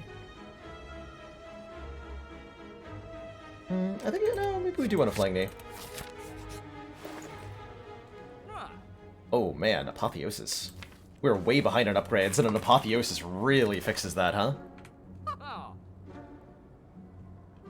Other option is like a duplicate Glass Knife Plus, which is a pretty good... That's a pretty good duplication. That's a really good duplication. Just to get another Glass Knife right now. If we had taken the Black Star, I would 100% duplicate Glass Knife.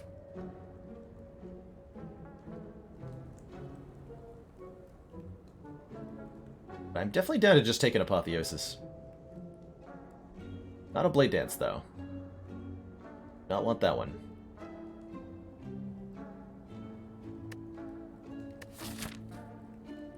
Getting a lot of fires. Maybe we can, like, change our routing a bit. Although, I still want to upgrade, what? Fumes and plans? Yeah, like, there's still a lot of things I want to upgrade. Okay. We'll take Apotheosis. Do I want an Acrobatics? Take an Acrobatics to help me get there. Jaxed. That would like some strength. We have meat on the bone. Lots of good options here.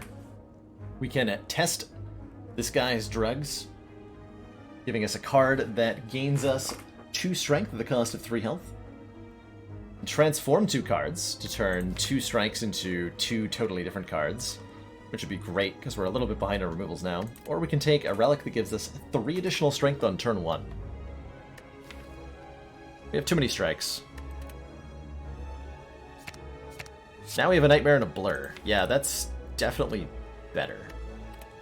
That is definitely better. And we can also add yet another card. Ooh, how about a Footwork?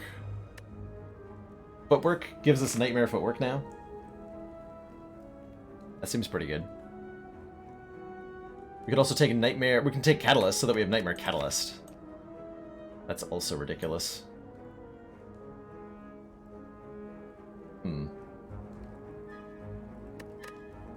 How you need Catalyst in GG? Well, I mean, we can just take it right here. We can just take it right here.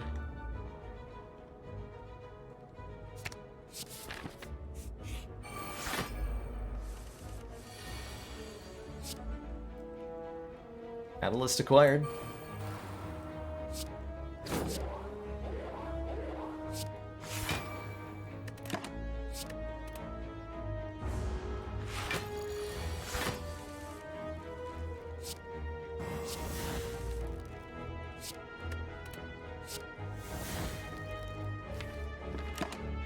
Whale for next turn, because the time's to attack.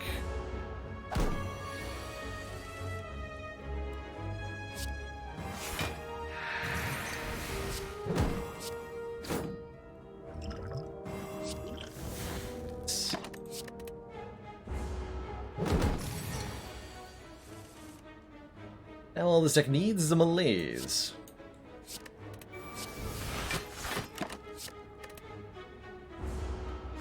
We can also do this sometimes, if we want to do a lot of damage.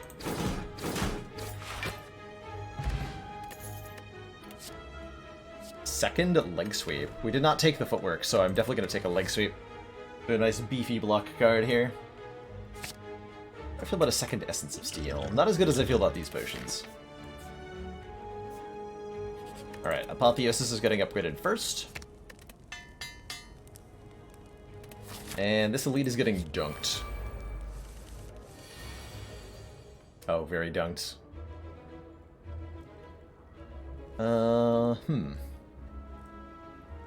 Potion.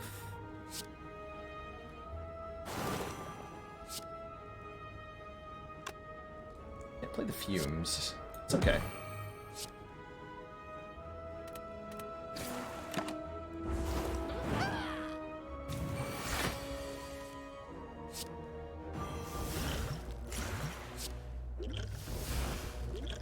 Alright.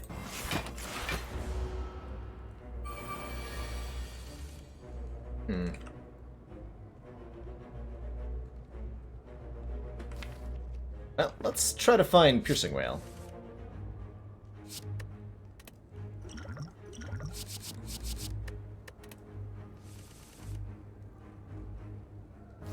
Son of a gun.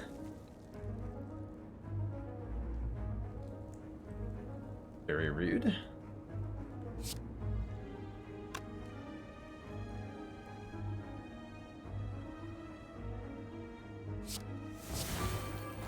Just has to get played.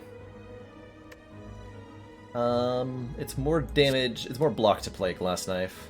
It is to play Survivor, or than it is to play Defend.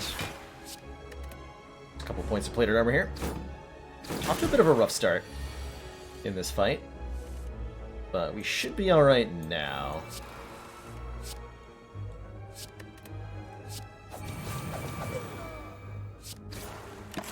Yeah. If he attacks me again, I got a Piercing Whale finally.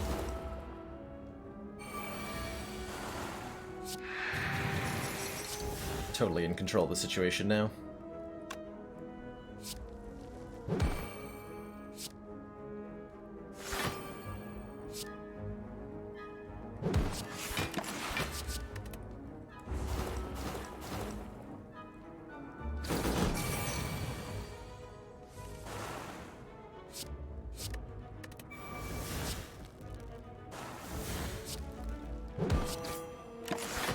Extremely in control.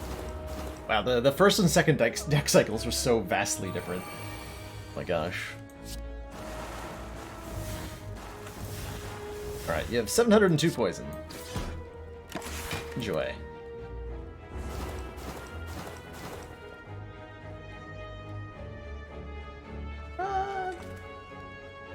Lee! Molten Egg upgrades any attacks we would add. Duplication Potion's pretty dang strong. Play Dance would be good if we didn't have a choker, because of our ornamental fan, but as it stands, we'll say no thanks. Speaking of fumes, these need to be upgraded so that if I draw them before the Apotheosis, it's not a disaster. Like that Gremlin Leader fight almost was. Captain's Wheel says at the start of your third turn, gain 18 block. So we're now gaining free block on turns 2 and 3. We only need the anchor to complete the trifecta here. I was really hoping the anchor would be in that chest. I'll take an Omamori, negating our next 2 curses. Could be pretty good. Almost got an entire boat.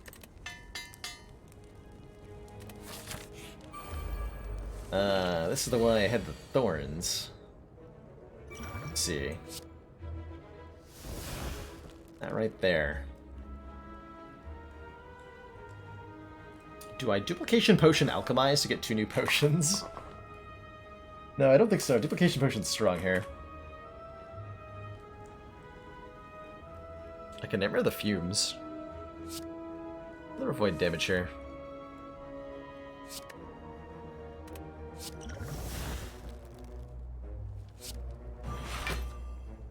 Okay, that may not have been the wisest choice. I think with Apotheosis down and our relics will be alright though. Drink that.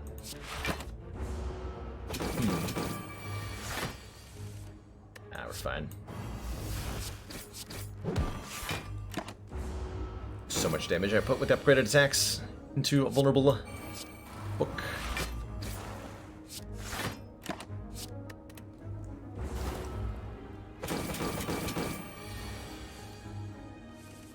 Yeah. Blocking. Times.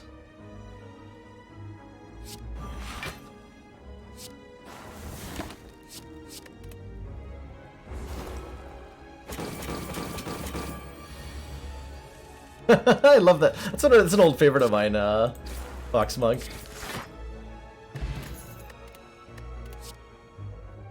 Whale. Alchemized upgrades are really relevant.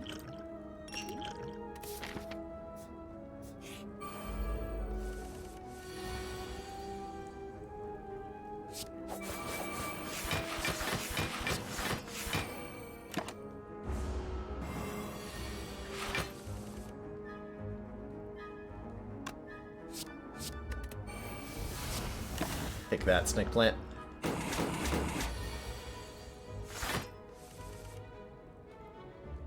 Take that.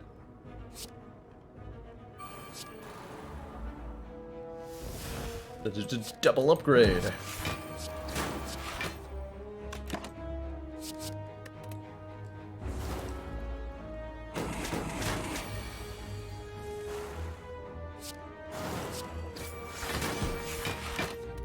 Got him. Another piercing whale, yes. Okay, I think we might have enough of those now. That's a lie, there's never too many. Never enough.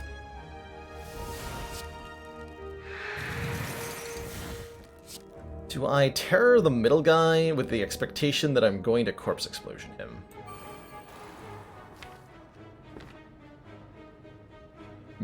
No.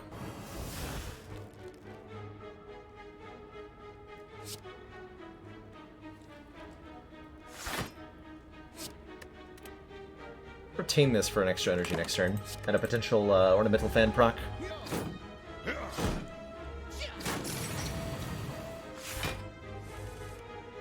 Thank goodness I got the boat thingy, though.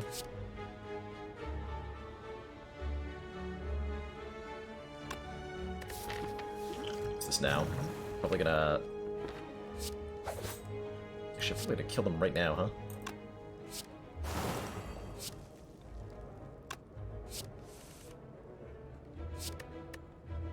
In that case, I'm gonna deliberately stall to get my alchemize off.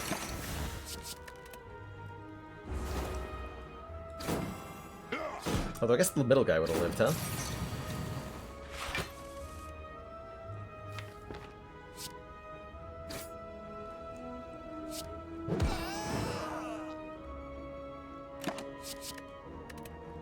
Get some potions.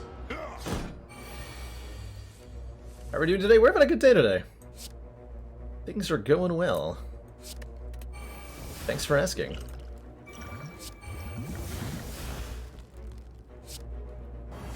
Do I like those potions? Not sure.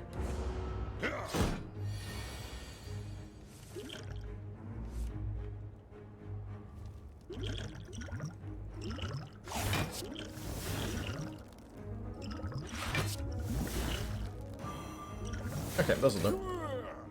Those'll do. Runic bear stud picture. Thank you for phrasing it like that, Chrono. I'm glad that you enjoyed seeing my downstairs. We want another acro. Are we large enough to want a second well-aid plans? Or do we want a dodge and roll, maybe? Dodge roll is pretty good. But we mostly just want to do the Nightmare Catalyst thing. I think that leads me towards the second well-laid plans.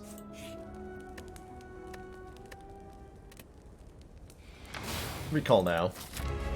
Because why not? I guess this is why not. Works out either way. Works out either way.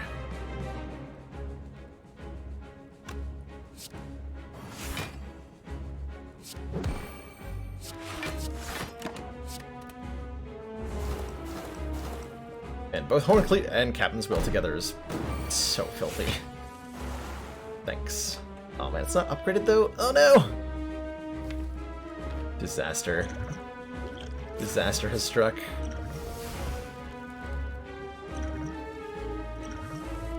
Yes, there we go. Nightmare the Catalyst all proper like.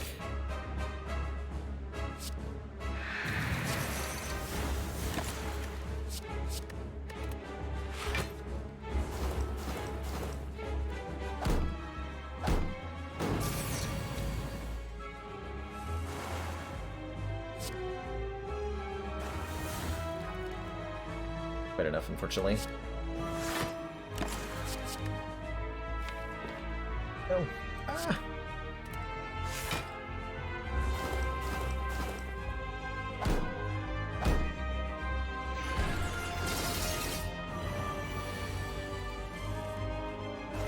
Apparently we belong to this nerd.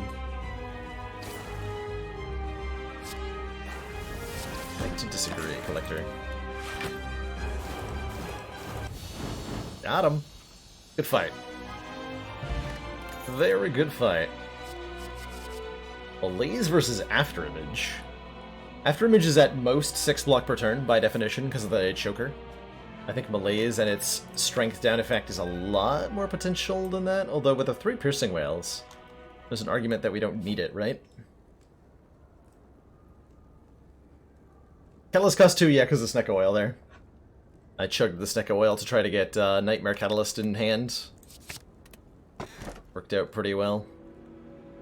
Pandora's Box removes 8 cards and gives us random stuff as a replacement. Calling Bell is just 3 free relics. Or we could take Tiny House for a bunch of stuff. I'm down for 3 free relics.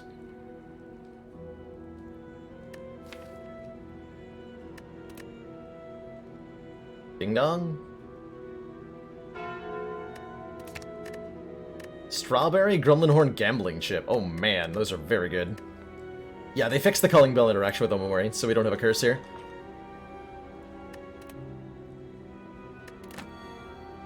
That was fixed. So Strawberry 7 more max health. Gremlinhorn says when an enemy dies, gain an energy to draw a card, and Gambling Chip says discard any number of cards at the start of each combat and draw that many to replace it. And then Act 3 says, would you like to see events and elites? And I would like to say yes to both of those questions. Oh man, oh look at this path, we can hit so many events. Guaranteed Mind Bloom. And several elites, let's go. Up the left side. Yeah, Gambling Chip is filthy good. Filthy, amazingly good.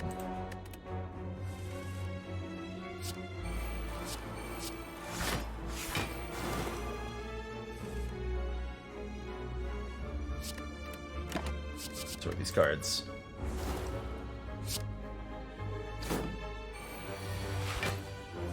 Yeah, what would it make for Tiny House to be a good relic? Exactly as Jin says, give you a random common relic, and I would love it. I think it would be a great boss relic at that point. No one recognizes my genius. The lonely existence.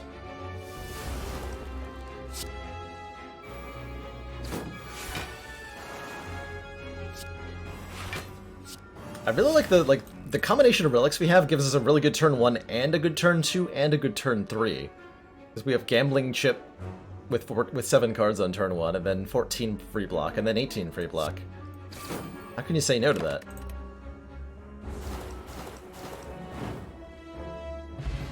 And there's a Ghost in a Jar. Gain 1 intangible. Look at enough cards, look at enough potions, you'll eventually find a really good one. That can help us be immune to 1 turn of the heart. Or some such.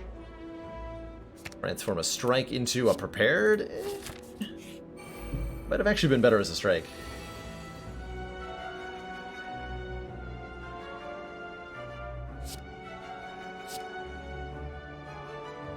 Oh my god, Jin, that's pretty hilarious, not gonna lie.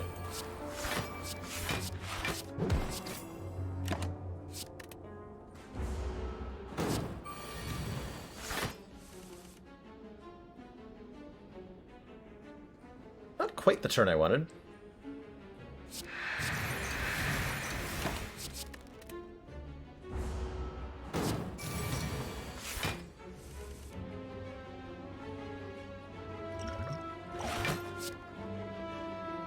Am I Nightmaring Alchemize? I don't think so.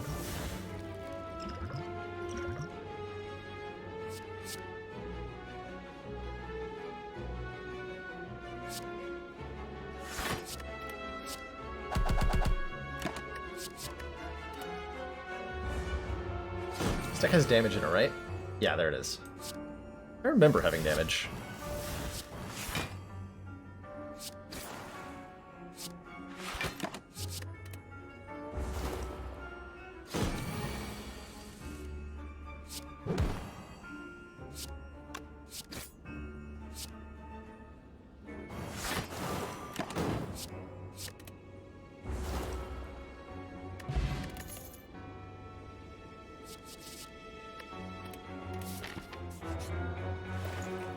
Pile of nothing. Ooh, hello.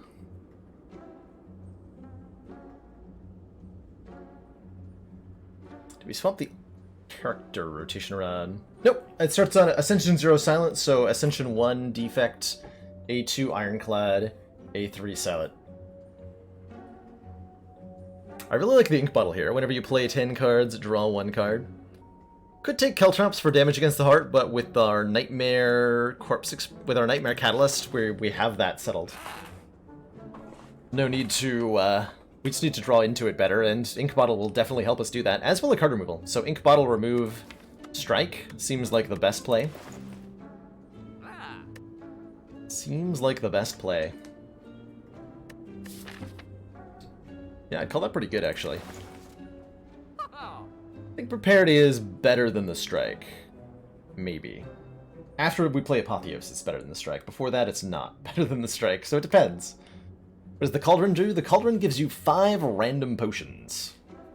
If you have empty potion slots, this can actually be kind of decent.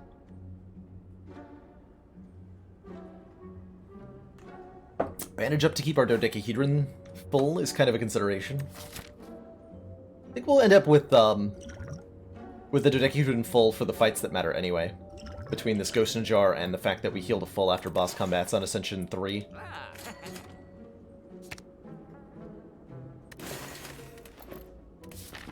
Although we are frighteningly low on damage now.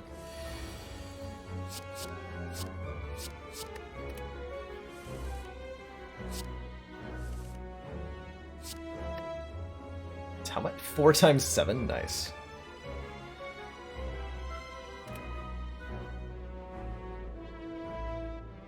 That's a lot of damage. Well, I can't actually play it. Yes, I can if I go... Shits. Fumes. Piercing Whale Blur. Keep him weak for next turn, which is not going to be a mistake. Ultimately, good.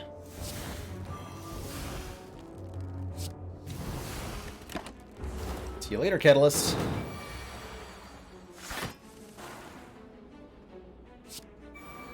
See you later.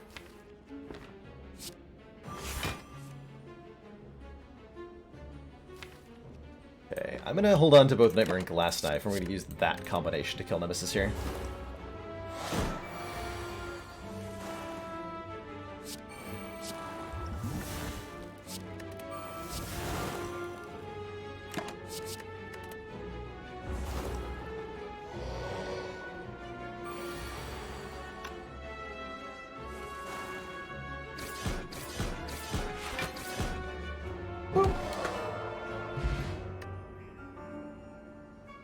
Pretty alright damage output.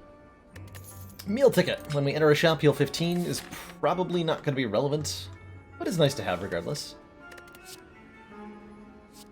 You kind of like a Tools the Trade. Draw 1, discard 1 at the start of each turn. Helps us cycle through this deck a little bit faster. But adds yet another power. I don't have too many of those. We'll take a Tools. Our end boss in this act is the Awakened One. I'm also going to take the Swift Potion. Draw-related potions are going to help a lot here. We already... that, okay. We're going to upgrade the other Well-Laid plans. Retain 4 is a big deal. Yeah, this run has definitely come a long way from almost dying to Legovillain, that's for sure. With these potions, this is a safe fight. Might as well pick up another relic. By the way, if you're not going for a heart kill, I don't talk about this often. If you're not going for a heart kill, I tend to prefer a less risk-heavy route through your third act. Avoiding dangerous fights like the double orb walkers, avoiding fighting too many elites in Act 3, and just proceeding basically, your goal is to get to the Act 3 boss with as much health as possible. And everything else is kind of a secondary consideration. Unless you're really far behind. If you're going for the heart, then you need the power-up from all the relics that you can pick up in Act 3. But it's rare that they're worth it if you're only stopping at the end of Act 3. If you find yourself dying in Act 3 a lot, especially to Act 3 elites, consider fighting them less. And you might have a better time.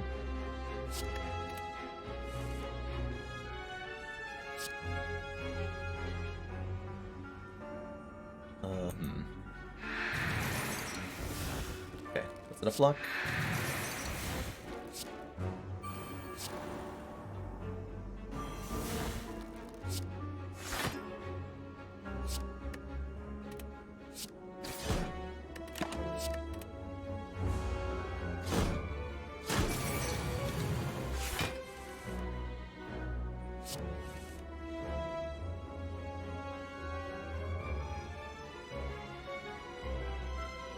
No way I'm killing this guy, right?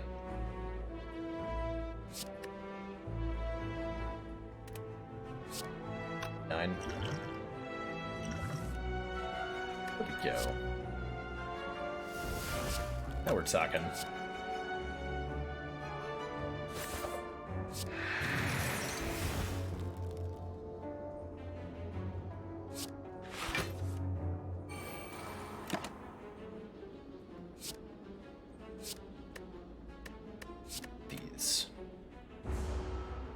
My goal is to corpse explosion this turn. Hopefully this turn. Perfect.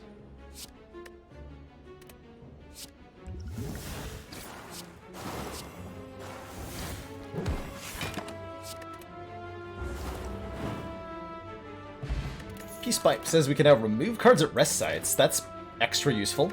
Our rests aren't that good. And toking will allow me to aggressively remove at least 3 more cards from this deck. That's really cool. If I had any decks, I would take a blur, but I don't, so I'm not gonna. Take the blue key here over a blue candle, blue key. Coincidence? Yes. Yes. Bad rare? I actually really like Peace Pipe, found late in the game. I think that this relic has a lot of powerful things it can do. Under the right circumstances, and if you're not getting a lot of value out of your rests, or your campsites, which we were not, it's a perfect pickup. Perfect pickup. Oh, you meant the wheel? The wheel? That better be sarcasm there, bud.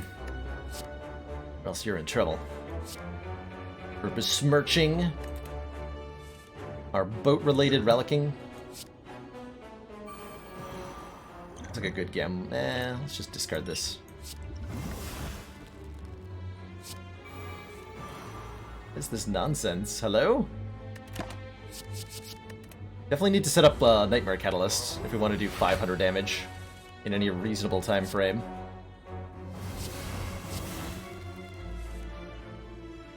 Okay, let's talk about these piercing whales for a second. I not have these.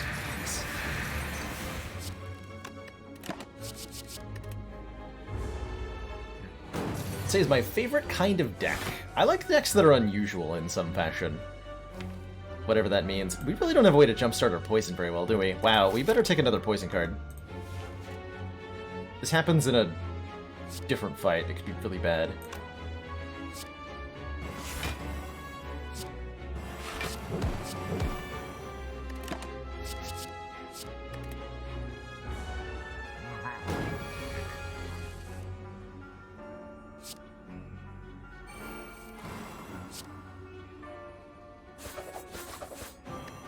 All we need to do is that, though, right? That's all we need to get started.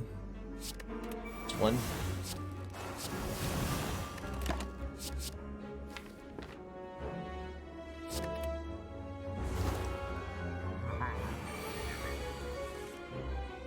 When's there like the procs are 24 on turn 4? It's coming. Oh, it's definitely coming. You're laughing now, but just you wait. Just you wait. Okay, so we did that exactly as slowly as possible. Crippling Cloud Plus definitely will help that, and so would bottling Corpse Explosion? Is that what I want to bottle here? No, we bottle Apotheosis, durr. Obviously, bottle Apotheosis. Do not want to miss out on that one.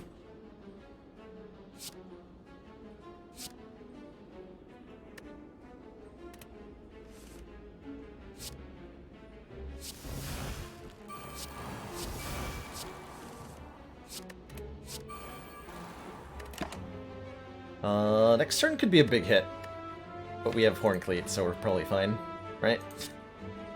Get the Piercing Wail anyway. Oh, it's only 5.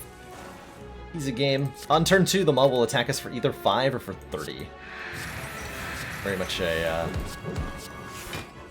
perhaps needlessly random part to that fight. And how punishing this can be.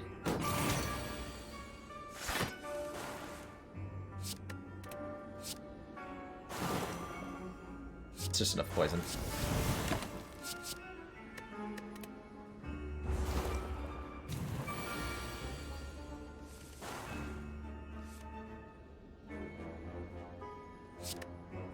Pretty good potions. I'm sure it's fine.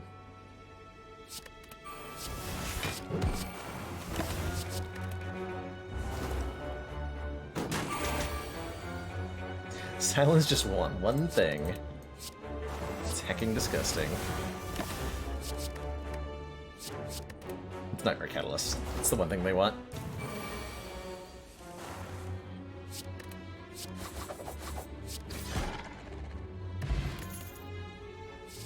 Technically a poison card, but I don't think we need it. Do not think we need it. Shop and then elite, or elite and then shop? Elite and then shop, right? Elite first, shop second?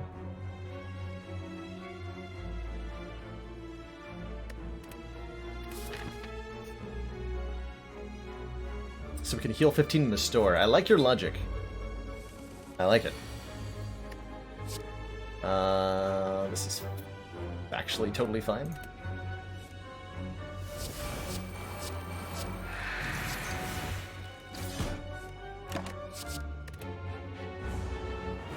Just want Burst Nightmare Catalyst, the fancy desires. So much. Asking a lot. That's a lot to keep up with, you know.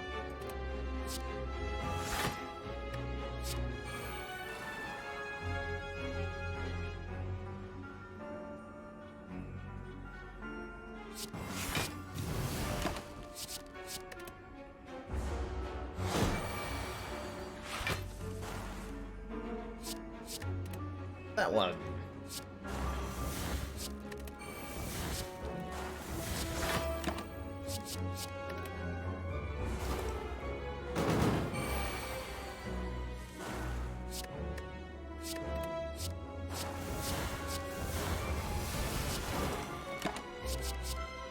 Approximately 1 million poison.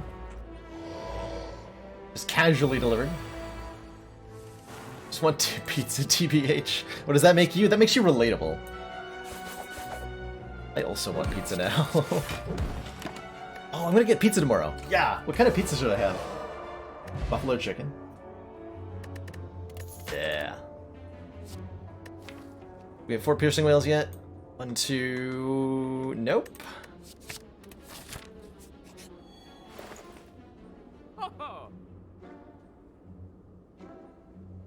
Like maybe a Frozen Eye? Frozen Eye gambling chip is pretty nice. I'm hungry though, and I think that'll just make my head hurt. To be entirely honest. I think my head will hurt if I buy this Frozen Eye. Probably want that Bouncing Flask for 39 gold. Definitely want a card removal. We can remove a lot. We start removing defends yet?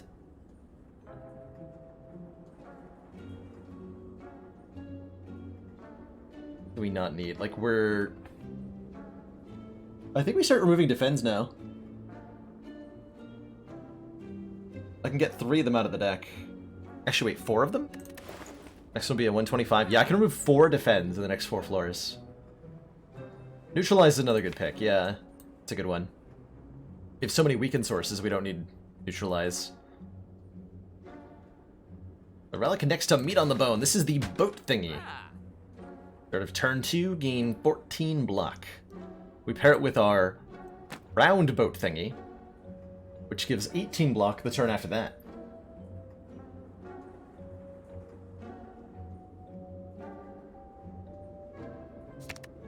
Remove neutralize, add bouncing flask, and I'm going to remove several defends now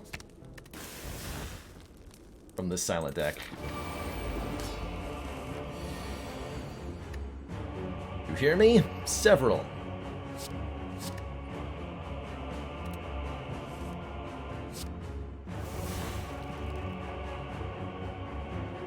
Let's do this. Okay, that doesn't line up if I play the wolves. Now it does, though.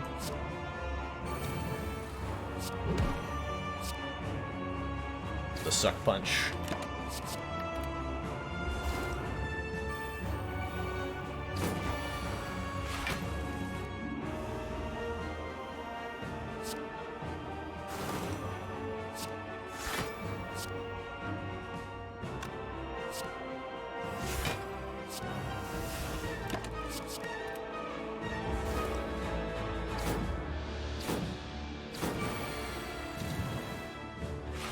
All that free block. Nice. That actually is going to be useless against the heart. I might actually discard that. Because we're bypassing the entire first cycle of the heart very effortlessly.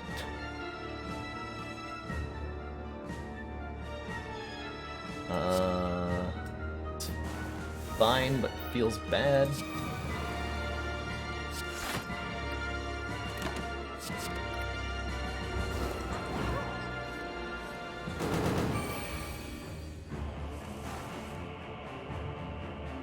Oh yeah, I can Nightmare Malaise to just win this fight if I want to. It's actually kind of excessive.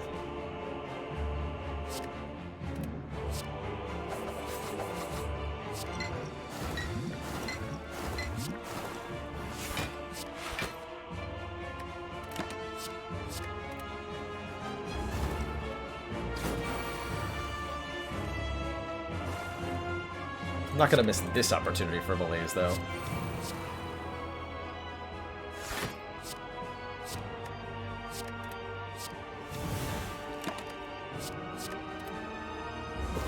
Chain 4. 2 times 4. Nice. Have fun with that Awakened One.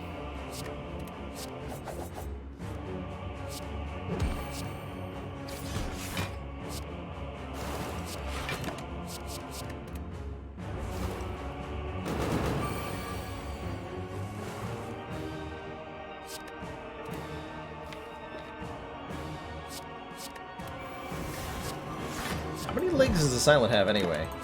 Like 5, right? 5 legs?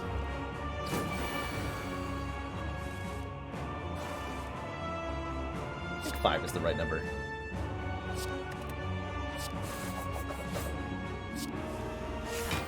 I can't play Leg Suit without targeting it. Whoops. That's hilarious.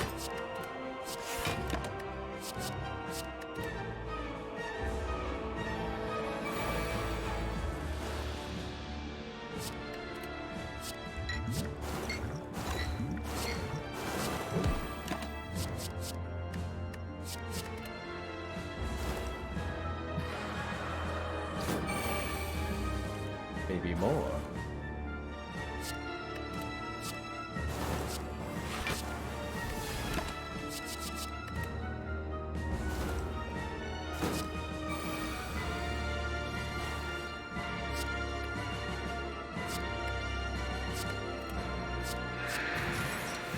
When in doubt, simply yell at your opponent until they are defeated.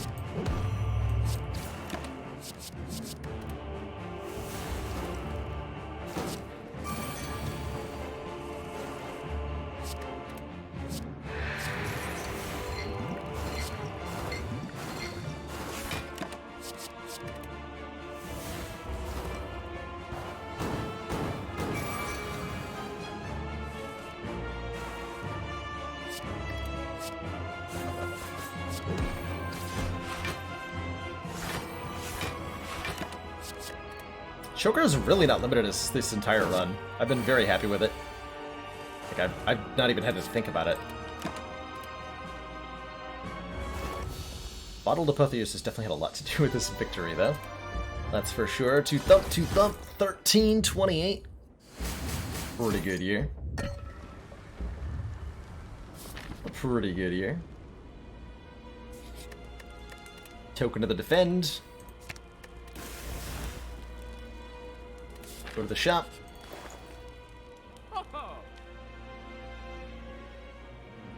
Remove defend. I don't think I've ever removed 3 defense on Silent before. Bring us nice down to a reasonable 30 card deck. All of our piercing whales will make this very easy to block. This fight, that is.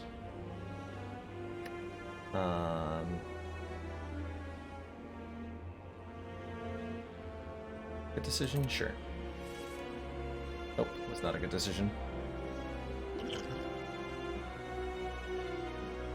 Or was it, though?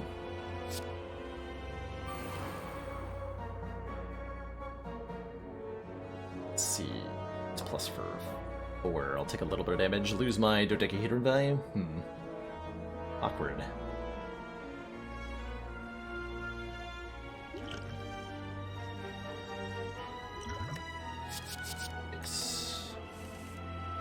Okay, that's better. Yeah, this is much better. Get those artifacts off. Sweep the leg. Trade some tools.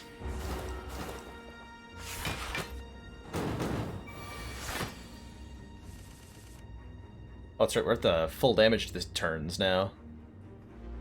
We're on Ascension 3. Well, that's no problem. I got the boat thingy and piercing whale. And those combined say, get wrecked. Forehead.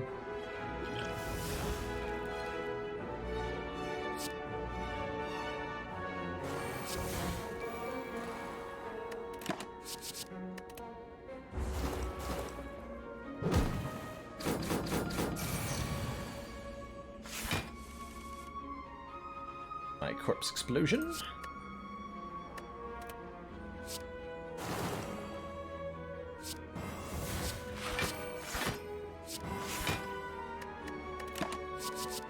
And now we wait. Yeah, Meat on the Bone saved this entire run. We were so close to dying in Act 1. Come so far since then. Crazy. Crazy to even think about.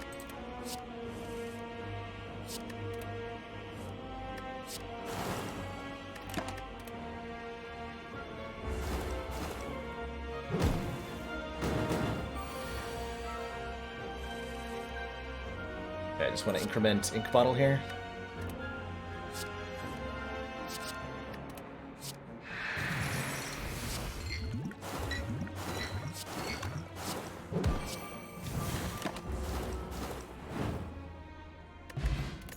Turn. Start combat with 1 extra energy. I'm thinking about actually just like skill potion over ancient potion. The debuff the heart applies on the vulnerable debuff the heart applies will not be relevant. Period.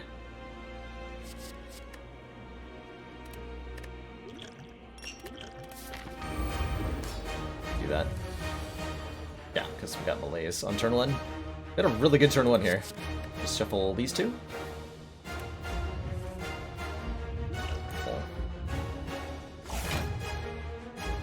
So the Corrupt Heart of the Spire deals 1 damage to us every time we play a card. A skill potion on turn 1? I am. Oh. A recopy of Nightmare, huh? Okay.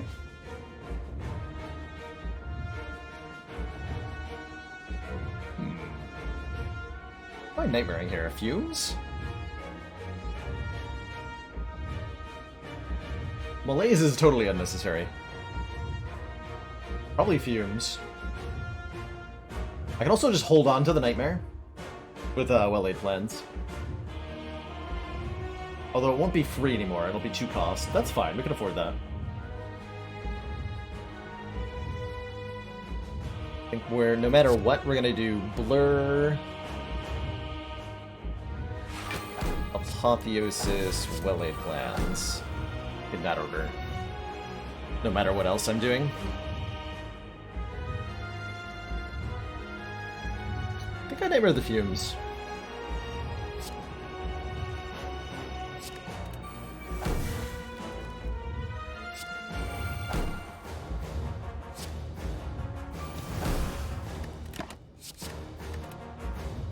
Go like that.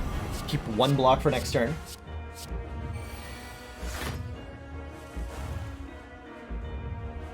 Nightmare the Fumes again.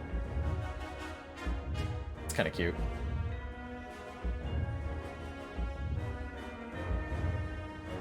It's a really fun thought, actually.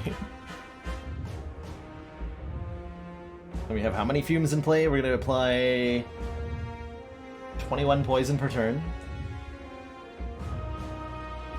It's a lot of poison.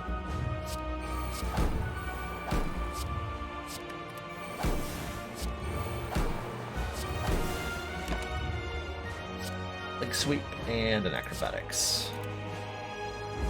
So this stuff is hot nonsense.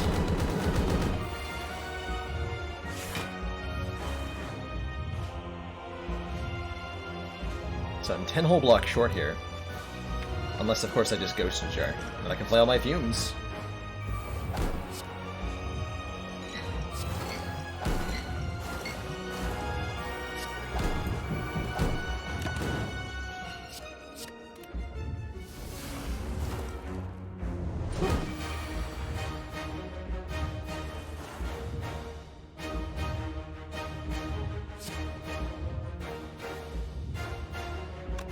We'll send it over to 100 poison. Works for me.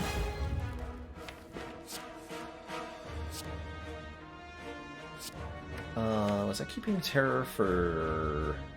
Now we have artifact stripping.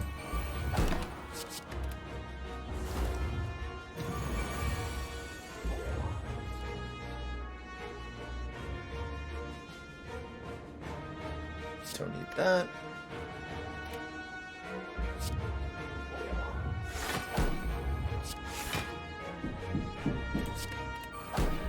If I want to perfect this, I have to play Piercing Wail. I can do that. Works for me.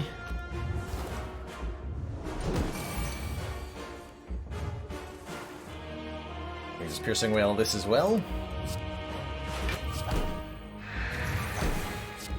Get ourselves a block potion just cuz. More poison. More poison.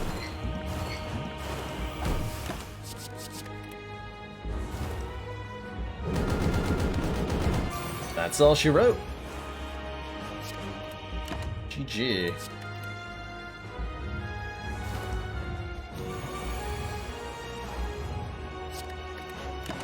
GG. Flawless victory, no problem. No problem.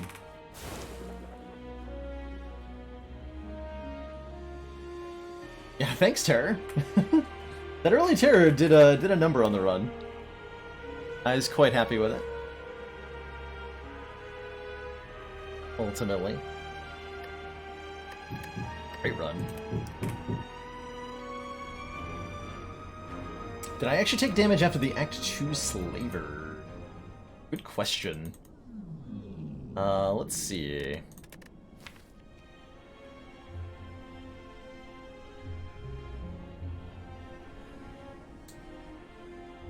No. Last time I took damage...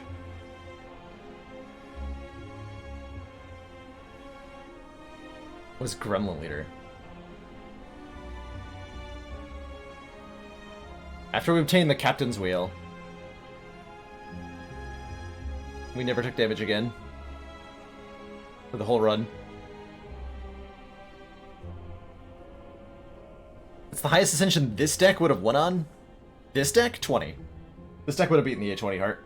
For sure. Would it have gotten to the A20 heart? Probably? Well, I mean, realistically, hold on. Realistically, we died here, right? On A20? To this Lagavulin. But if we'd gotten past Act 1...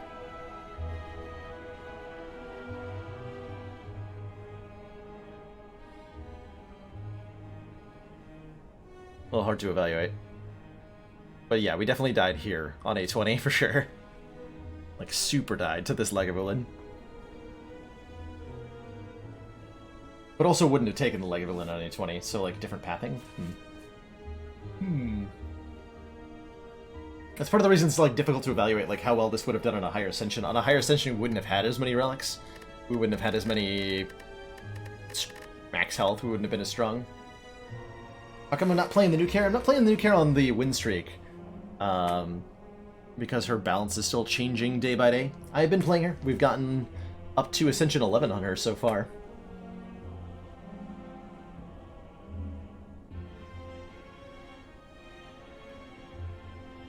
But a lot of this had to do with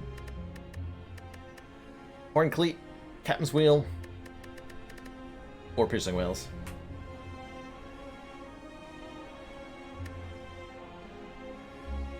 Alrighty, I do think I am going to wind it down here today. It's been a long week. Some Commander, great Spire runs. One of our most valued Johnny supporters 5 Rules! Says continue. Thanks so much for those 9 XCOM months. Project. Twitch Prime support. Greatly appreciate the continued constant funding. Enjoy that shiny new Watcher energy badge and the smuggest sense of superiority that comes with. Yeah, we got an early start today, so we've been live for about 5 hours now. I am starving. I have pizza cravings like crazy. What am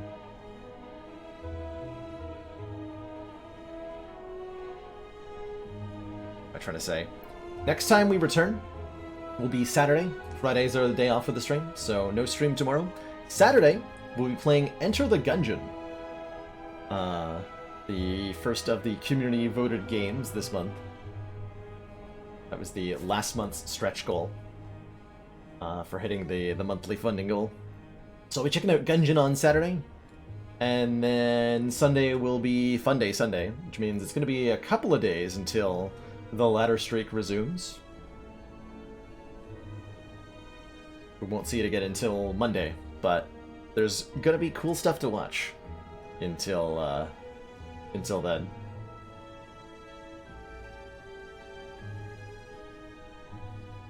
Thank you so much, everybody, for joining me. Thanks for all the support today and the company. It's been a lovely, lovely day. I hope you all have an awesome evening. And I'll see you all later. Ta-ta for now.